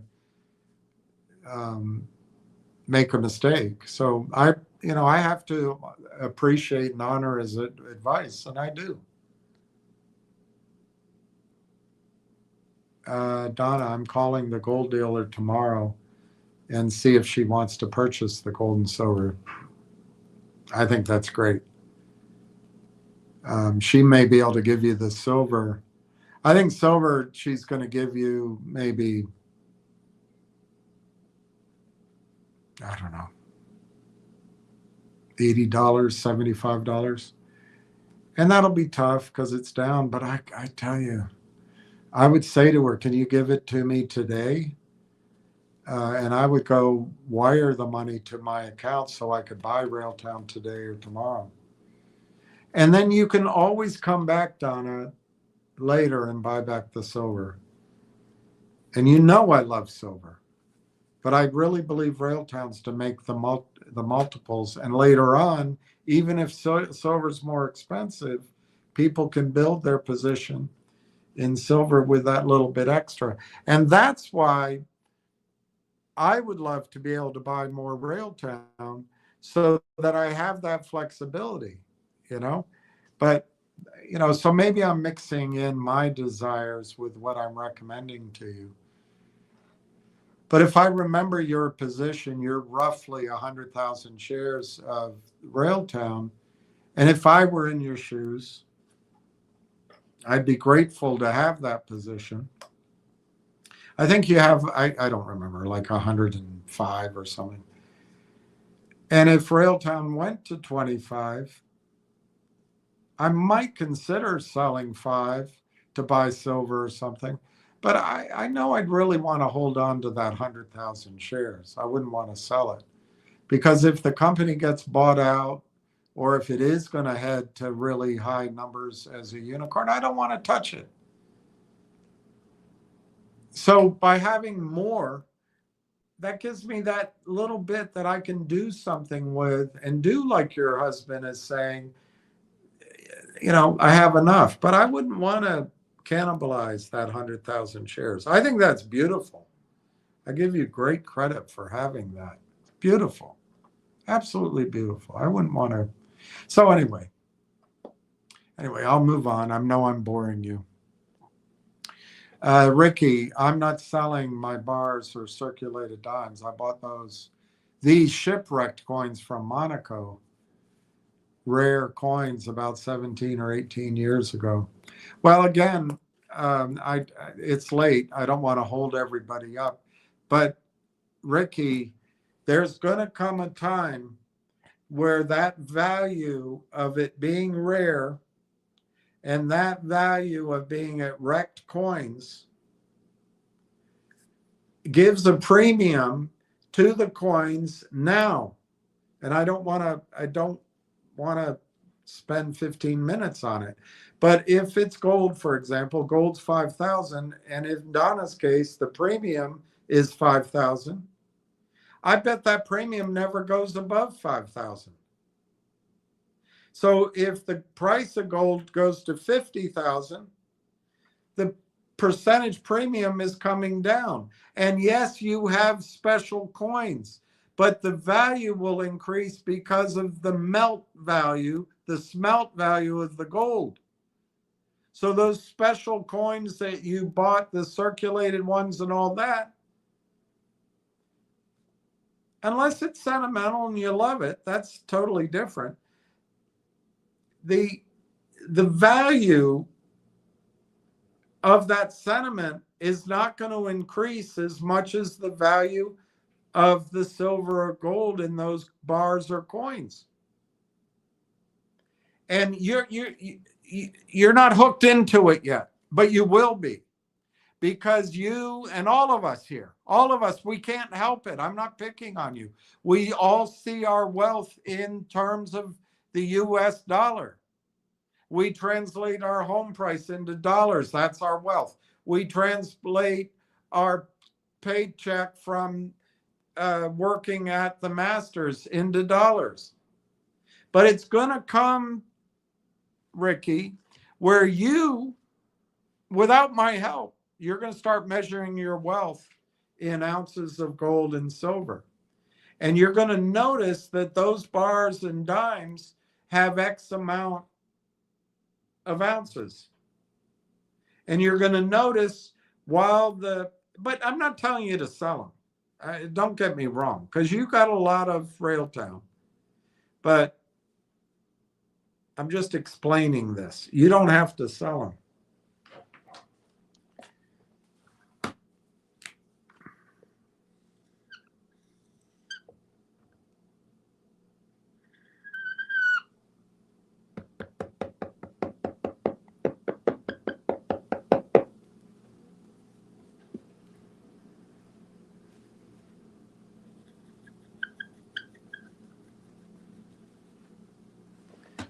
If we're talking gold, right now, Ricky, your position is worth this much if it's melted down. but it's worth all of this because of sentiment, because it's a shipwreck, because somebody told you at Monaco rare coins it is. They don't believe it because they sold it to you. But what's going to happen, and I this chart is too small, but as the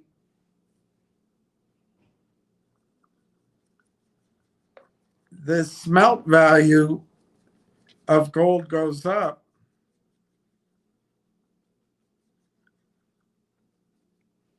I don't know how to draw it, but this is going to stay the same.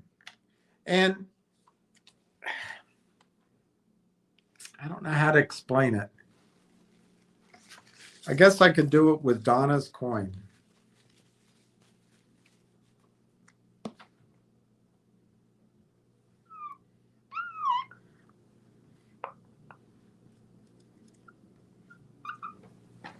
Right now, Donna's coin has 100% premium on it. But I see a time, maybe 5-10 years from now, when gold goes up, that premium might be 10%. And that looks the same as this because I don't know how to draw. But if, like I showed the example, the opportunity cost of hanging on to sentimental value is very high. And you're going to notice it, Ricky. You're going to want ounces. Ounces will be more valuable than the sentimental value. But I'm not telling you to sell it. You have plenty of Railtown, and you can sell some Railtown if this all works out and buy silver and gold at that time. So I don't know what you have. All I'm telling you is sentimental value is not going to be as valuable to you in the future when gold is $40,000 an ounce and silver is $2,000 on its way to $8,000 an ounce. You're going to wish you had more ounces, less sentiment, more ounces, because the sentiment's not going to go up. Nobody's going to buy your sentiment.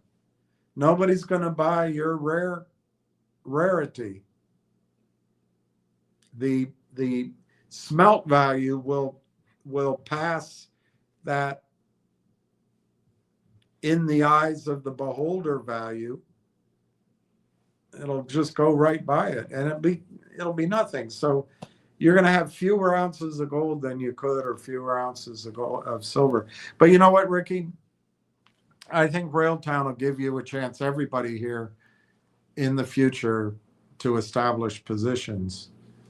But anyway, all right, I'm going to move on. 1853, so Chile 50C recovered treasure. That sounds exciting.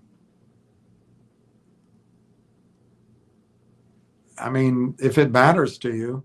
I used to have a stamp collection, and it got lost in storage because we moved so much. And I had all the stamps of Malaysia and Singapore, China from, now it would be 100 years ago, and Soviet Union and Russia.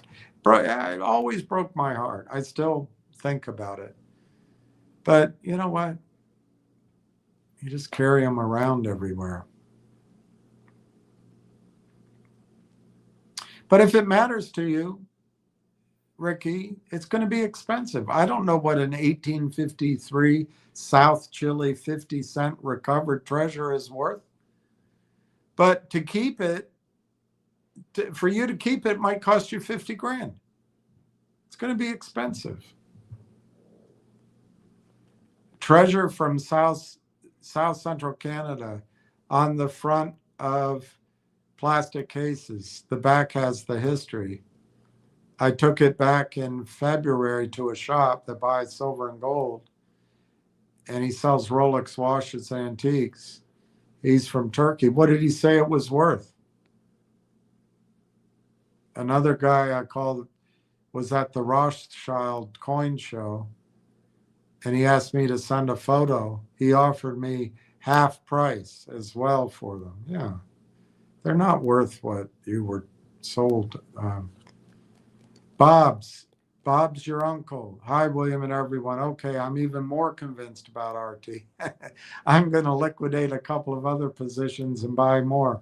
Go for 450 or 500. You're the best. You guys. I'm just gonna be in awe of you. And the trick is to make sure you realize you deserve it, and to keep you from selling it when Tony the Tiger tells you to, or somebody like that. That's amazing, Bob. But I'll never be a Steve.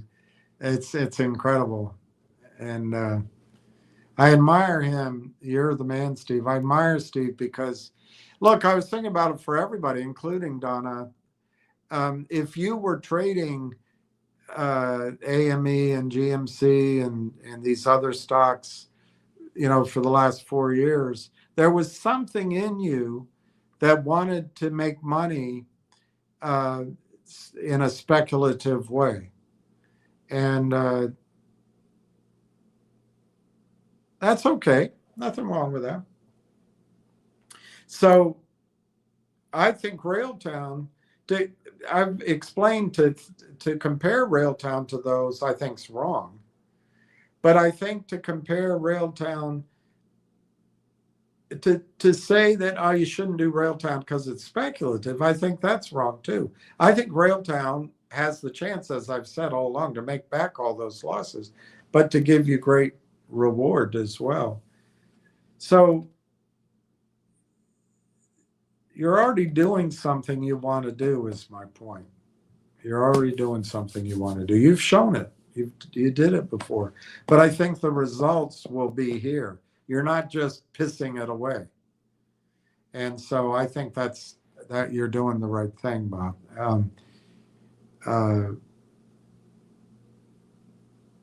It doesn't, we've already seen that timing can be wrong. We've already seen that the heaviness can suppress things. And frankly, if Donald Trump obliterates Iran, or thinks he does, we could go into a world where the stock market stopped working. But I don't know. How do you prepare for that? How do you plan on that?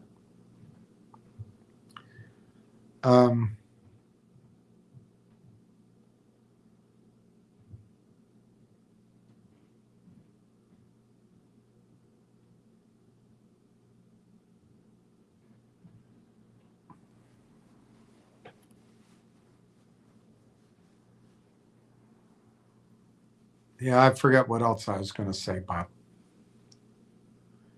Ricky, Brogan, Corey, and Marwan, wasn't that Ricky? They were at the ski slopes and had dinner together at Big Moose Knuckles Lodge. I like that name. Yeah, I remember they were in my head, maybe it was skiing. After skiing, they were like having a drink or dinner maybe. And yeah, you're right. That's good memory. Ricky, didn't your husband purchase some shares a few weeks ago? That's addressed to Donna. Snoopy, hi, Bill and gang. Snoopy, Donna, oh gosh. Snoopy says, Donna, I have heard silver is being pre-bought at $90 an ounce for December.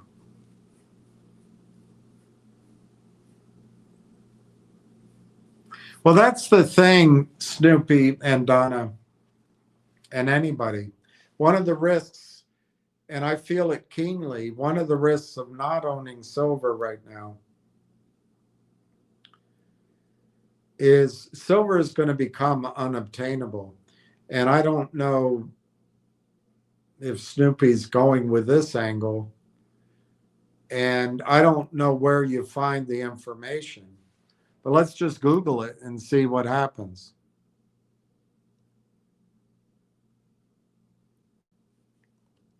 Here's what I'm going to ask. how many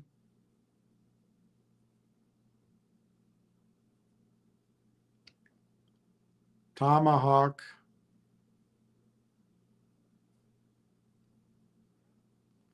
missiles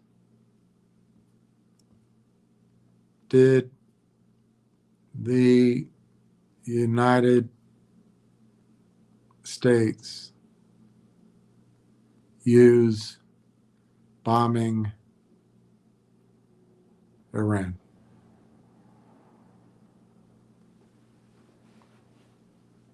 As of late March, the United States has fired over 850 Tomahawk missiles during the first 4 weeks. That's of late March. Epic fury, epic stupidity, epic idiocy, epic hubris. So 850 Tomahawk missiles, Snoopy, 850 Tomahawk missiles. Let's go with that. Times 500. They just exploded 425,000 ounces of silver. Gone. To build back those Tomahawks, they're going to have to buy that silver. And silver can go to, when it's unobtainable, it can go to almost any price. I think silver is more valuable than gold. Silver is highly manipulated. It's suppressed. Those same countries that are now going to hate the United States the way most of the world hated Germany for a while, those same countries, Russia, China, and Iran, they have gold and silver. They don't want dollars. They do not want dollars. And in the Western markets, we love dollars because we've been brainwashed. And it's always worked, or seems to work. But if you watch old movies, it gets confusing. Like they'll hold up a bank for $10,000. You think, oh, that's a lot of risk for 10 grand. But then you got to realize that it's probably worth $1 million or 10 million bucks now. So over the last 20, 30, 40 years, gold, physical gold and physical silver has been moving east. And in the Western banking system, it's about 26 guys. It's just like the stocks you buy. It's all paper silver. It's all fraud. But it can blow up at any time. And so Snoopy, I doubt anybody's paying $90 an ounce right now, but they might be buying futures. And I fully believe silver is going to bust 1,000, 2,000. I made it clear. I think silver is going to go to par with gold, and I think gold's going to go over 100,000. So make no mistake about it. I love silver, but and I would love that Railtown we're already trading for $80, but it's not. So we got to go with the lay of our land. I mean, anyway, enough said, Bob. Thanks for your hard work. In part, my conviction has grown by day.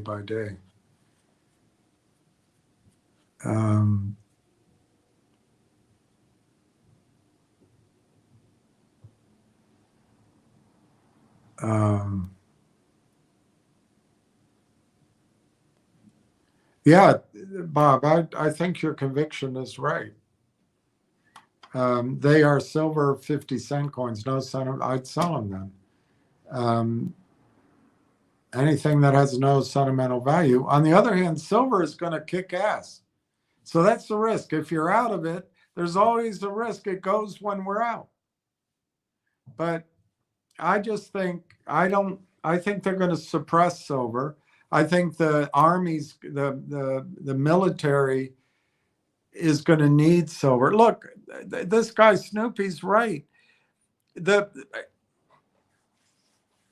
I wish I had eaten dinner, but the futures markets, the London, Chicago, New York, it's all fraud. They sell an entire year's worth of production in an hour, in a day, suppressing the price.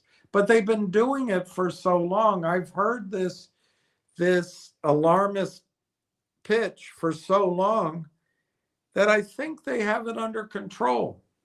The problem comes when and Elon Musk needs silver for his satellites. And NVIDIA needs silver for their chips. China needs silver to build out their Navy. And the United States of America, in a sheer act of monumental stupidity, believes the lying mouth of Benjamin Netanyahu. And they use up their entire inventory of missiles. So when you have Musk, NVIDIA, IBM,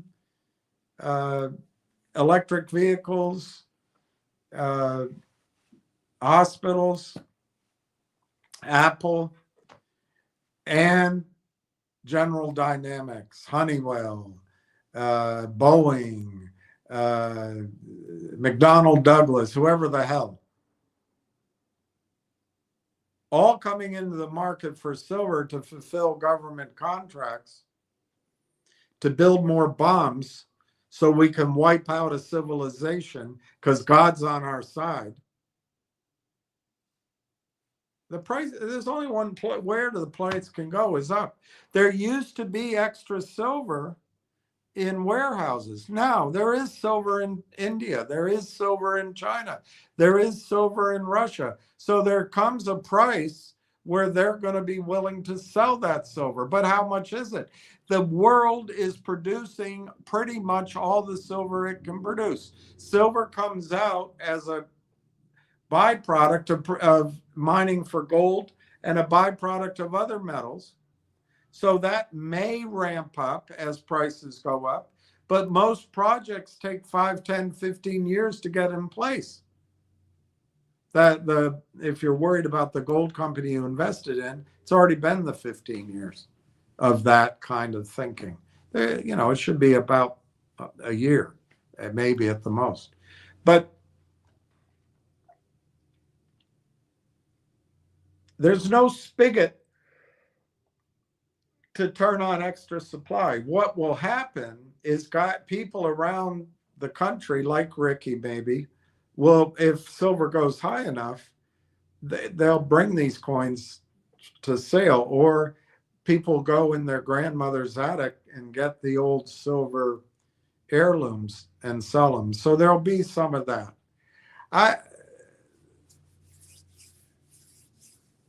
I don't think silver's going to 900 straight, but Snoopy might be right. That's the risk when you're out, particularly if there's a panic, and particularly if it becomes unobtainable. So, but I doubt anybody's paying $900 today for something they can go buy for $80. But they could be buying futures or doing derivatives to benefit if it goes to 900. And I fully believe silver could go in a squeeze. Hell, it could go $2,000-$3,000 and it could just be limit up for weeks. And I don't own any, and neither does a man I wish did.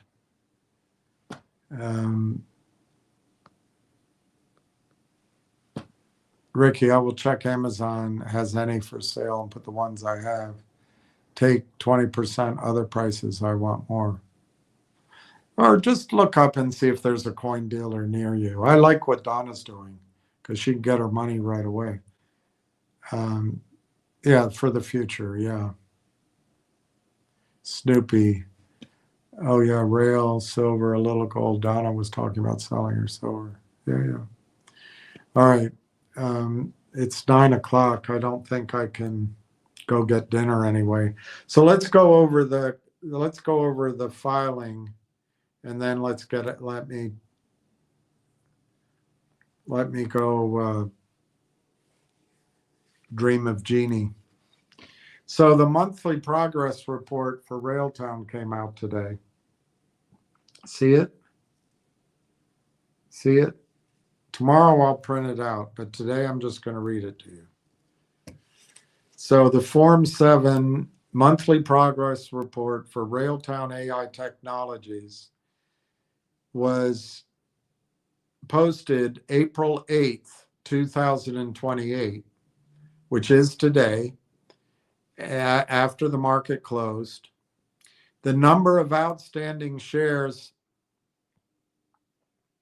is 213 million.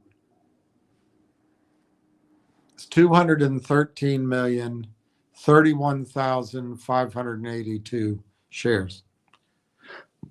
That's the issued and outstanding.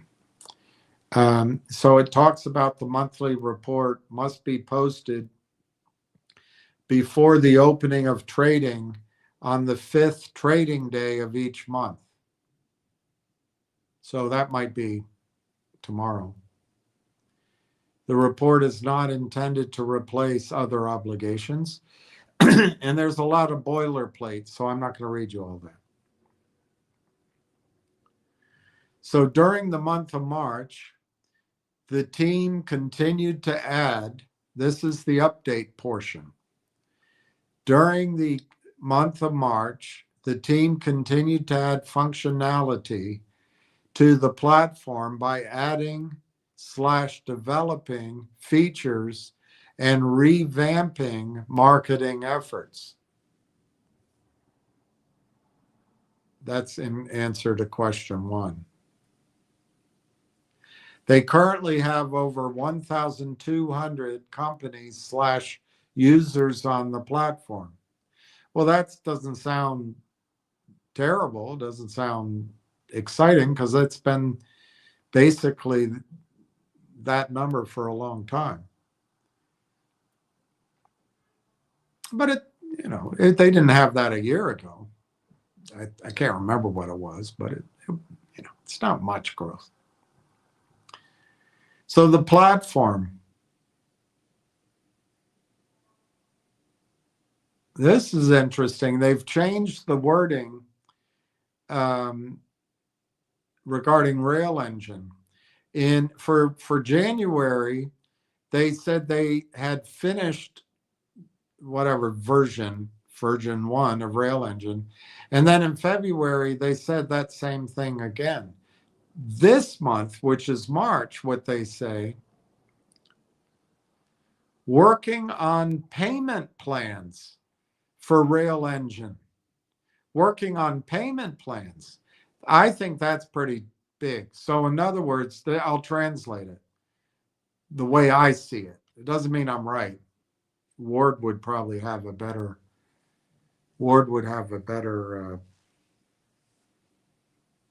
view.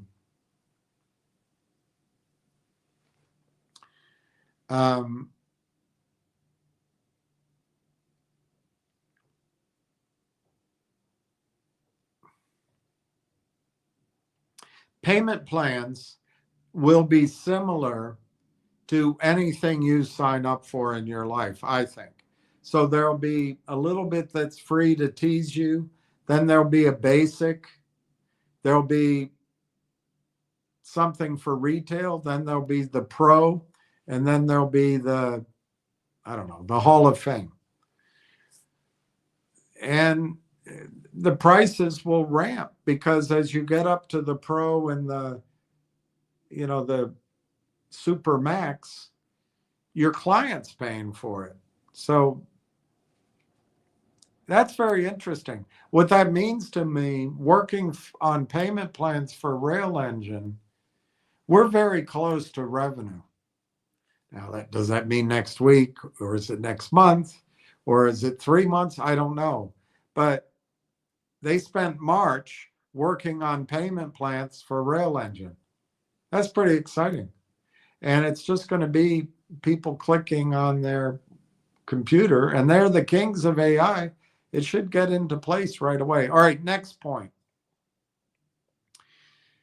Allow users to purchase, downgrade, and upgrade Rail Engine plans. Oh, just what I just described. So they're working on allowing users to purchase, downgrade, and upgrade Rail Engine plans. Fantastic. How long does that take? Continue working on EngineWorks, a new website portal for sharing news, articles, and samples for Rail Engine. Adding evaluation support for Railtrack's agents on Conductor platform. So that was the work they did on the platform. Under work they did on AI, they finished the following features.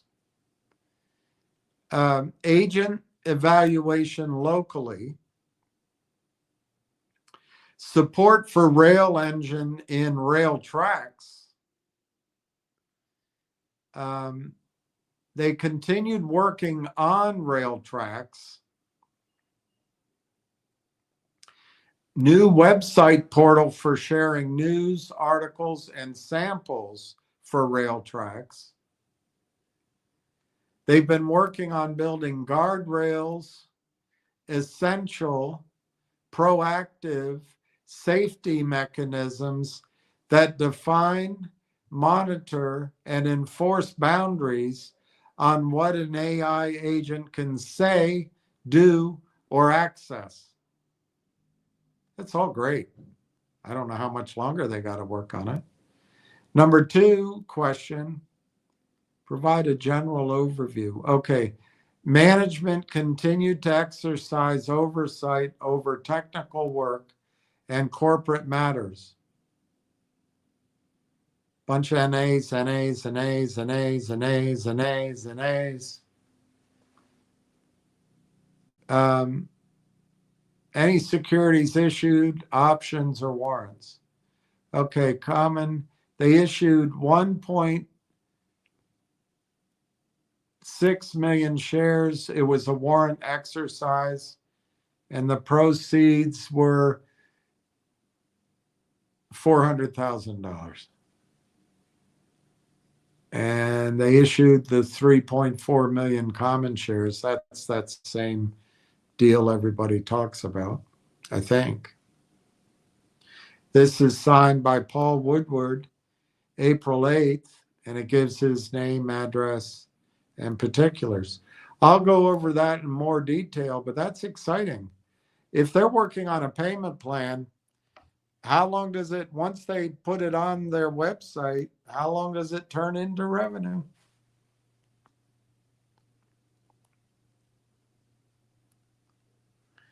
Thank you again, Bill. Don't always comment, but do enjoy your commitment. You rock. And I roll. I think it should be called the Ayatollah's Toll or the Ayatollah's Tollah. I think it's a great idea. $1 million a boat. Money goes to Iran, Oman, maybe Yemen, maybe the UAE in some split. And goes to people, not just the top. Maybe there's something in there for international. Maybe it can go to Palestinians too. But whatever, I think it's great because if there's revenue, people will take care of it. They won't bomb it.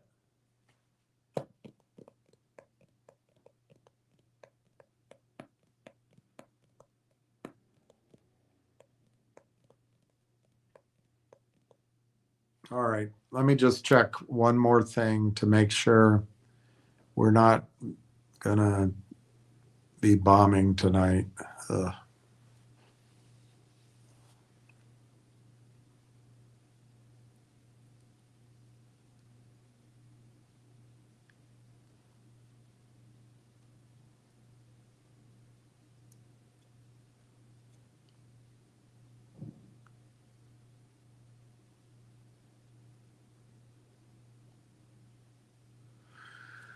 All right, I'm going to sign out because I'm tired. I wish I had gone out to eat, but um, I'm dropping off quickly. So thank you for signing in. I think we're getting close. I think you learned a little more about my thinking, Donna. um, and let's see what tomorrow brings, or next week, or the following week. Just in general, I pray for peace in the Middle East, everywhere. I pray for the children and the civilians in Israel that are living in fear, have been hurt, have been killed, their families. I pray for the families, the children, the civilians who have been killed, living in fear in Iran, and of course, all of the countries that have been attacked, and all of the U.S. military personnel, and the personnel of all the countries. I pray for all of them, and I pray for peace there. I'm very thankful that Trump pulled back and that Pakistan has been so critical. I wish that Trump would use different negotiators than Zionists.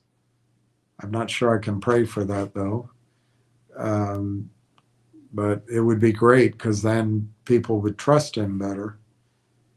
And anyway, I pray for peace. I pray for peace for each of you tonight. And we'll see you tomorrow.